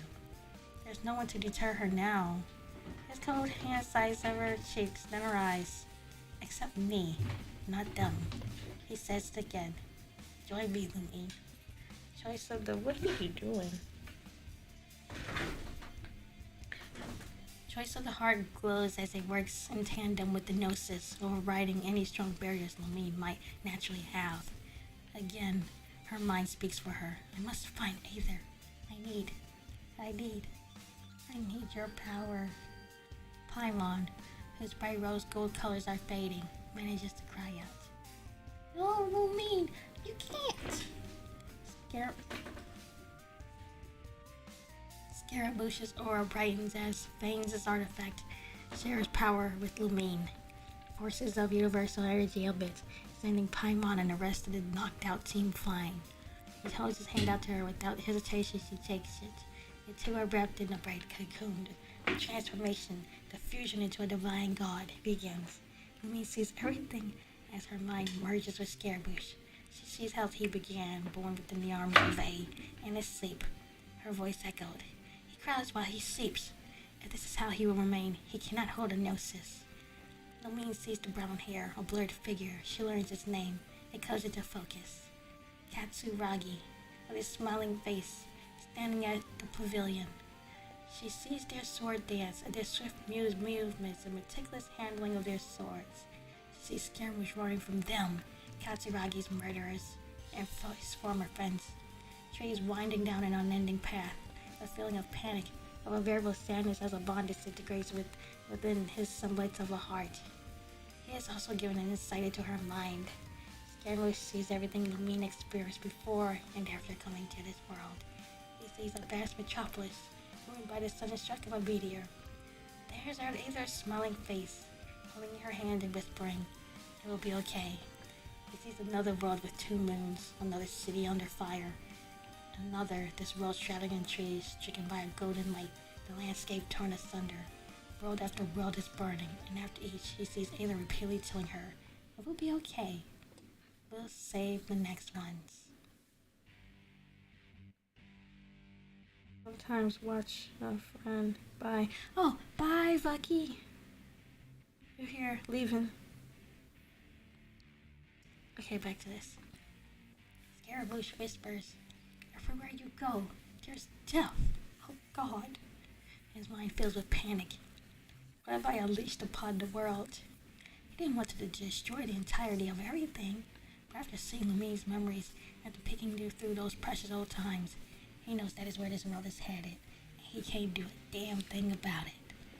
The two are finally merged, thoughts and memories blending into one mental soup, and their hair, purple from top and fading to gold in the middle, and their body is bright yellow, glowing with golden hues.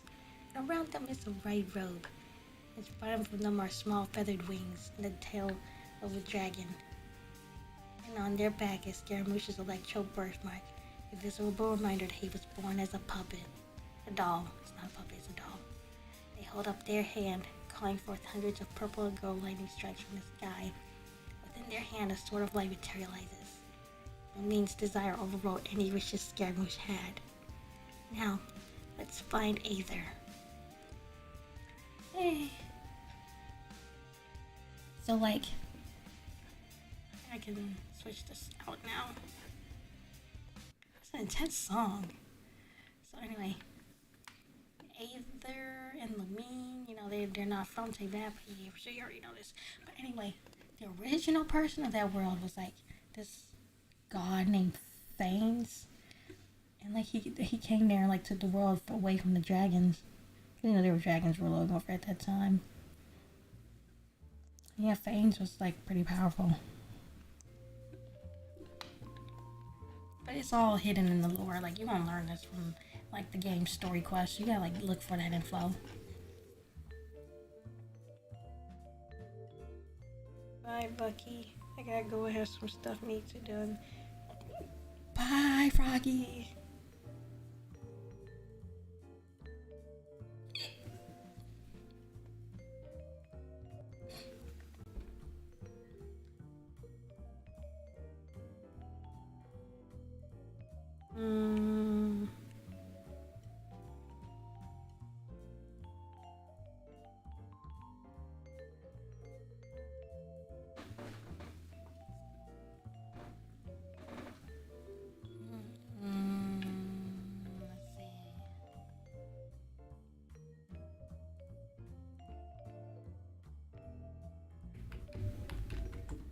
Devon, Durin, Venti, Jean-Louis, Zhao. Okay, I'm gonna traumatize you guys with this dragon fic. Oh, here it is. 2,000 words? We're not reading all that.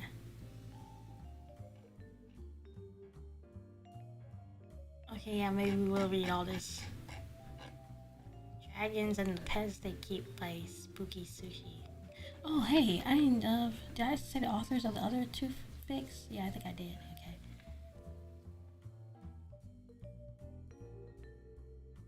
Wow.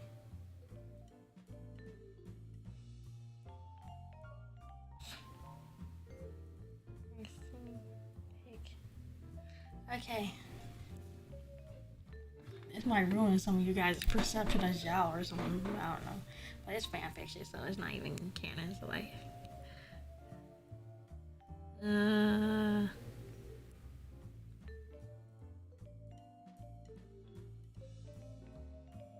So long. 2,000 words. Do I want to?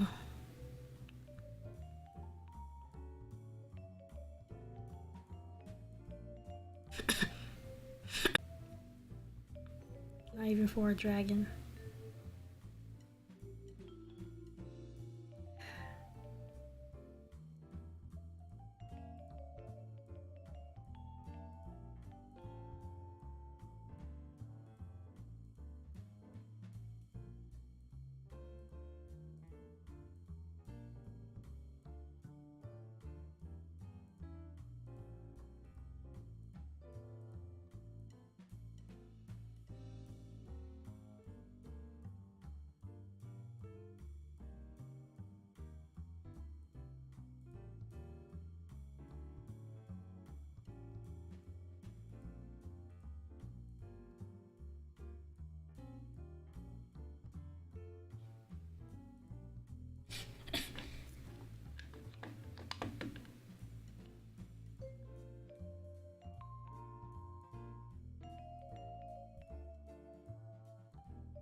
I'm trying to find something shorter.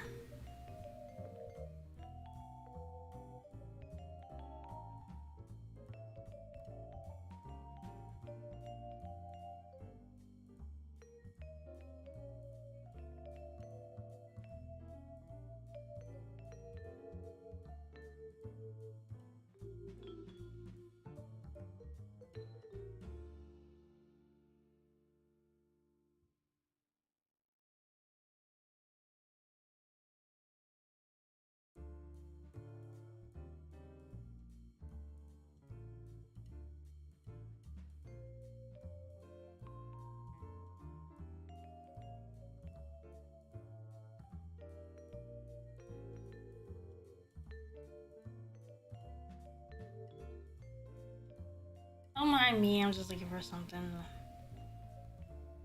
that I wanted to read. I couldn't remember the name.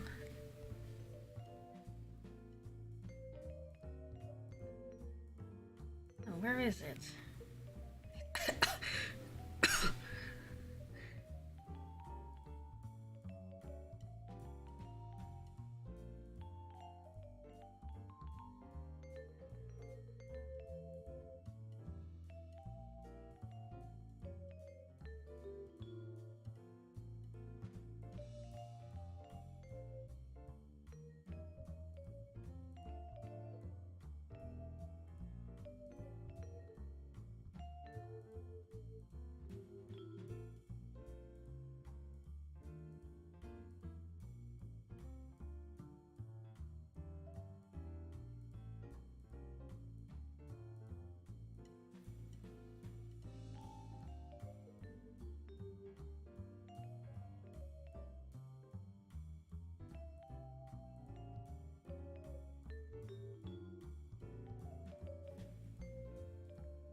Okay, I need to find what I was looking for. Okay.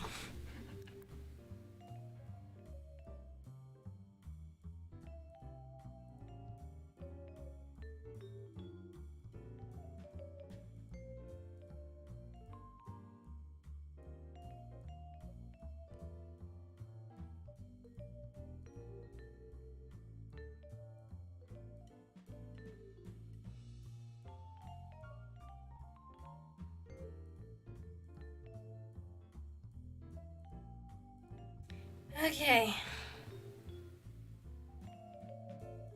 Okay, let's start this one. I'm kind of tired of reading.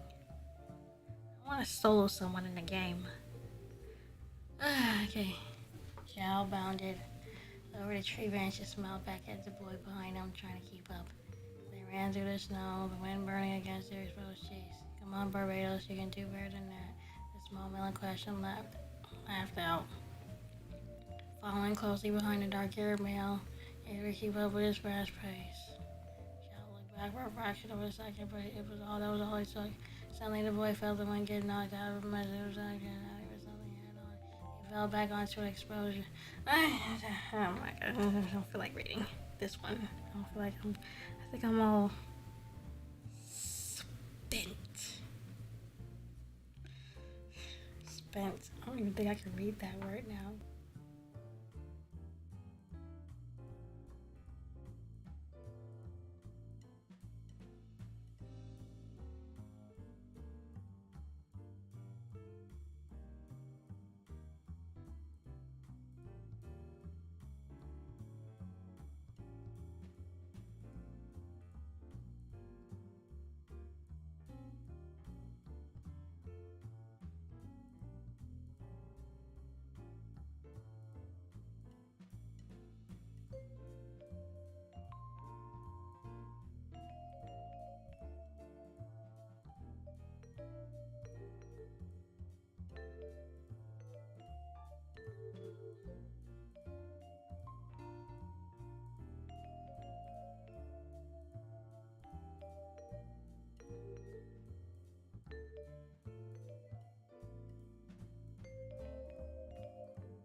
I just realized I can't share a link to this.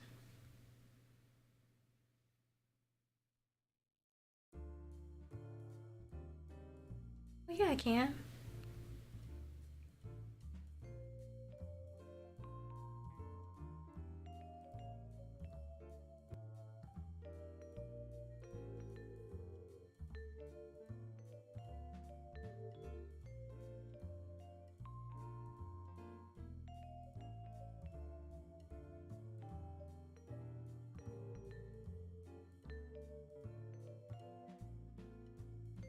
Okay.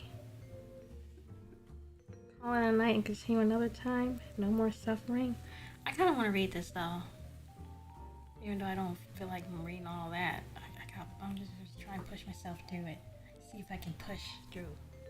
Action time. 10 more minutes. Can we set a how do you set a timer on here?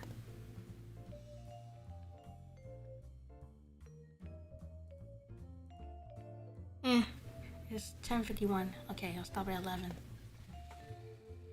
Okay. Okay, let's skip all this witty banter. Oh, look at all that. Okay.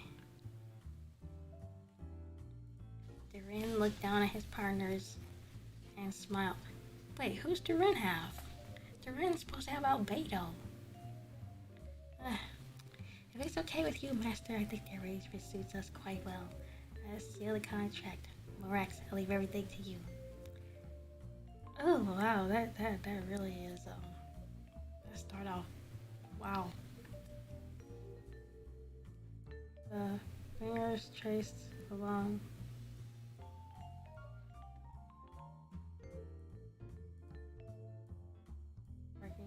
becomes a warm, wet cavern. High enough yet, fancy angry hoof to his nose. Finally, the ring coaxed the center dish back from causing by the gag from his intrusion. Do they have the dragon features? Like dragon claws. Let me see.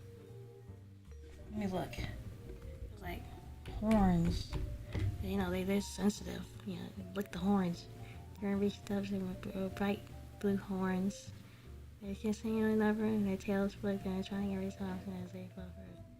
So they are hybrids. But, like, is it the type of hybrid that's like human all over and just got some tail and horns? Or are their arms actually dragon arms and their feet like dragon feet or something? Like, watch the brown dragon move closely from his position and the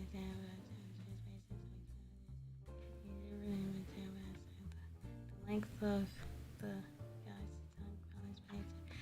Okay. Oh wow. Oh wow.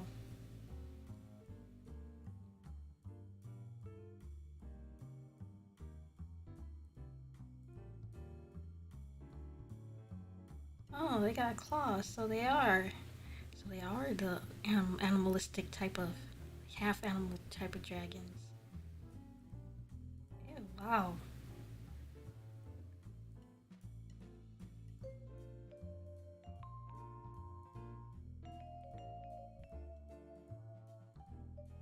The nervous ecstasis, he was likely spinning half in depression. Oh. Oh, okay, this is, you know what? I'm not in fanficky mood anymore, so, hmm.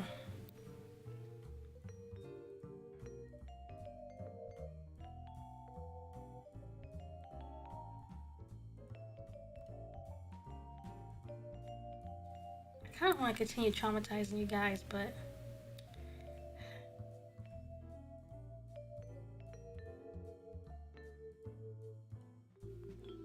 oh,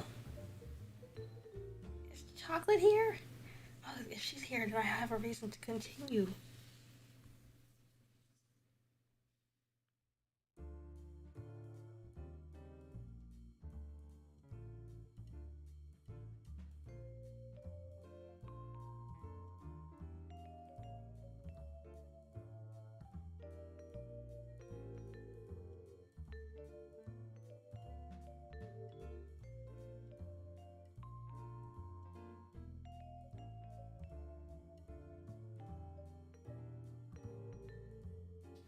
Hmm.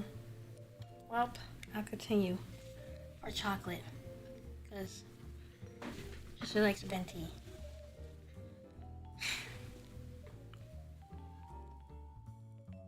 Lord, give me strength.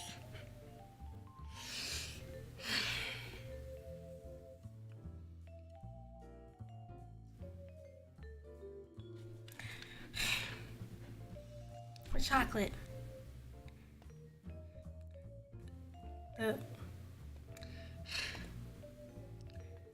fingers traced along Barbados' tongue, slowly working in and out of the warm, wet cavern. Had enough yet, Fancy Angry huffed through his nose defiantly. Durin coaxed the. Oh, yeah, I know I'm probably stalling, but hey, just.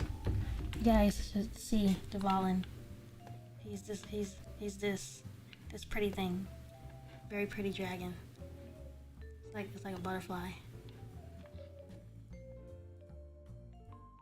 It's like a beautiful butterfly bird. And then, well, Durin was like dead or something, so she don't really have a form. He just wanted to be friends with Devalin. That's all he wanted. He was like, yo, Devalin, let's be friends. But he was like causing all this ruckus and destroying everything.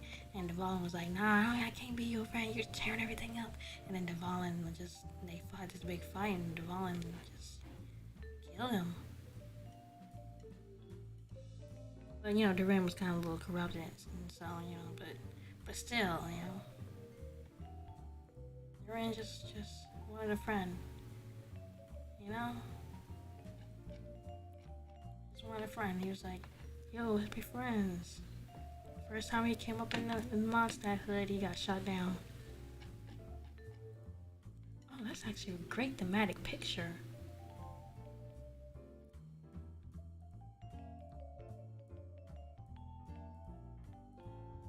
And let's see. Oh, this is a nice picture. This is gonna be my wallpaper.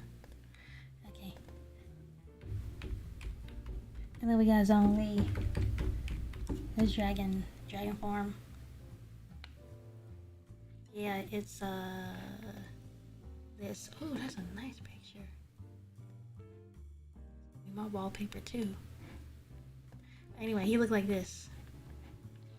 Apparently he's like half Quillen or something. And then this is his creation, Zhao, which he like created or something. I don't know. I guess he could like create him or something. It's kind of like the same with Scaramouche and Raiden. Just a little different. Okay, let's get back to this to the. Get back to the fic. Cool. Just realized it looks like a sea slug. Oh yeah, that's what everyone compares him to. He compares him to an axolotl. Okay. Durin coax the center did back and forth and causing the boy to gag slightly from the intrusion. When the red-haired male finally... Red? I thought he was magenta.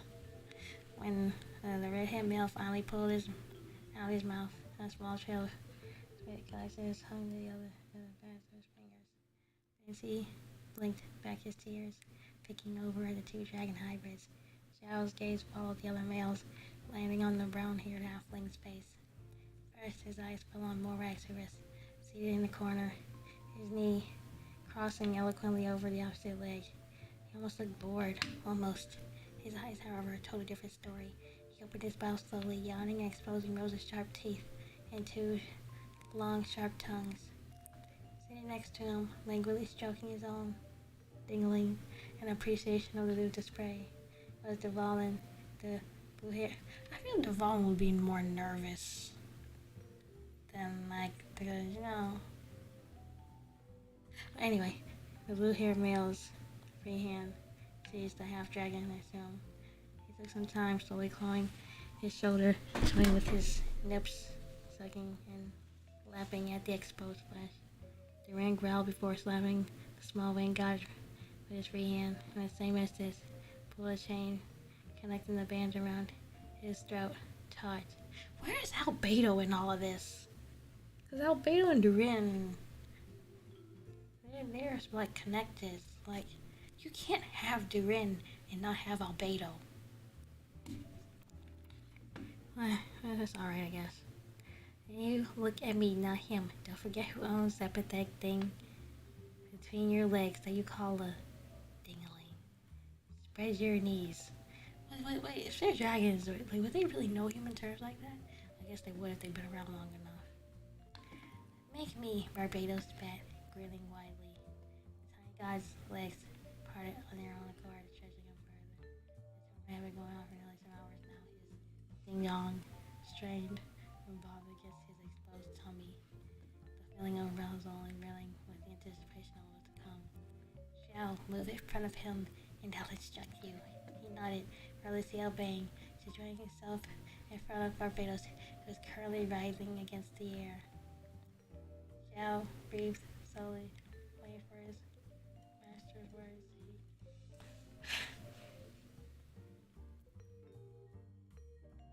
I can't.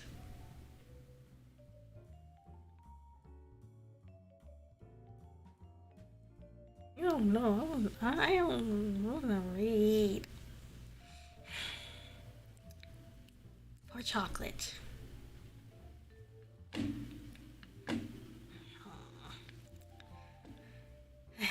He ran his eyes and continued the command was given. Show his face. Zhao looked his hand slowly, moving up and down. Like this, master. I feel like Zhao wouldn't say that. But, you know, it is what it is. Just enjoy the fic. Okay, just read it. Okay, just read it. Stop being critical. The man nodded once. Very good. He knew that when God in front of him was impulsive and derived pleasure from being brought to his knees forcibly.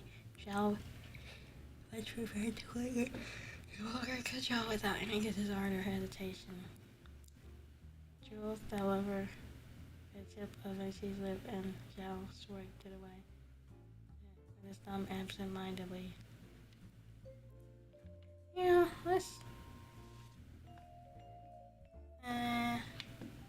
Maybe I'll play another Sierra song. Maybe that will help. Ding-a-ling. I'm not saying that. No, I'm past my curse word tolerance for the night.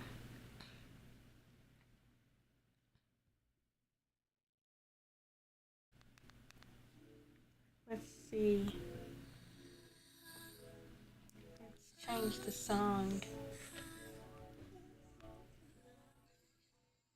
Sierra again, because I don't know, it's funny like listening to dirty songs like these. I don't know, it's just funny.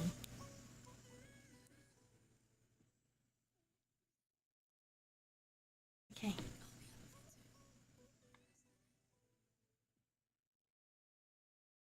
Yellow Male brought his free hand out, scratching his long claw into Venti's nips, licking the surface.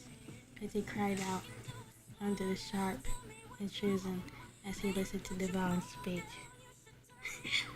Yes, a reminder of your place would suit you just fine, little one. Venti groaned as his chest tensed, his nips slowly becoming more sensitive. Is it too much to read? Ah. The red chuckled softly. You'll decide when you've had enough. The dragon male pulled back his hand briefly so he could stroke his own ding dong. His own wiggly wiggly. With his free hand, he moved Zhao's head, bringing it to Betty's chest. Zhao, I want you to feed from him. Zhao quirked his head up to the side for a moment, not understanding. Durin seemed to sense the boy's hesitancy, and the lightly prodded and squeezed Everbatus' chest, causing him to moan out. Suddenly, a small bit of white liquid pebbled and dripped from the tiny thing, trailing down his abdomen onto the cave floor. They're in a cave? Zhao nodded once, before tilting his head, and looking forward to look at Betty's chest. A deep voice filled his head. He recognized it immediately as belonging to Morax. So, Adeptus kissed the exposed nip once before wrapping his lips around the surface. His eyes were laughing, taking down the liquid that flowed freely. Okay, let's do this. Swallow and the chamber start as he moved his nose, shaking him up and taking him in. He sucked a bit more, sniffing softly as the last on. And an instant at Durin's command, Zhao pulled back his gaze, fell on Locke's chest. He grabbed that easy. The blood marched up the sides of his body, taking a Durin. Venti? Who's calling him Venti now? Okay. Venti whined at the sudden loss of contact. The back hair nail was panting. Venti held him against each other. Okay, this skip. The blue-haired halfling had moved forward as well, and Zhao peered up from his position on the floor, noticing that the falling Durin had taken the forms most comfortable to them. Huh? Upon closer inspection, he noticed shining scales. Oh, there we go! That covered their arms and their exposed legs. Oh no, they're still human. They were fierce and they were beautiful. Durin reached up, choking the ball's bright blue glowing horns. They'd take it to kiss one another, and their tails flicked and fingers off as they fought for dominance. He watched the brown dragon move closely from his position on the floor. Morax's wiggly was already in anticipation. Suddenly something wet probed at Zhao. He had a bird drool that ran down my back of his tank, his ding dong over region. The length of one of the god's tongue found its way to jail. Personally passed and okay, wow. It was barely as tight as him, and he was already capable. The other tongue cheek brown instead of his ding dong. He can choke the other down. I need some holy water after this. He felt Morak smiling against him, breathing out. There's nothing here. He clicked. During the volunteers heavily snapping at each other every so often.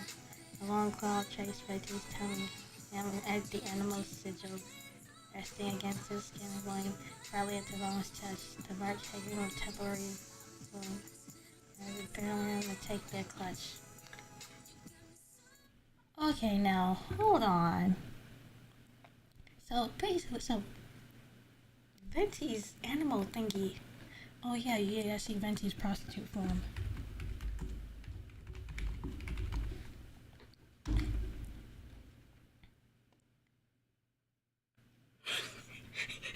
You need super holy water.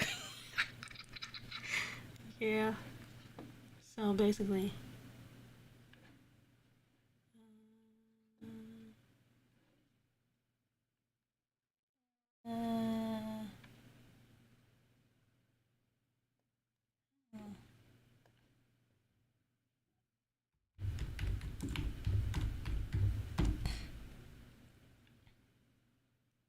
wasn't there a full size? Oh, here we are.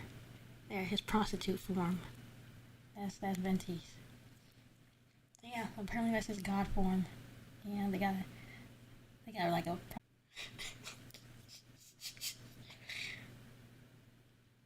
Yep.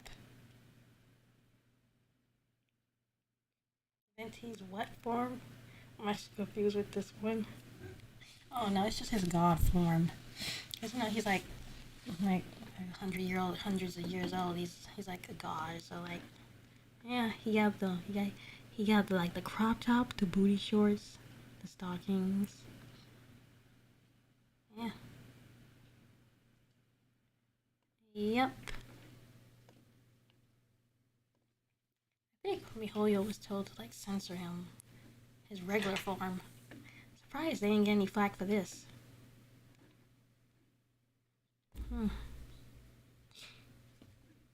But this was like in the manga, so like manga readers know it exists.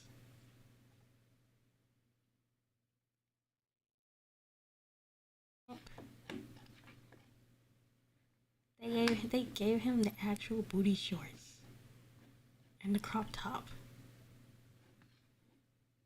Wow. So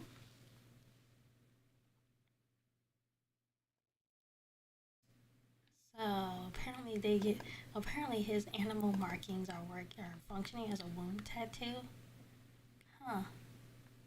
Why not just give him the innate ability to have dragon eggs then? Just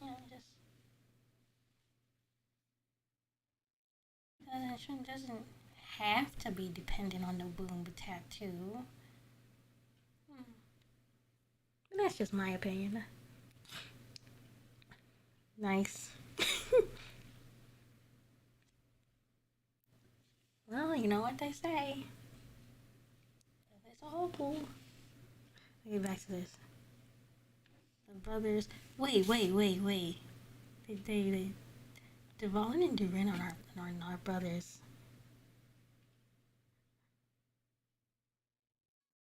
The dragons push their ding dongs up against Fancy, stretching him apart, being like the numerous circumstances like this, yeah, under the teasing pressure of males. Thankfully, that didn't seem to be the case. This whole finally gave way, allowed the man to hastily move into a man's on their ding dings, grinding as they took him, and Zhao's ding ding into his mouth in the same instance. It's like again taking the brunt of the impact of the two whale stones that pushed Venti forward. Xiao's military fevers around Venti's. Like, he wanted his Morax pull his tongue out. Xiao, if you wish me to stop, you need to say so now. I don't think I'll be able to hold myself back after we begin the process. Morax seemed to pause briefly, nudging his head against the boy. It isn't my intention to hurt you, he stilled, seeming to search for any signs of hesitancy from Xiao. He had dust sighed out. Master, he stated firmly, if you take me right this instant, I'm going to push back and impale. If you don't take me this instant, I'm going to push back and impale myself on your ding-ding on my own accord. I think you've been in that company of the animal god for a bit too long, my dearest one. You seem to have forgotten where you stand. Allow me to remind you of who you serve. Zhongli would not say that, but it's a fanfic, so it don't matter. The pair had finished and were now resting. Zhongli wrapped protectively around Zhao, and he sighed peacefully, still connected to Morax's. Not. Oh, hey, Chocolate is here. Okay, still connected to Morax's. Okay, this the thing which Lulu from the voice in my stomach. The Ren pulled out of Venti slowly. As the head of their small group, having decided that Devon would be the first to spill this dragony seed inside their darling consort. Though disobedient and playful in most regards, he never fight Devon on something of this level of importance. Venti's tongue let his rose out as he panted. He breathed through his mouth hard, sobbing from the lack of fullness. His pupils were wide. The young god was so far gone in return and pleasure. All he could manage was to choke out shaky. Breathe me, please. But belong to you. Fill me up. Need it. Okay, we're leaving off that. So, Chocolate asked, what's the name of this fic? It is Dragons and the Pets They Keep by Spooky Sushi. 658.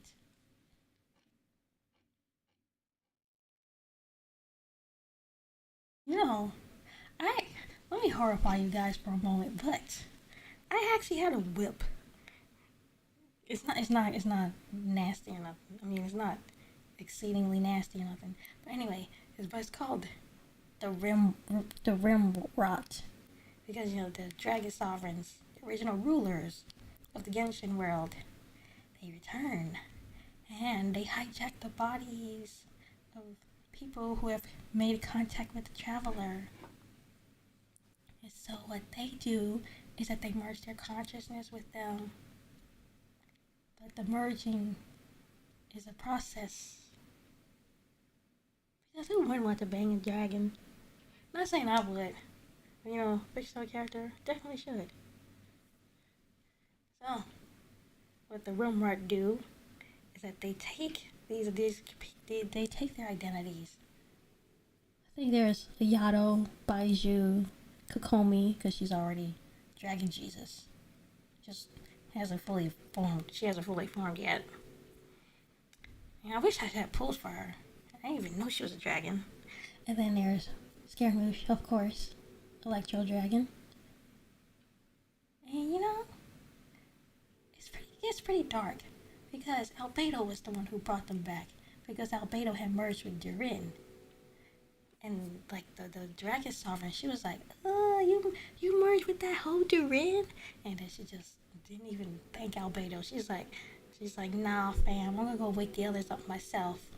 And then she wakes them up, and they all wake each other up in succession, stealing the travelers' friends and taking them over, merging with their consciousness.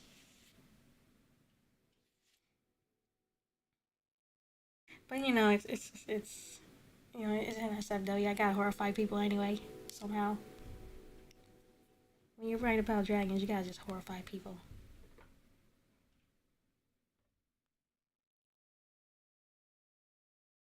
Whip. I'm gone for 2 seconds and whips are pulled out. You had a whip? No! I'm not talking about that kind of whip. I'm talking... There we go. WIP. Work in progress. Whip.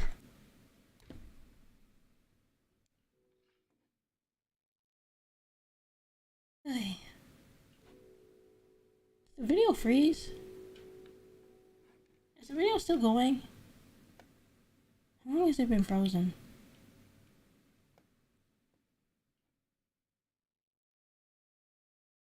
I didn't even know it was frozen. But anyway, what goes on in the fic is that... Oh yeah, Signora, pretty lady. She... Okay, let me get to the fic first, okay? I'll read the outline after this. I'm reading this fic for chocolate. Okay.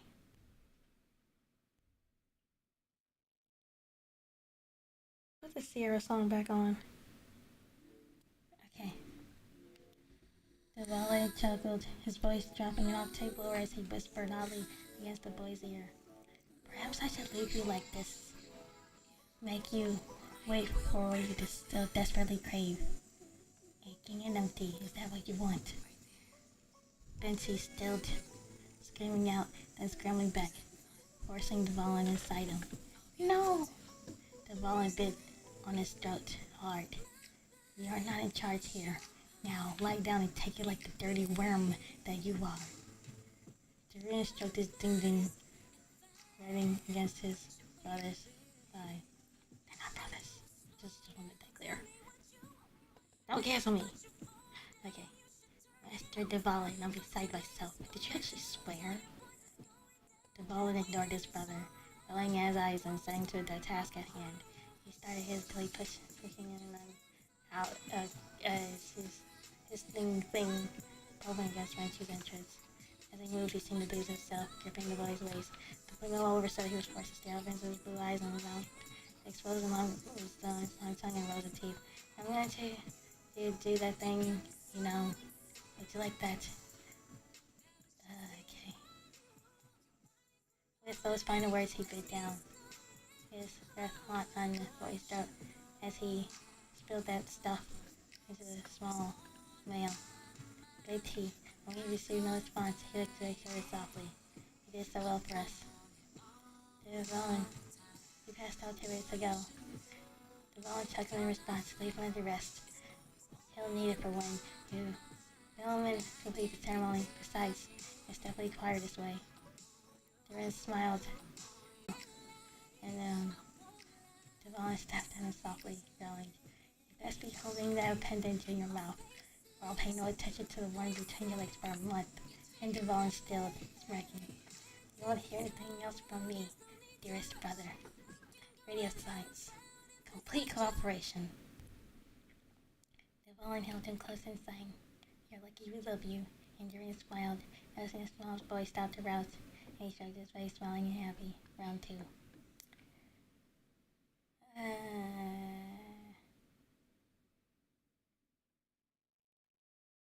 I made it through that one. I made it. What is this? Doreen Bensie.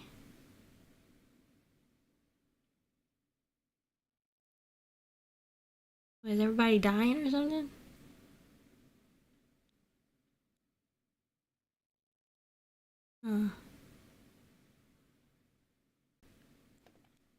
That was for you, Chocolate. That was the hardest one. I also thought you meant a whip like a car. That was very tame compared to what's been read earlier. It was. Because it could have used a little more dragon body parts though, but that's just me. Like, the tail can grip stuff, like, you know? DJ, use that tail, throw somebody around. Now, back to this thing I was mentioning earlier.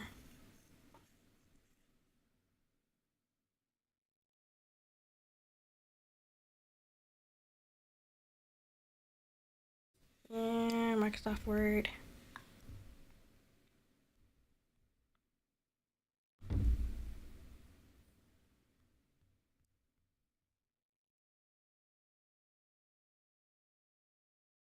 paste.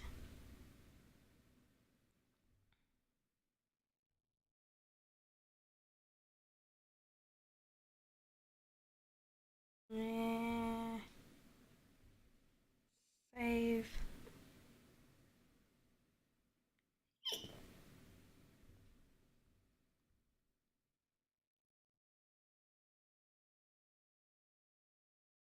Hurt.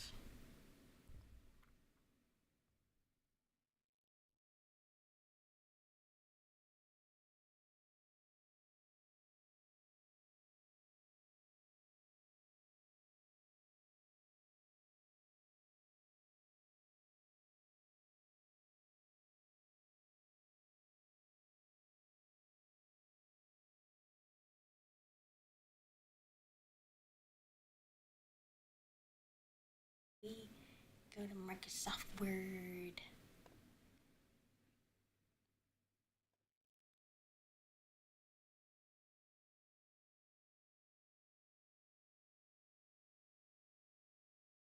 Open that up.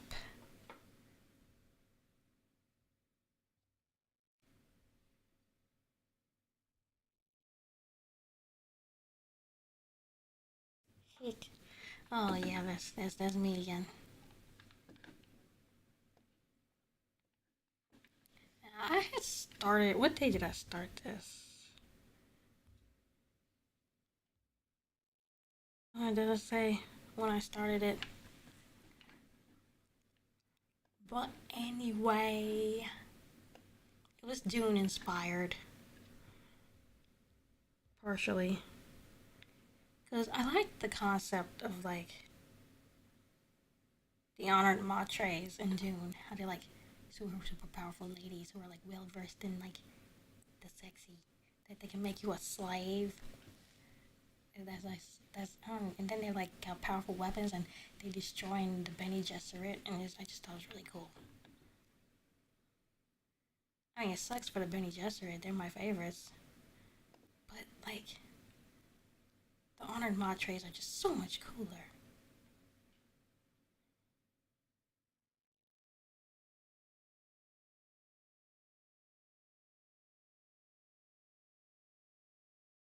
You know, in a way, my dragons operate kind of similar. Like,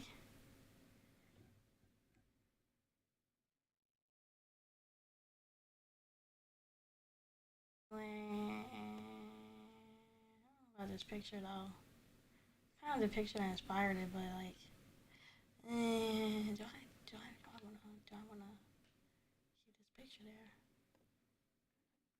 No, just a quick second, just a quick glimpse.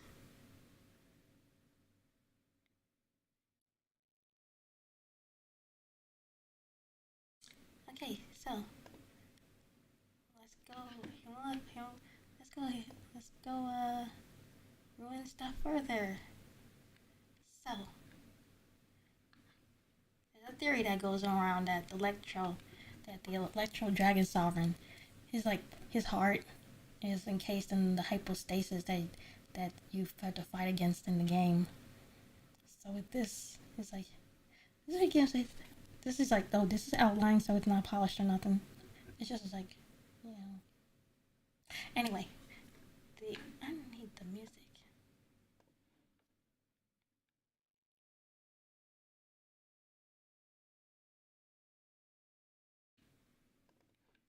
There we are.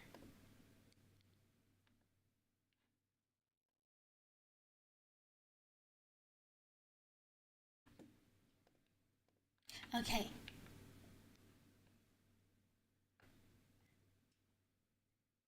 The Electro Dragon, whose heart was encased within the hypostasis of Aleph, reclaims it as he takes his rightful place as the overseer of Electro.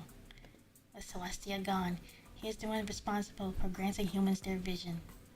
Each one is carefully crafted from chunks of his body. Since technically visions are dragon body parts. Theory. And should he be felled, he made sure the people with hearts of lightning could continue using his power. Over his personality. Okay, here we are. We're Albedo awoke the first sovereign. She was offended at him. She smelt the remnants of the artificial dragon, Durin, and surmised that she had merged with him. She, she called her the Whore Rim. She cast Albedo aside, no longer giving him an audience and cursing Durin 10 times over.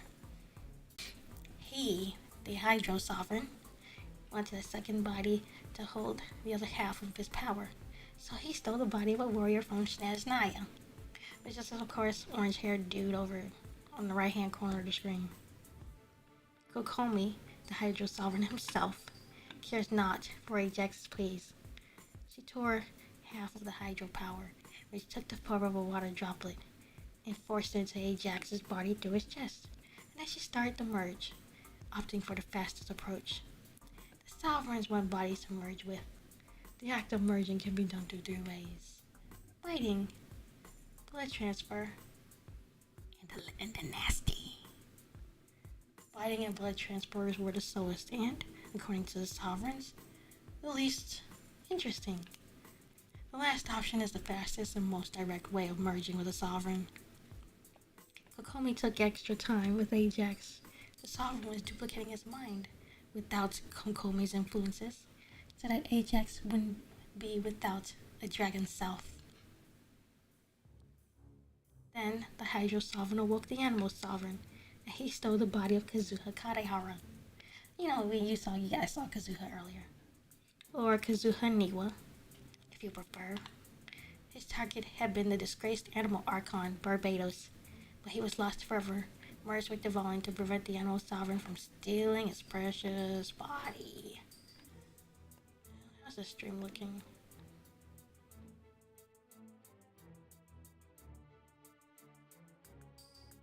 How are we looking here?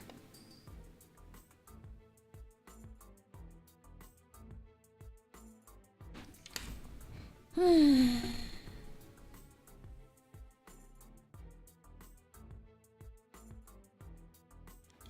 tell how the stream is looking.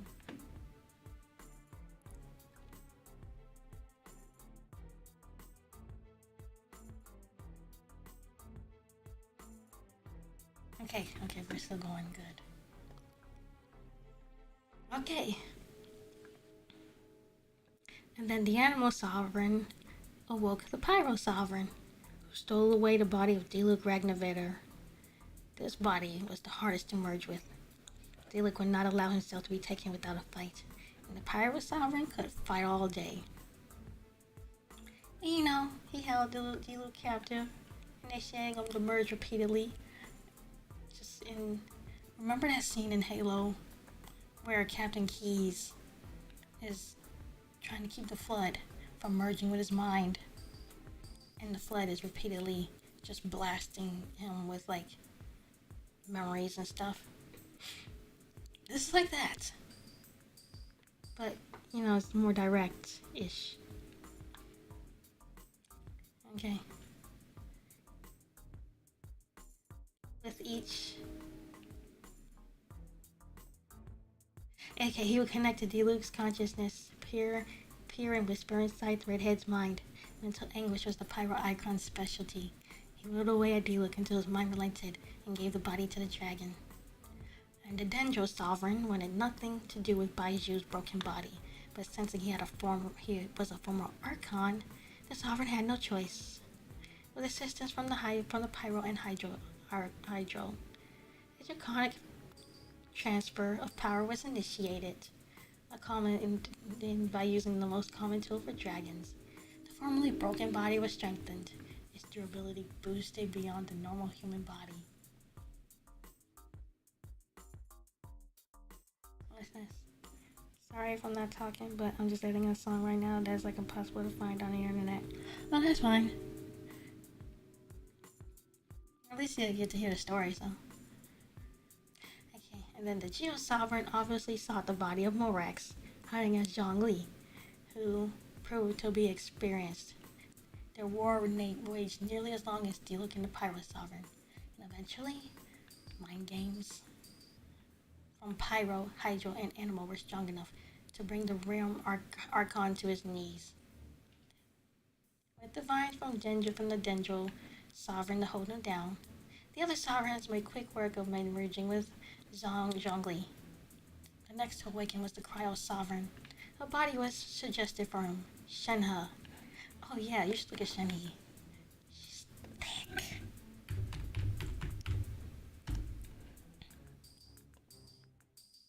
Here we are. Shenhe, or Shenhe. Nice. Look at those. Look at those curves. Look at those curves.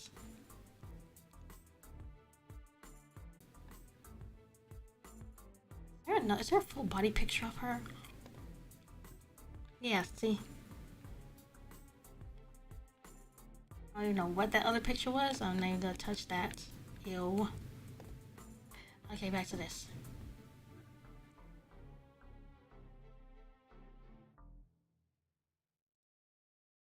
Oh, the thing stopped tracking.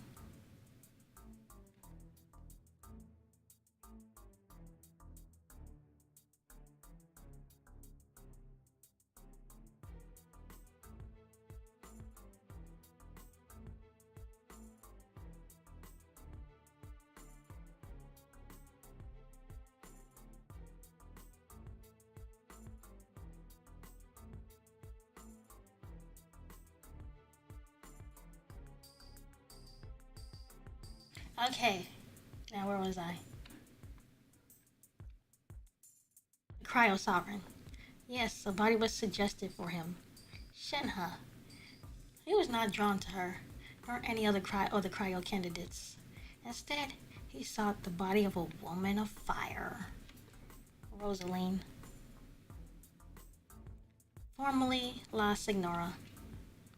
He retrieved her soul from the eternal, or whatever afterlife they have in there, and remade her body using pieces of her former friends.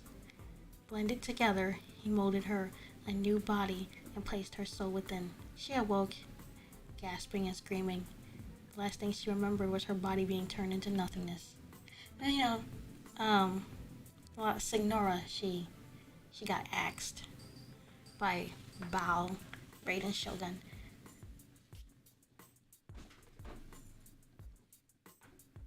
And let's see. The sovereign nudges her with his maw and apologizes for sending her back into non-existence. I mean, bring her back into existence. Confused, she inquired further. He told her she would cease to be Rosaline and be merged with them. He told her that she would not entirely lose herself, but would become one with him. She was never one to cry publicly, but this time, the overpowering presence of a primal creature, she shed tears. I refuse. She grabs the nearest sharp object and to her throat, ensuring she would die quickly. The sovereign caught her within his claws. He would not let her go so easily. He summoned Easteroth, Paimon, whose true form is now. A side tangent, there's a theory going on that Paimon is like the god of time but lost her powers. Okay, back to the story. She slowed time for Rosaline's body and averts her gaze from the crime she committed. She noticed slowing time for a dying body would prolong the pain. Rosaline would be conscious as she drowns perpetually in her own blood. The body is broken, but he did not want to lose Rosaline's consciousness. He steals the body of another user with another element again. The sovereigns judge him strange for not wanting a body that used his own element. Ayato. Oh yeah, Ayato. You guys don't know him.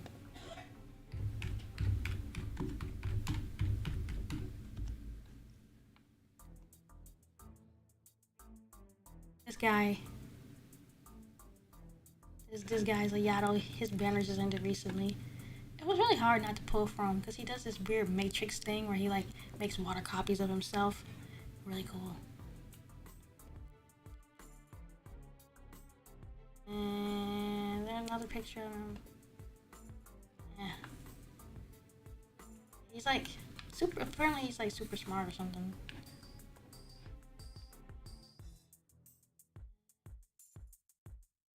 Yep. Okay.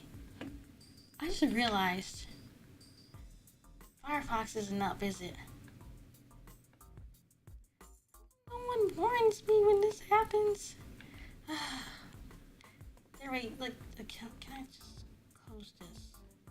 Put this up under here. There we go. There's a Yato. Right here. And right here. And right here. Pretty guy.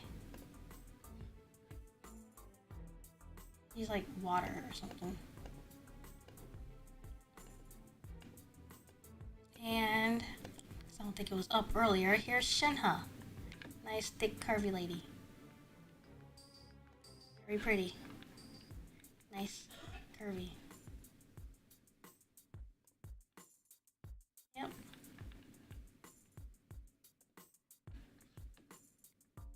Back to Microsoft Word. Okay. And we already know who Signora looks like. Yeah, okay.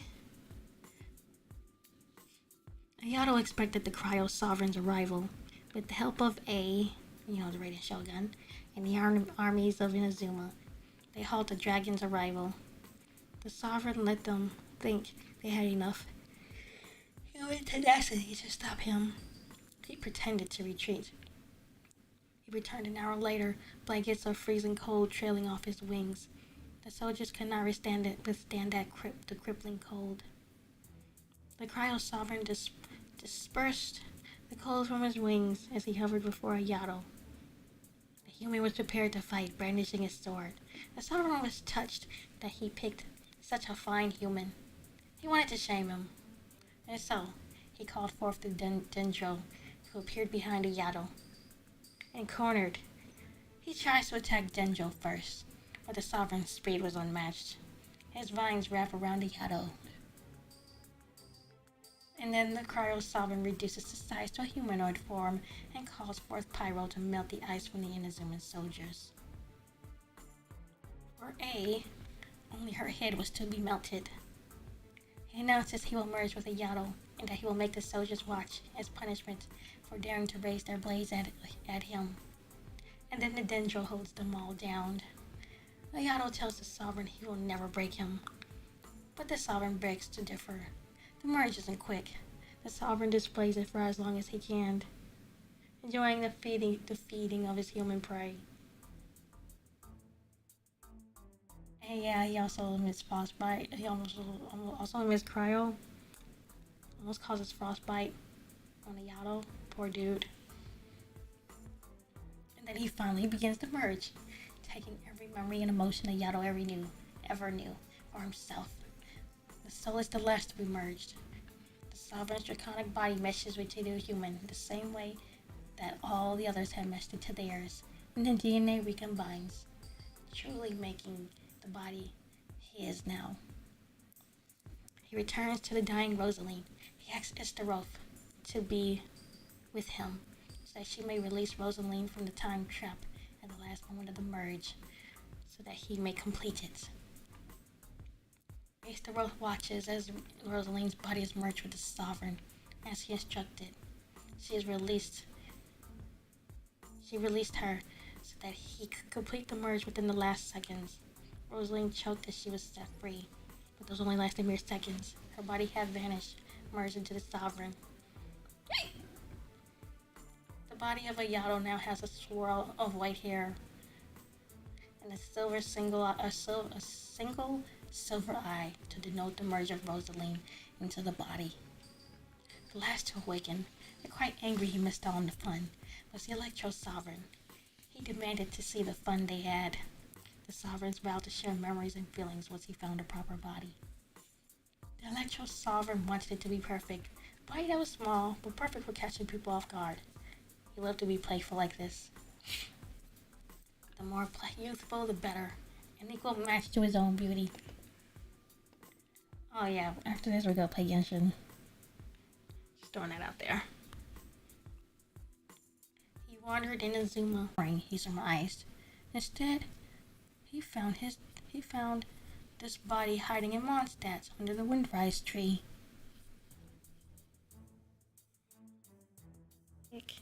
Oh, I didn't realize I did a hiccup. Okay, so his target is Scaramouche. Scaramouche was attempting to become a new person. His life was in danger from the Tsaritsa for being a traitor.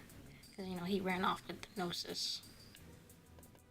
When your Electro Sovereign appeared to him, they talked long about many things. Scaramouche loved to talk. It's hinted at in his lore. And so did the Electro Sovereign. However, the Sovereign used speech to ascertain his opponents and gain intel about the world. Through Scaramouche, he learned more than he ever did eavesdropping on the lives of residents in Inazuma. When the conversation slowed to a crawl, he told Scaramouche he wanted to treasure him. So he called forth the Dendro Sovereign and asked him to bind his prey. Scara tried to run. But, nah, the Dendro Sovereign, had him restrained pretty quick. Let's see, Scaramouche's Electro was useless. The Sovereign performs the merge. Scaramouche tried to reason with him, even offering the Gnosis. But no, then that was of no use to the Sovereign, because as in his words, he was Electro incarnate. And so, he bid Scaramouche, the doll, farewell, and merged. So the Sovereign, admiring his new body, can now call forth the others and request to know what they did while he was asleep. The Sovereigns answered his call, and the first Sovereign, Kokomi, the first Sovereign, who has no name, and the nearest Kokomi, Childe, Kazuha, Diluc, Baiju, Zhongli, and Ayato.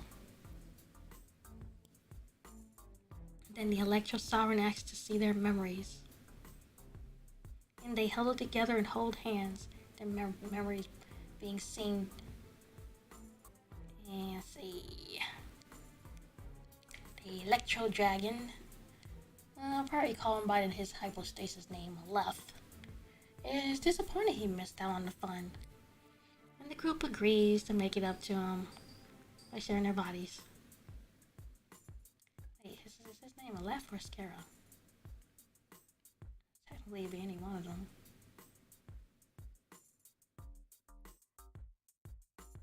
Meanwhile, Albedo sifts through Durin's memories at the instruction of Dubalin. He concentrates on the first Sovereign and finds her aura trail among the ley lines. He calls her to her in a voice of rhyme and song, like the other Sovereigns had done to each other. And sure enough, she answers, appearing in white, light, and wind. And when she appears with the body of Aether, Albedo is saddened and angry. This means Aether, as he had known him, was possibly gone. And Albedo expresses his sadness over Aether's death, but she assures him, "No, son, Aether's still alive," and that she is him. And the others have stepped into their new life and no longer go by titles, all of them except her, because despite merging with Aether, she was not fully whole with him. She regrets being ungrateful to Albedo and wants to show her appreciation. And then she will be accepted as Aether to fully merge with him. It will be Aether's last lesson to her in humility. And, they go to the dragon spines to perform the merge at the remains of Durin's heart.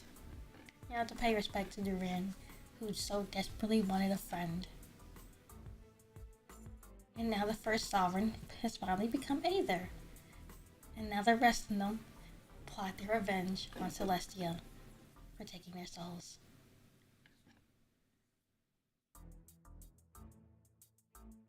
And that's where that ends off.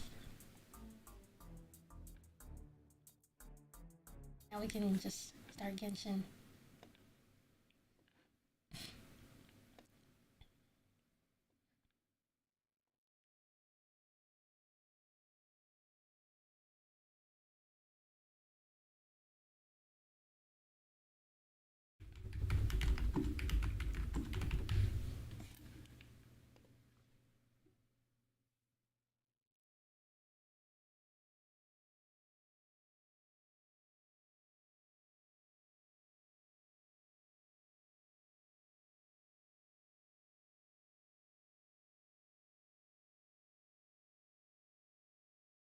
Mm,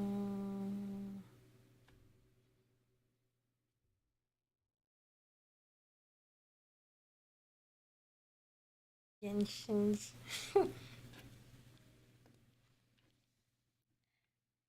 Okay, where if I can find them. Where is it? Where is it? It's somewhere on here. Oh, wait. We're supposed to look at. You guys are supposed to get your first taste of Scaramouche. Right.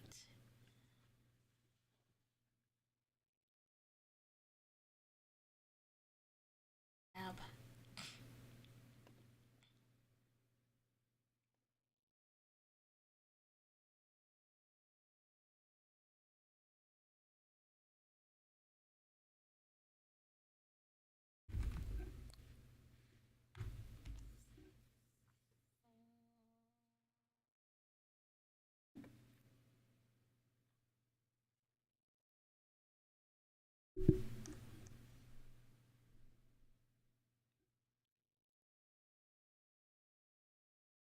You gonna watch 8 minutes of that? No, we're just gonna watch the first one.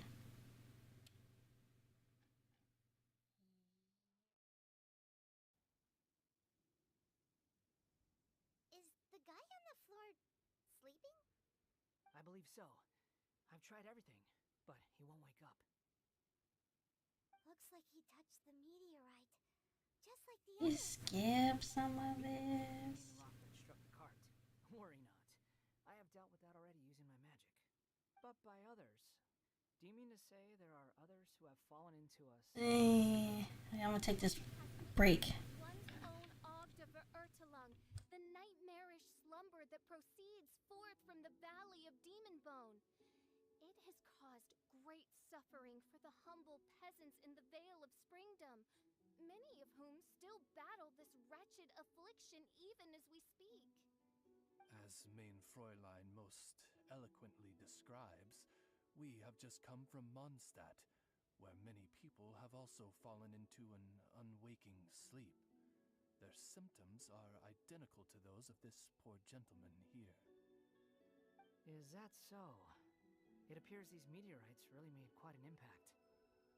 Seems this guy's dressed like a winery worker. And we've already met Ben. So this one must be Fritz.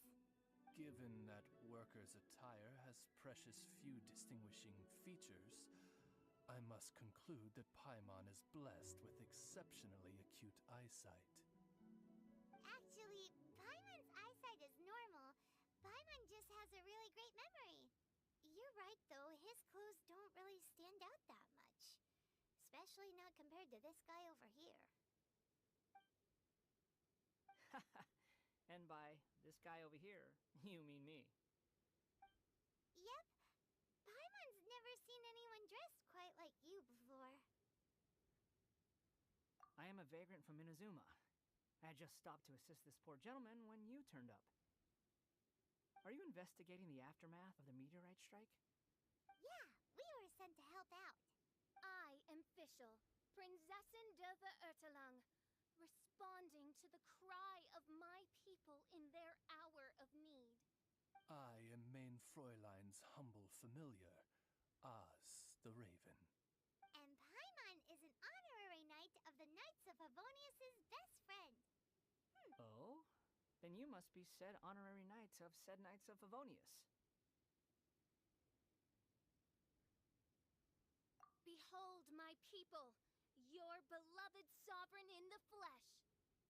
Nigh, and it shall show us across the land. Excuse me? Don't mind her, just, let her do her thing. Excuse me, what's going on here? Oh, great! Good thing you're here, Mr. Millilith. This guy's fast asleep, and he won't wake up. Ah, it appears this is now in the hands of the Millilith. In which case, I am no longer needed. It was truly a pleasure to meet you all. I have other matters to attend to now, so I shall take my leave. Adventurers, I wish you every success in your endeavors. Bye-bye.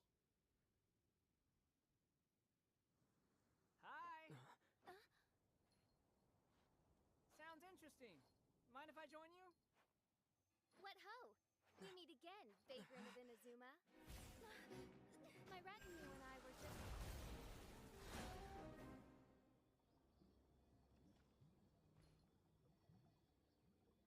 The first time the Millilith were present, I had to forego the chance to strike down Mondstadt's savior. This time was a perfect moment. I was mere seconds away.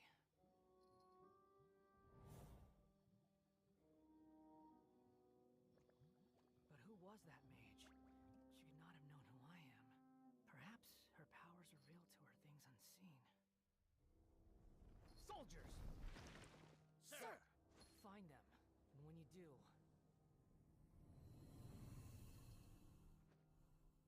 Another one? My lord! It's happening again. This is the largest one we've seen so far. They just keep coming. But so be it. Move out. Change of plan. Your prior objective remains in force. Continue to research the meteorites. My lord, leave them to us. We will make short work of them. Are you deaf or just stupid? When did I give you the right to issue your own orders? My apologies, my lord. Now move out and complete your objectives as assigned.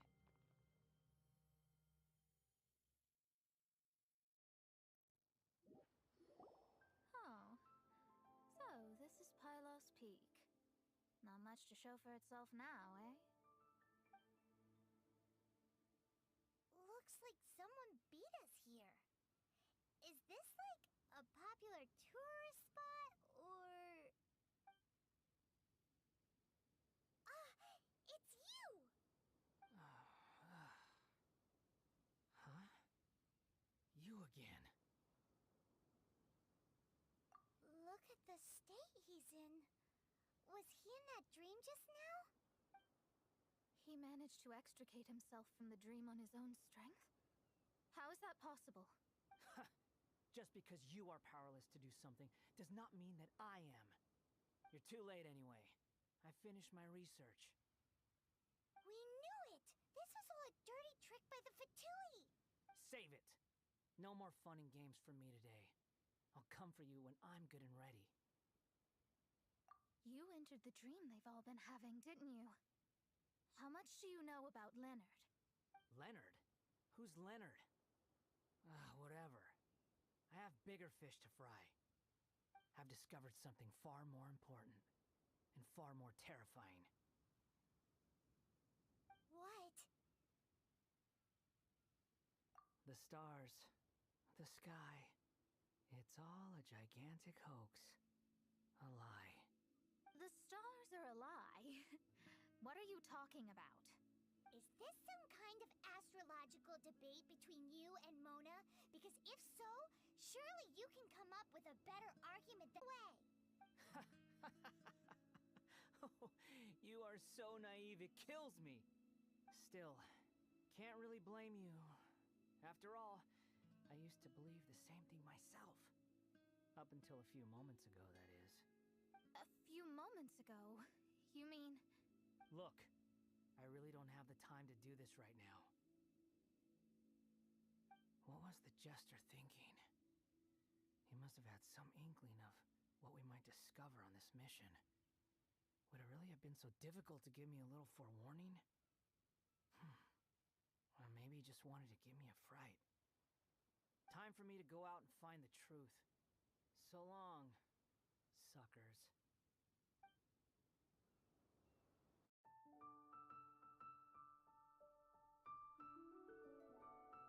I still want to take a break, so I'm gonna find this other cutscene.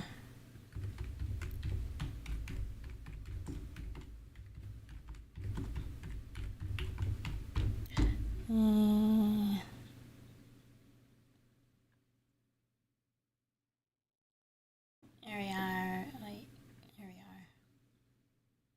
Take another break.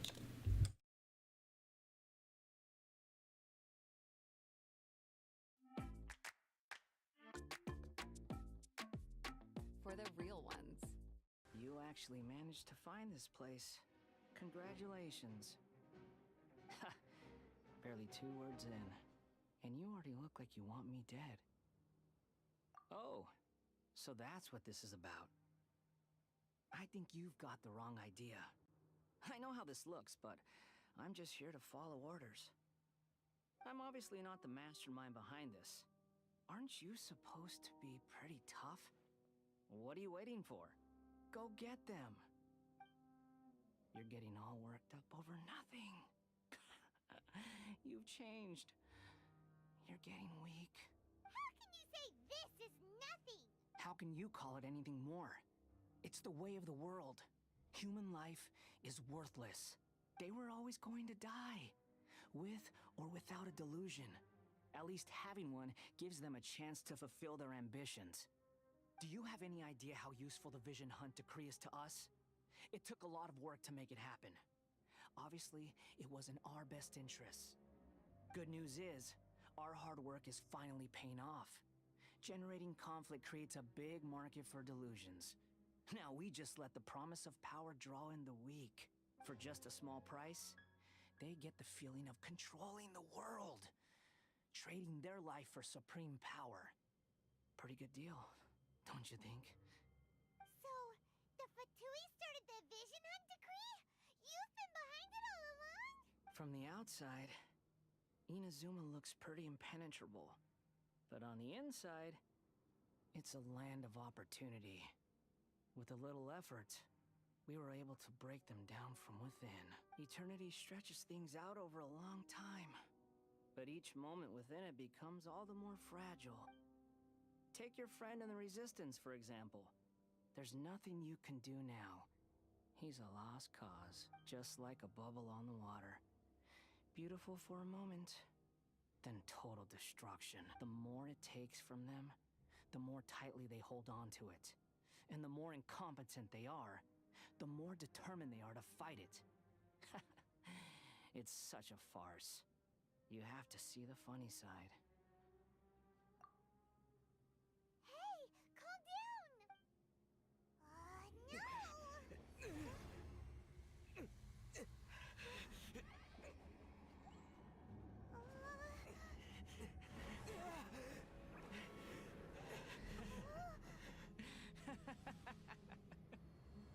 That's it. Just like that. Embrace the anger. Embrace it! The wrath of the gods fills this factory, and it feeds on your anger. What's happening? Get up!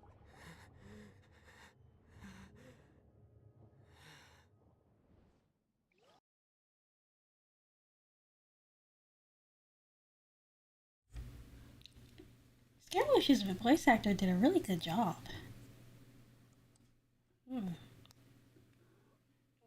This song's brain metal. Search for Venti fucking dies. Okay.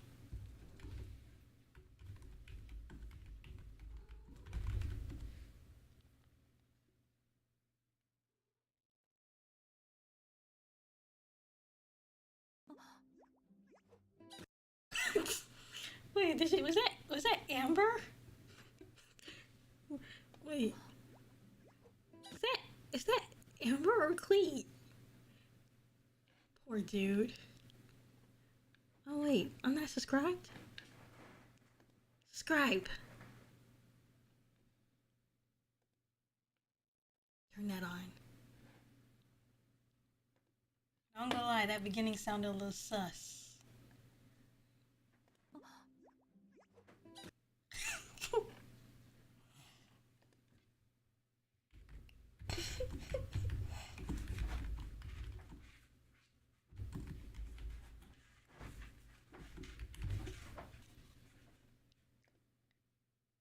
I guess sounds a little sus.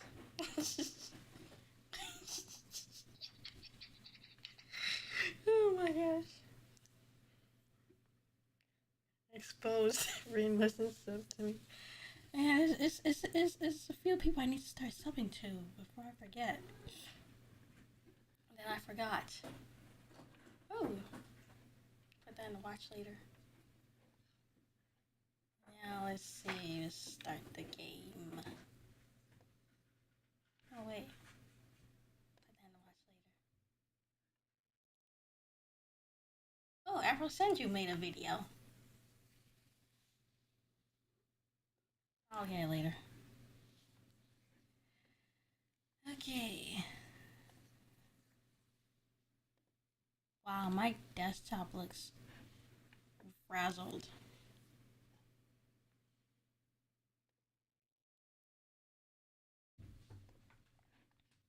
Here we are. Genshin. A solo Signora. Let me solo her. Wait, do you guys know who Let Me Solo Her is? I mean, if you keep up with Elden Ring, I'm sure you know who she is. Or who know who he is.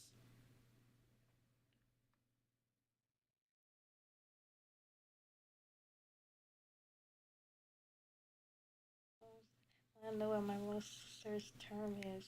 Venti Mose. Like, that's how people found your video? Really? Is that really how people found your video?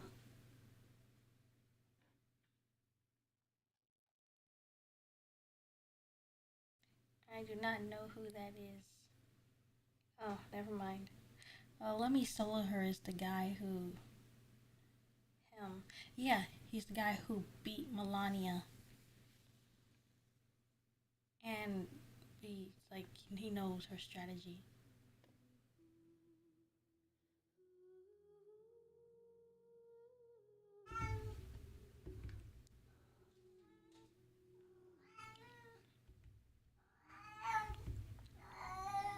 Meow.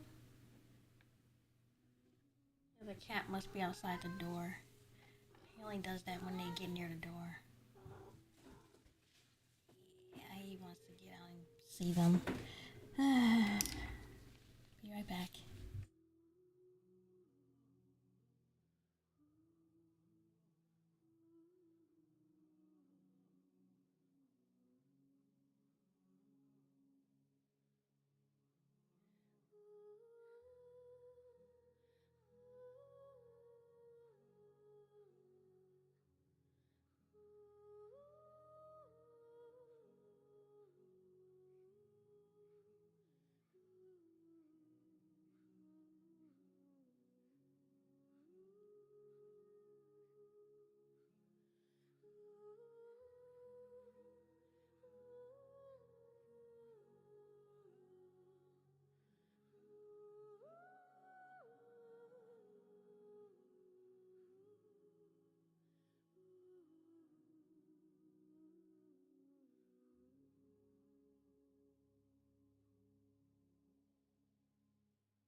I want to show up.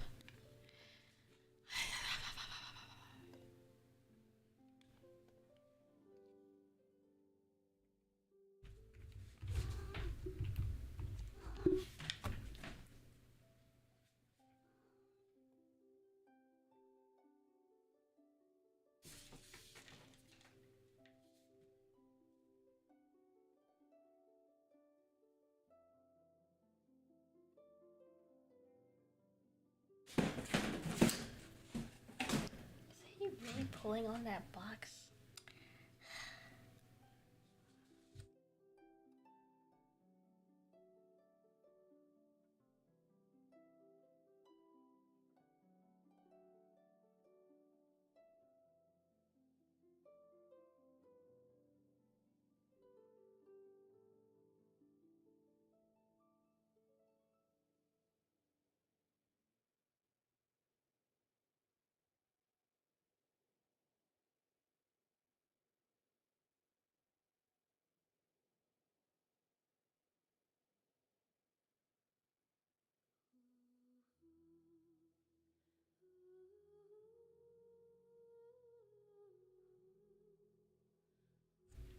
try decreasing the window size.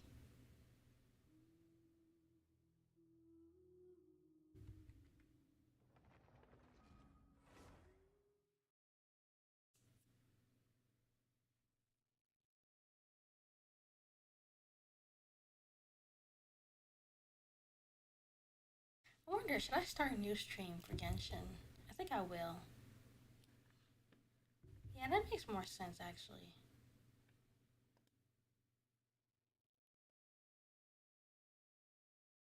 I mean, today was already chaotic enough.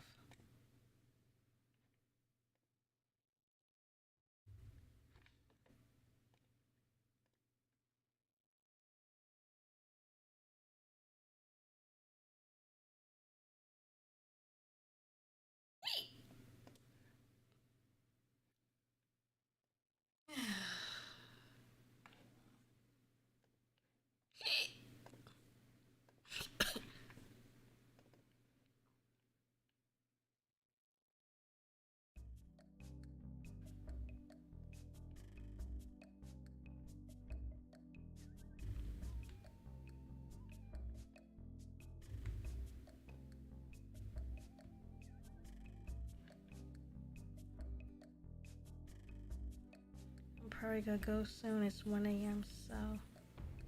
Heck. Oh. Well, in that case, I'll just give myself 5 minutes in Genshin then. Just let me solo Signora.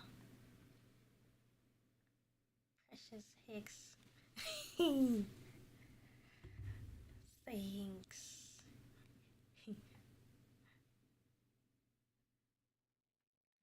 I'm gonna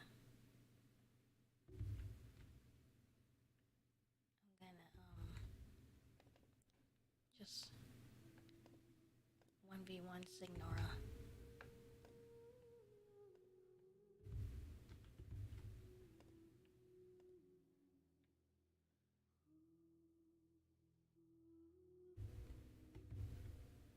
There we go. Just let me 1v1 her and then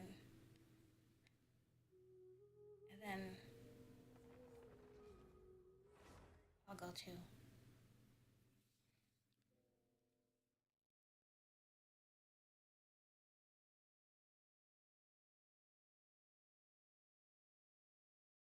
I like my writing partners.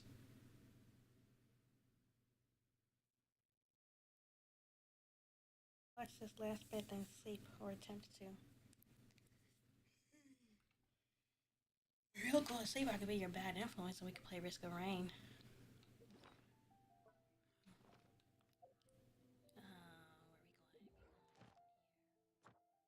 Enemies. No, wait. Domains. Is it domains? Yes, domain. Teleport.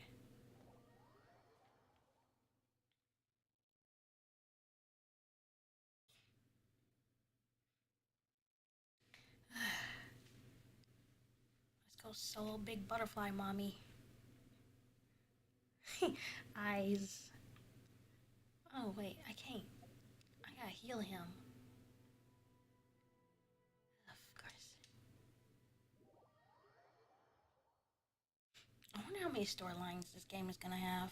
Because they have so many going on at once. They got the overall one with the traveler trying to save his like brothers, his sister, brother, whatever the hell. And then you got like the dragon, Jesus's. They're all awakening. And then you got the abyss trying to do some shady stuff. And you got Celestia who's doing shady stuff. Why is it lagging? Okay, let's get in here. Oh, we doing level 60. We're not bringing him. We get him that out of here. Should 1v1 her as Venti. Because she did. Didn't keep you waiting, did I? She did like pimp slap Venti, so. Start. I might get a late night snack then. Let me know if you wanna. I shall grab a snack right now then. Okay. You're trembling. Is it the cold or just cowardice? There is no escape. Wait, why is Venti not healed? Switch. Why is it? Okay, let's just get her.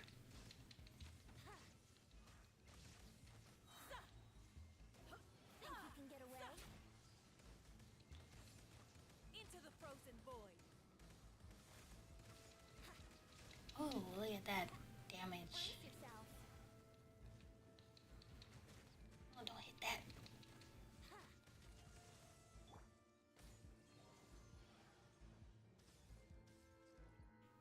Shine down. I love this song.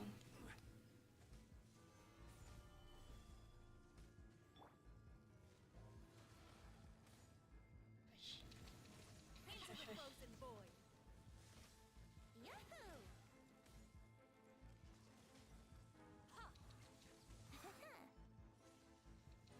No, don't hit that. Let's play. What? Oh, I'm not in the mood for this. Time for takeoff.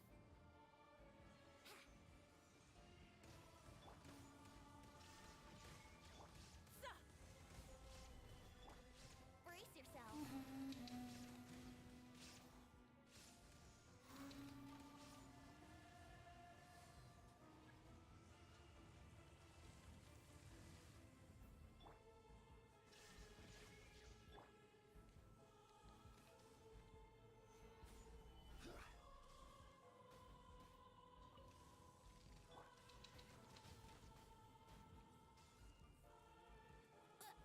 Dang.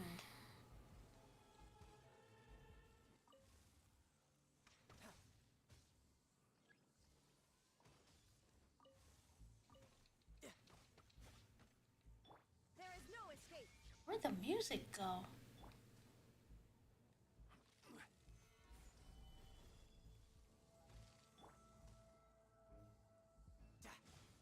Oops.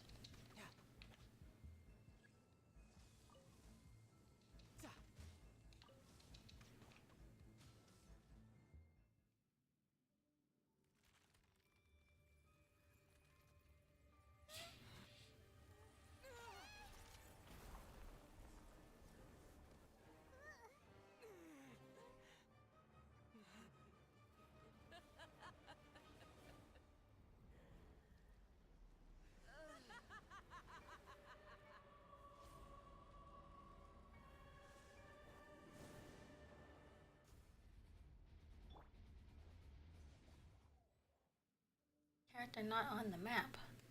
Wait, what the heck? Shine down. Wow. Not pretty. Solidify. This VTuber app is really messing us up.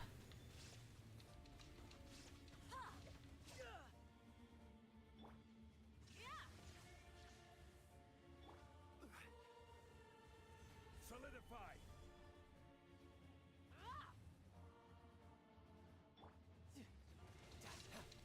Shush, shush. Not every wound will heal. No time to lose. Shush, shush. Embrace your searing reckoning. This is order. Shush, shush. Searing reckoning. There is no escape. No time to lose. Shush. Shush. Shush, shush.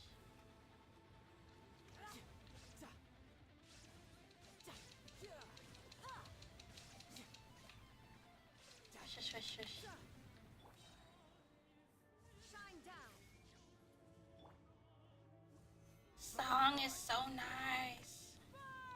You can run, but you can't hide. Oh my gosh, she did not just.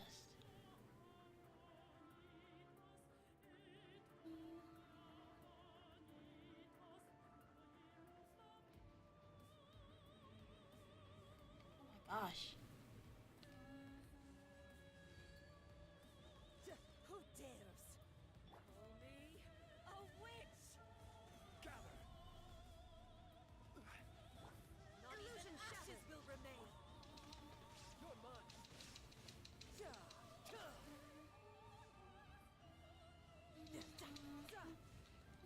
Not every wound will heal. I never asked for redemption. Never. I wonder, should I collect it? Eh. Yeah. Didn't particularly get anything. Eh.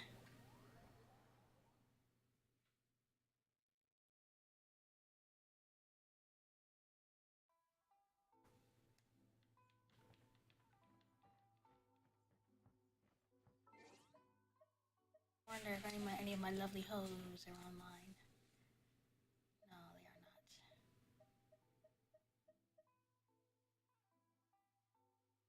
Oh, Amber?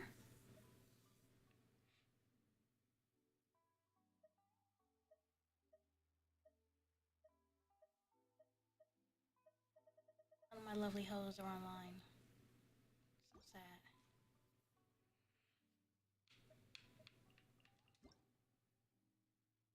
I'll take that. Oh, shoot. The event. I'll do later.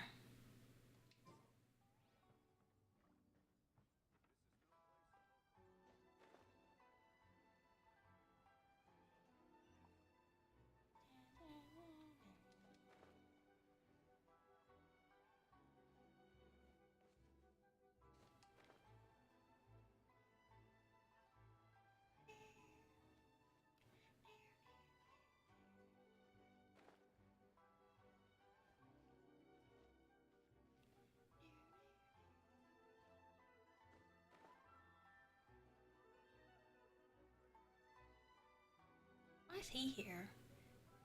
Oh no, don't tell me I started a quest. Mission won't assist in dealing with the thunderstorm. The consequences could be catastrophic. It's not that we're unwilling to do our part.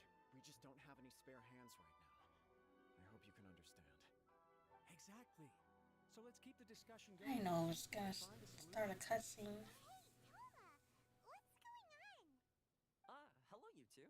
We were just talking about what an impact you've made in Inazuma. Not a coincidence. Greetings.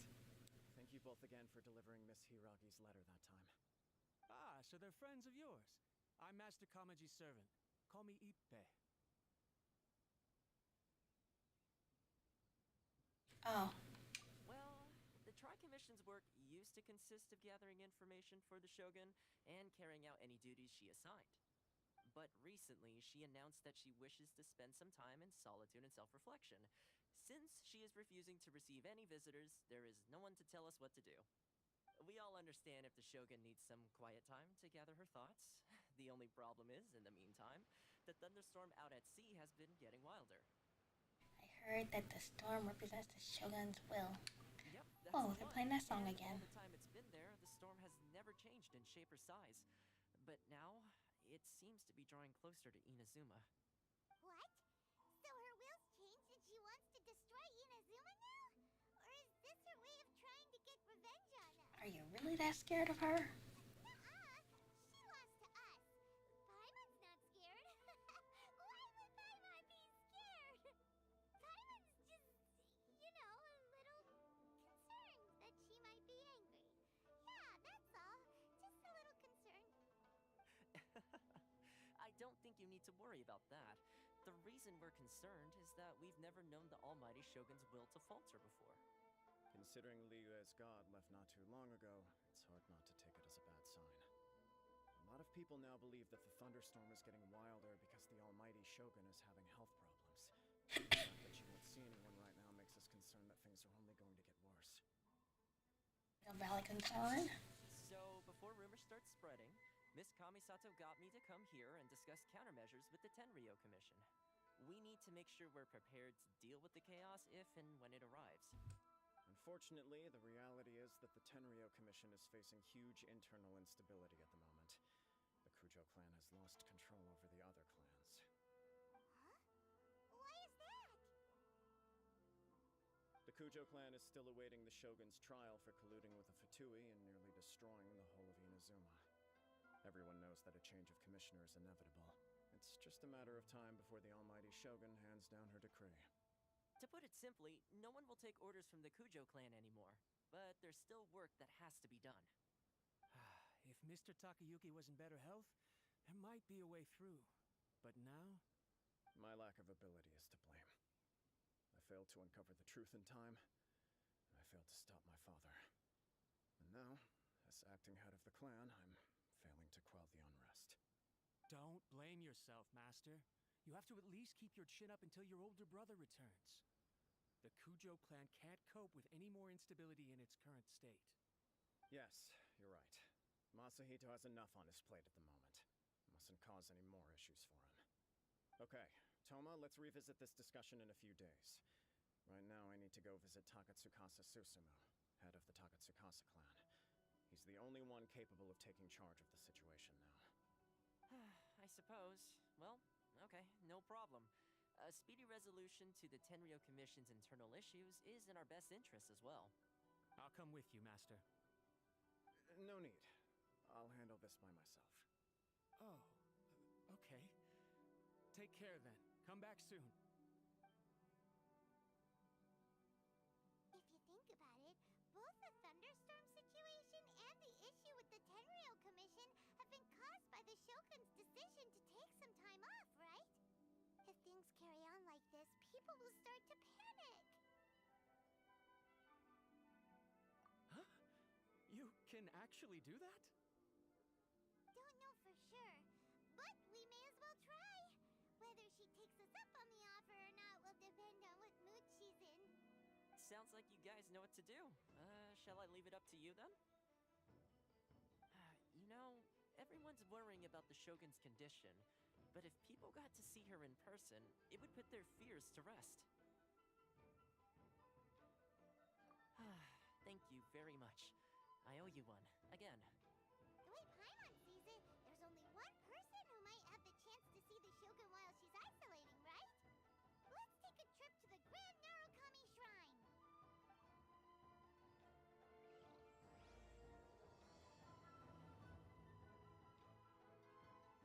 No, thank you. I want nothing to do with that purple-haired menace. I say, even though she carries my whole team. No.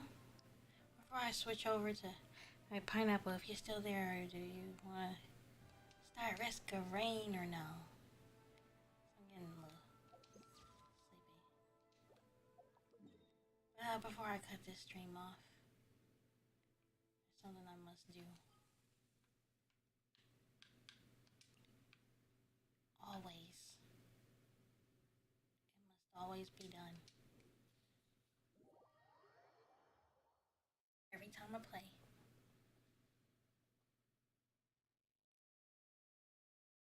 It's gotta be a ritual now. You guys know what's coming next. Ooh. Oh, dang. Oh, ooh. Detached from the... Wow.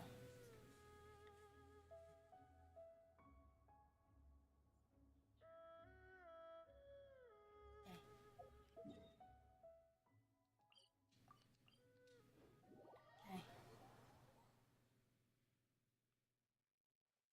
But we're not done. This is a very pretty view. Shame if someone just threw her off. Ooh, oh man, that was like it hurt. How you doing?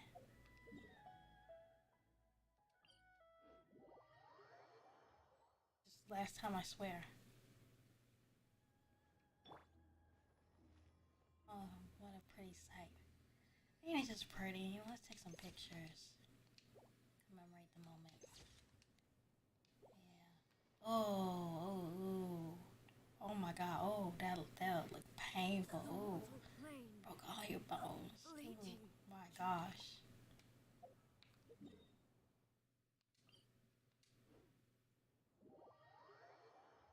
I think Pineapple may have fallen asleep. Oh, okay. So, like, her list of crimes is...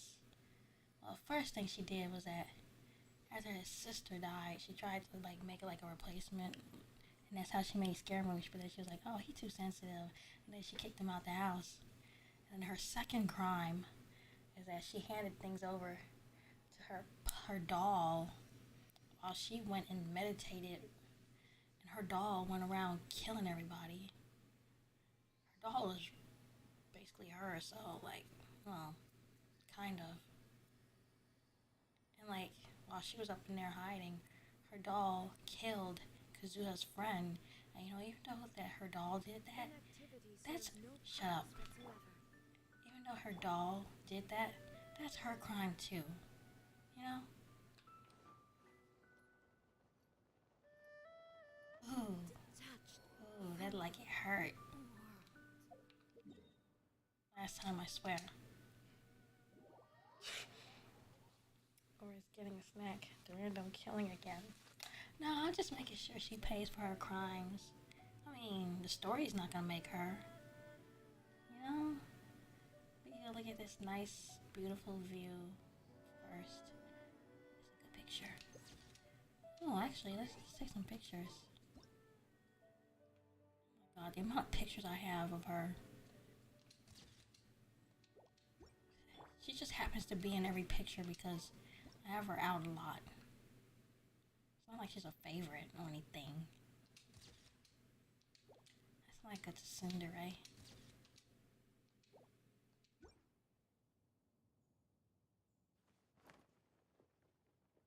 Okay, pretty boy, that's enough.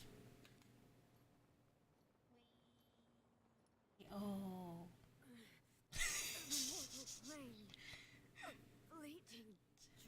Took her a moment to die. Okay, this last one, I swear. Isn't everyone kind of a criminal in this game? Well, he especially is, but yeah. This guy, though, we don't really know his body count. We just know he likes to fight. So, I'm not pushing him off the cliff. We don't know what this guy has done. I mean, he lost his girlfriend, so he's kind of exempt. And him, well, he lost his best friend, so he's exempt from it too, so. As a matter of fact, let's go through the list.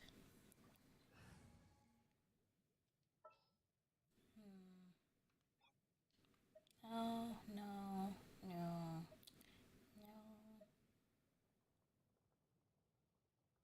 no. He ain't done nothing. No, no, no, no. She's pretty much, out of everyone here, she's pretty much the only one who's done stupid stuff. I mean, like, stupid stuff that directly affected another character.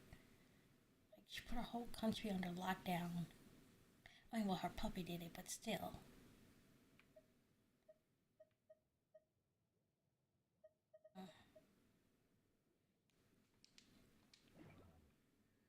All the world holds dear is but...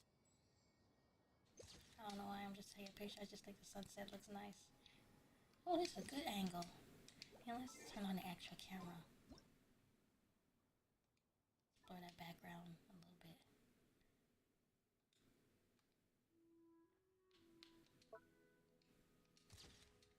Alright, let's off-center a little bit. Let's unblur it. Let's get another one. Let's get one with this guy. I don't know, I kind of view him a little differently after reading those fanfics.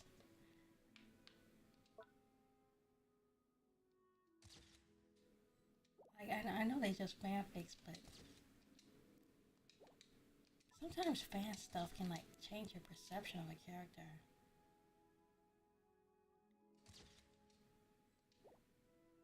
Let's get another one. Just because it looks nice. Okay, okay.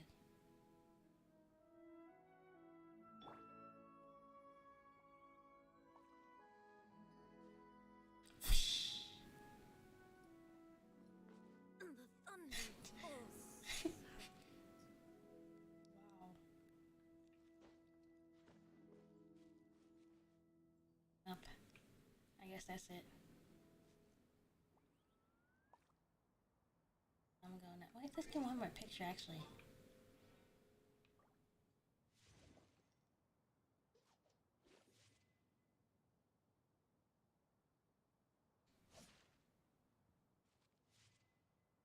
I was gonna try and get a picture at this angle, but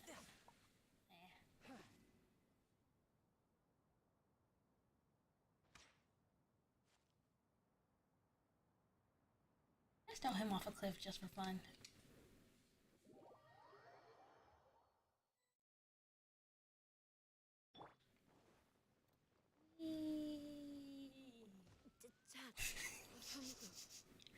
That tumble she took.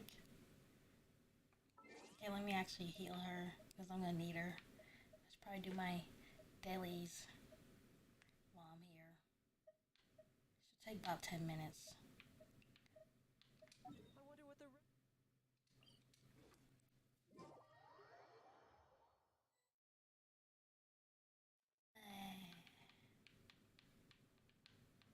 Okay, let's see what dailies we got. We'll do this one. Wrapping up. I'm not asleep. Oh, hi, Pineapple.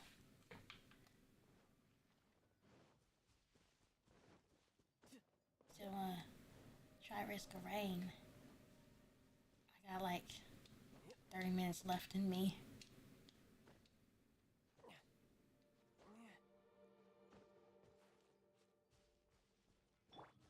There is no escape.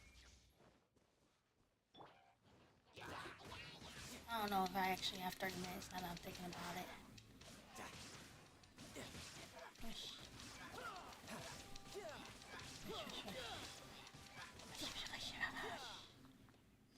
Wow, he did that so quick.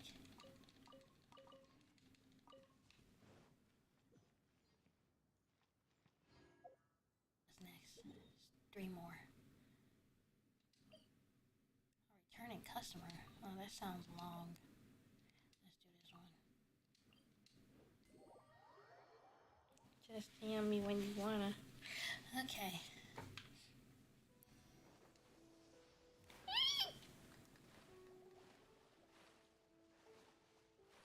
Should probably get to it after.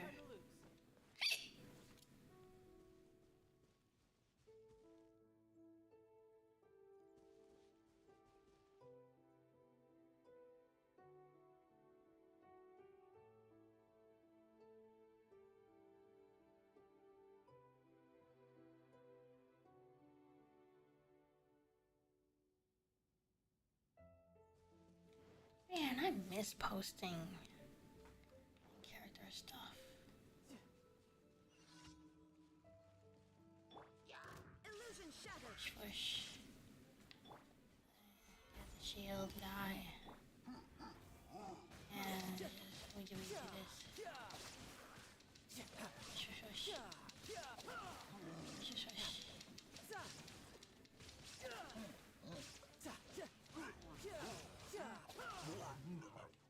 Like, there's this cool writing thing that I'm in where Scaramouche is like, I completely forgot. I'm not supposed to be doing that during this. Breaking these things. There is no escape. Oh wow, that like it hurt. She got beat up pretty bad. Anyway, this is an interesting story that I am co-writing with someone. And it involves Scaramouche and Childe. And they're like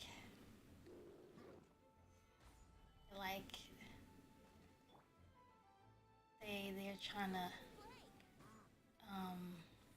this guy, this dude,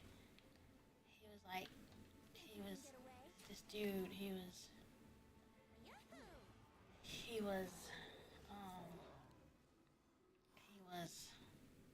trying to flee from the Saritsa, the queen lady, and Childe and Scaramouche are like, nah, fam, you ain't going nowhere. Little dude was like, no, please, I have a family. And Childe and Scaramouche are like, yeah, we know you got a family. That ain't our problem. And then they tied the dude up and made the dude watch as they kill his family. It's dark. Dark. And it's very I like it because it's dark, and I get to do like a character study of Scaramouche, see if I could be in character, because this sort of thing also helps me figure out how to be in character with my own characters. And cause when you're writing, you want to make sure your voice is consistent with your character. So writing this story, and I think I'm a little out of character with Scaramouche, but I also think I'm doing pretty well. So, and it's very enjoyable to read. I have my writing partner portrays Childe very well. Childe is a serial killer. And they portray that in him. If they're watching, if you're here, thank you for taking a chance on me. I haven't been this happy writing in many long time. I also have another writing partner who is also currently Kazuha, writing as Kazuha, and the interactions with Scaramouche are very funny and very angsty. It's a good exercise in angst. Very good exercise.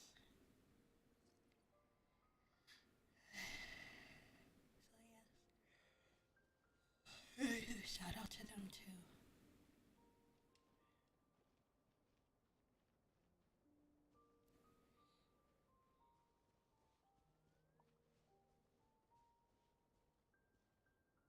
You don't have to do Risk of Rain 2, by the way. I can do whatever.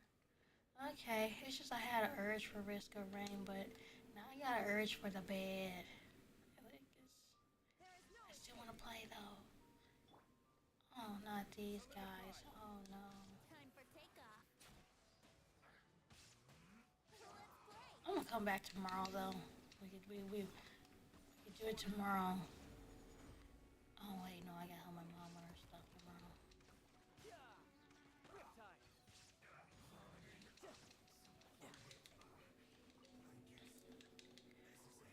I won't have to do anything for too long tomorrow. Illusion shattered. Now you're not going anywhere. So, Solidify. one. Wish. Here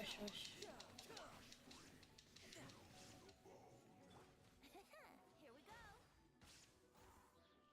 Come on, dude. Let's play. Oh, at least it's just one this time. There is Fine. no escape.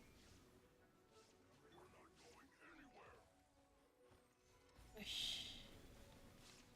Why is it taking so long to kill this dude? Why? You should go to sleep, LOL. I might play Warrior Kart Wii. If not, then I wanna watch. I won't be able to talk or nothing, but I wanna watch. This is order. No, I appreciate the Genshin fandom. I mean, well, the ones that I'm sticking around. Not the fandom as a whole, just like the ones I'm sticking around.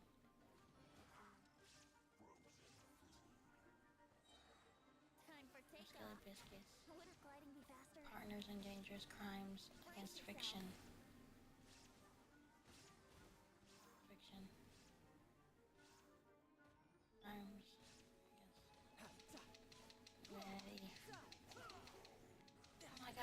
ain't doing shit. Illusion shattered.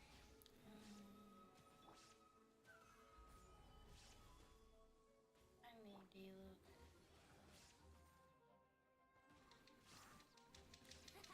Go on, Venti. Work your thumb guy magic. Okay, here we are. Come over here, big man. There we go.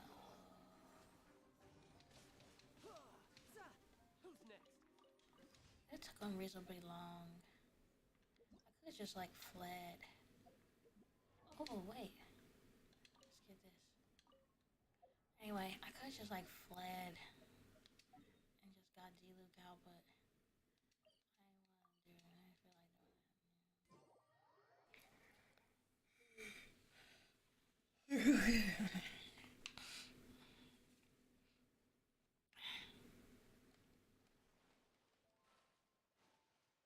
Can't go to sleep yet though.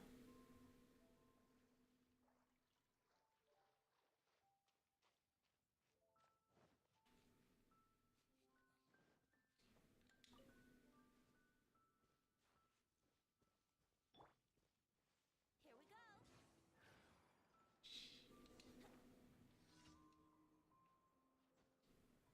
I need to immediately download this stream.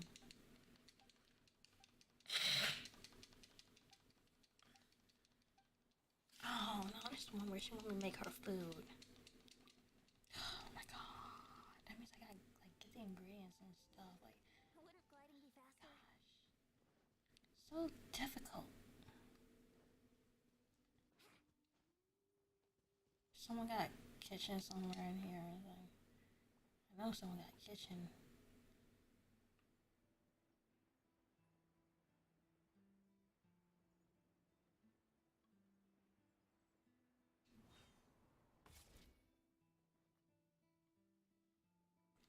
Guess I'll go to Mondstadt's kitchen.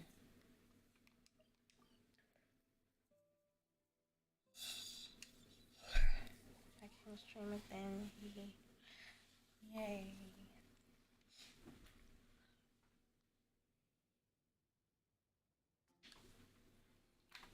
Thanks, guys, for going on today's very dirty journey. It was a real treat, even though we only read like 2 fics. And the fun started, doesn't mean the fun ended before it could begin much. But hey, wasn't it worth waiting 2 weeks for? Or was it a week? I don't know. How long is it been? A week? A week and a half? I don't know. Oh, cool. I learned a new recipe.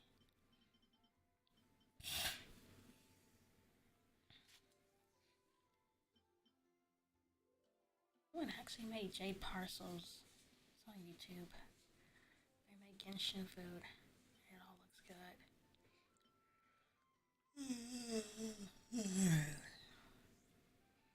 Makes me want to eat some. Megan? Alright, jade parcels. Where are they? I don't see any jade parcels.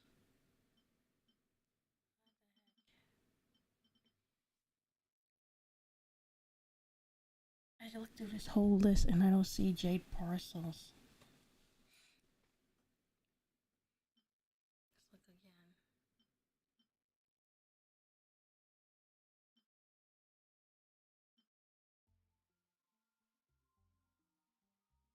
I don't see it. Oh, here it is. Oh, I need. What the heck is that? What is that? What is this? Processed. Okay. Let's make some. 5 minutes? Okay, well, I'm gonna just. Oh, he on fire. Oh no.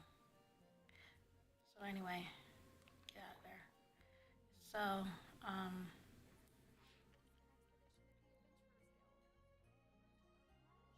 today's journey.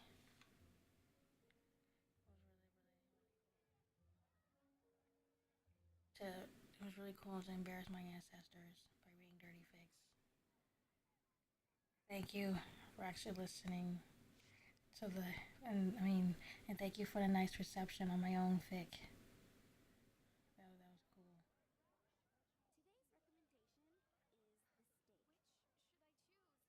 That was cool.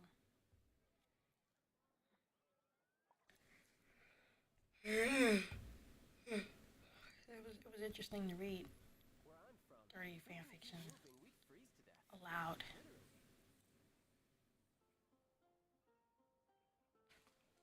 Literally. Why does this model keep bugging out like this? Come on, stop.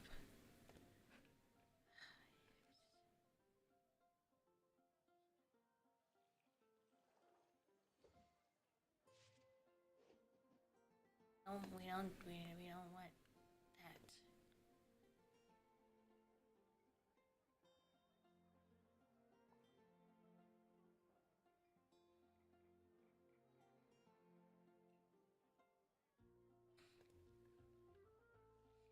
Yeah, okay.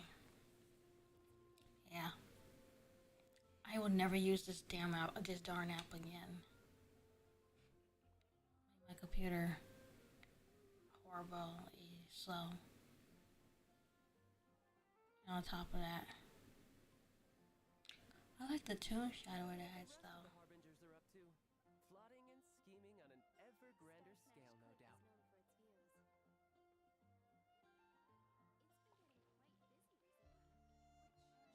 Fun fact. Since I've begun Genshin writing, I've actually gone by the name Scara. It's nice.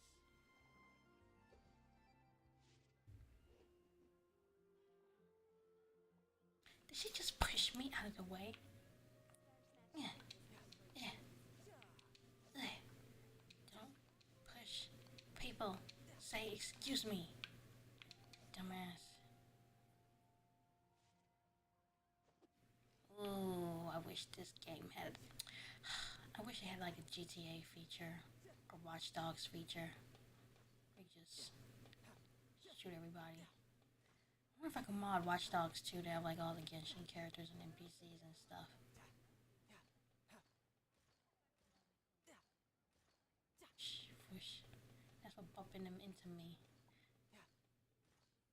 Come on, react. Oh my gosh. I wonder. Hey, Pineapple. What can you do with like Gary's mod? Can you like make it like GTA? We just put in all the Genshin NPCs, and then I pick a Genshin character and just start mowing them all down. That'll be funny. I should just go now.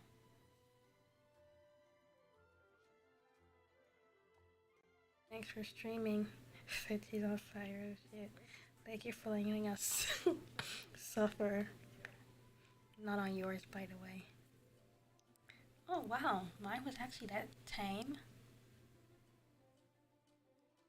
I thought mine was kind of. I was a little iffy about mine, but yeah, you're right. Compared to all the other stuff, mine was like mine was conservative-ish. I'm gonna stream again as this with this model. I mean, I'm not monetized or nothing, so I could totally do it.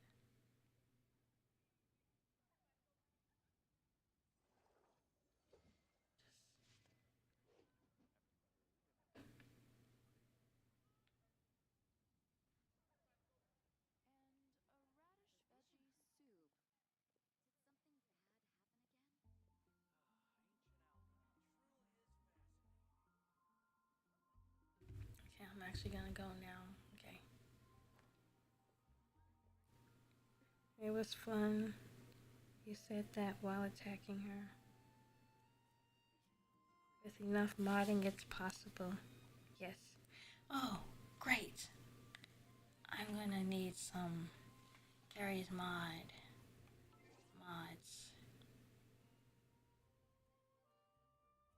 Yeah.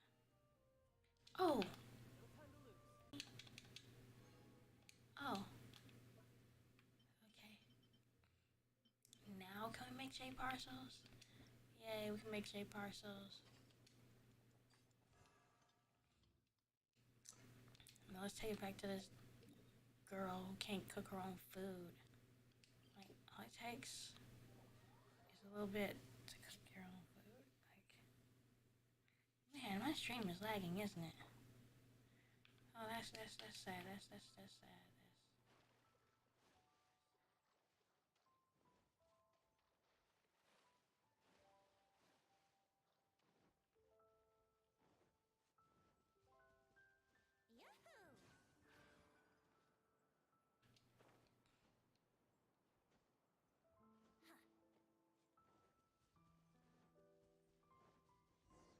Take your food.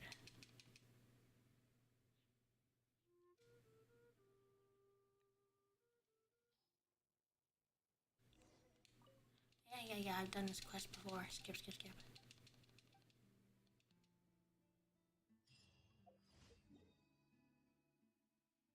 go here.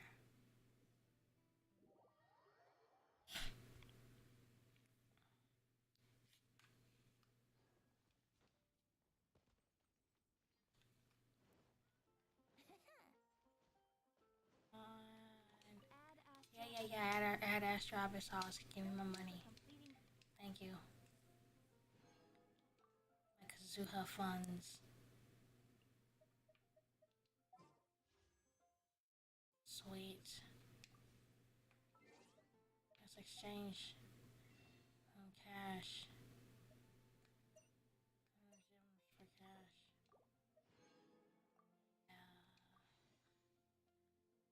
Back out of here.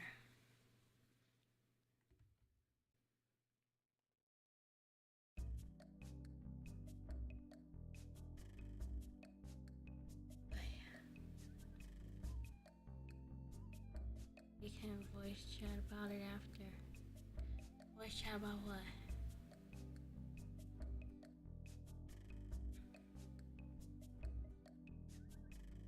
Oh, Gary's mod. Yeah, we gotta do that tomorrow. It's only 12. I'm more tired. Dang.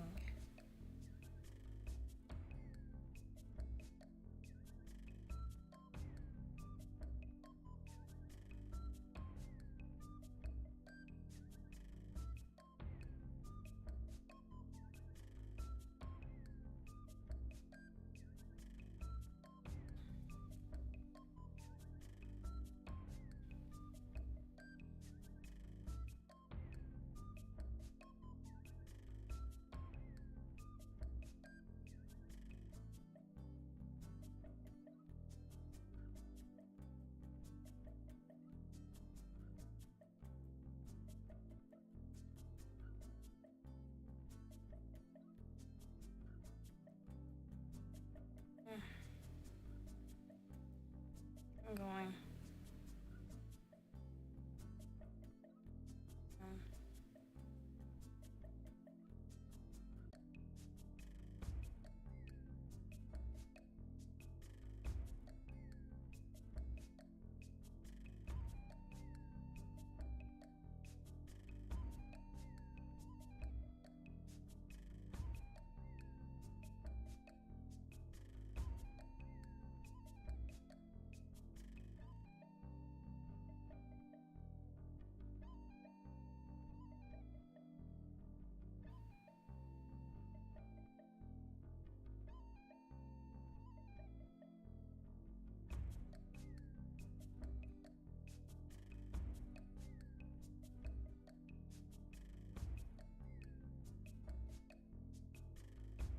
Can I pineapple? Can I first keep? I can go into the strong voice chat if you want to watch Mario Kart Wii. Okay.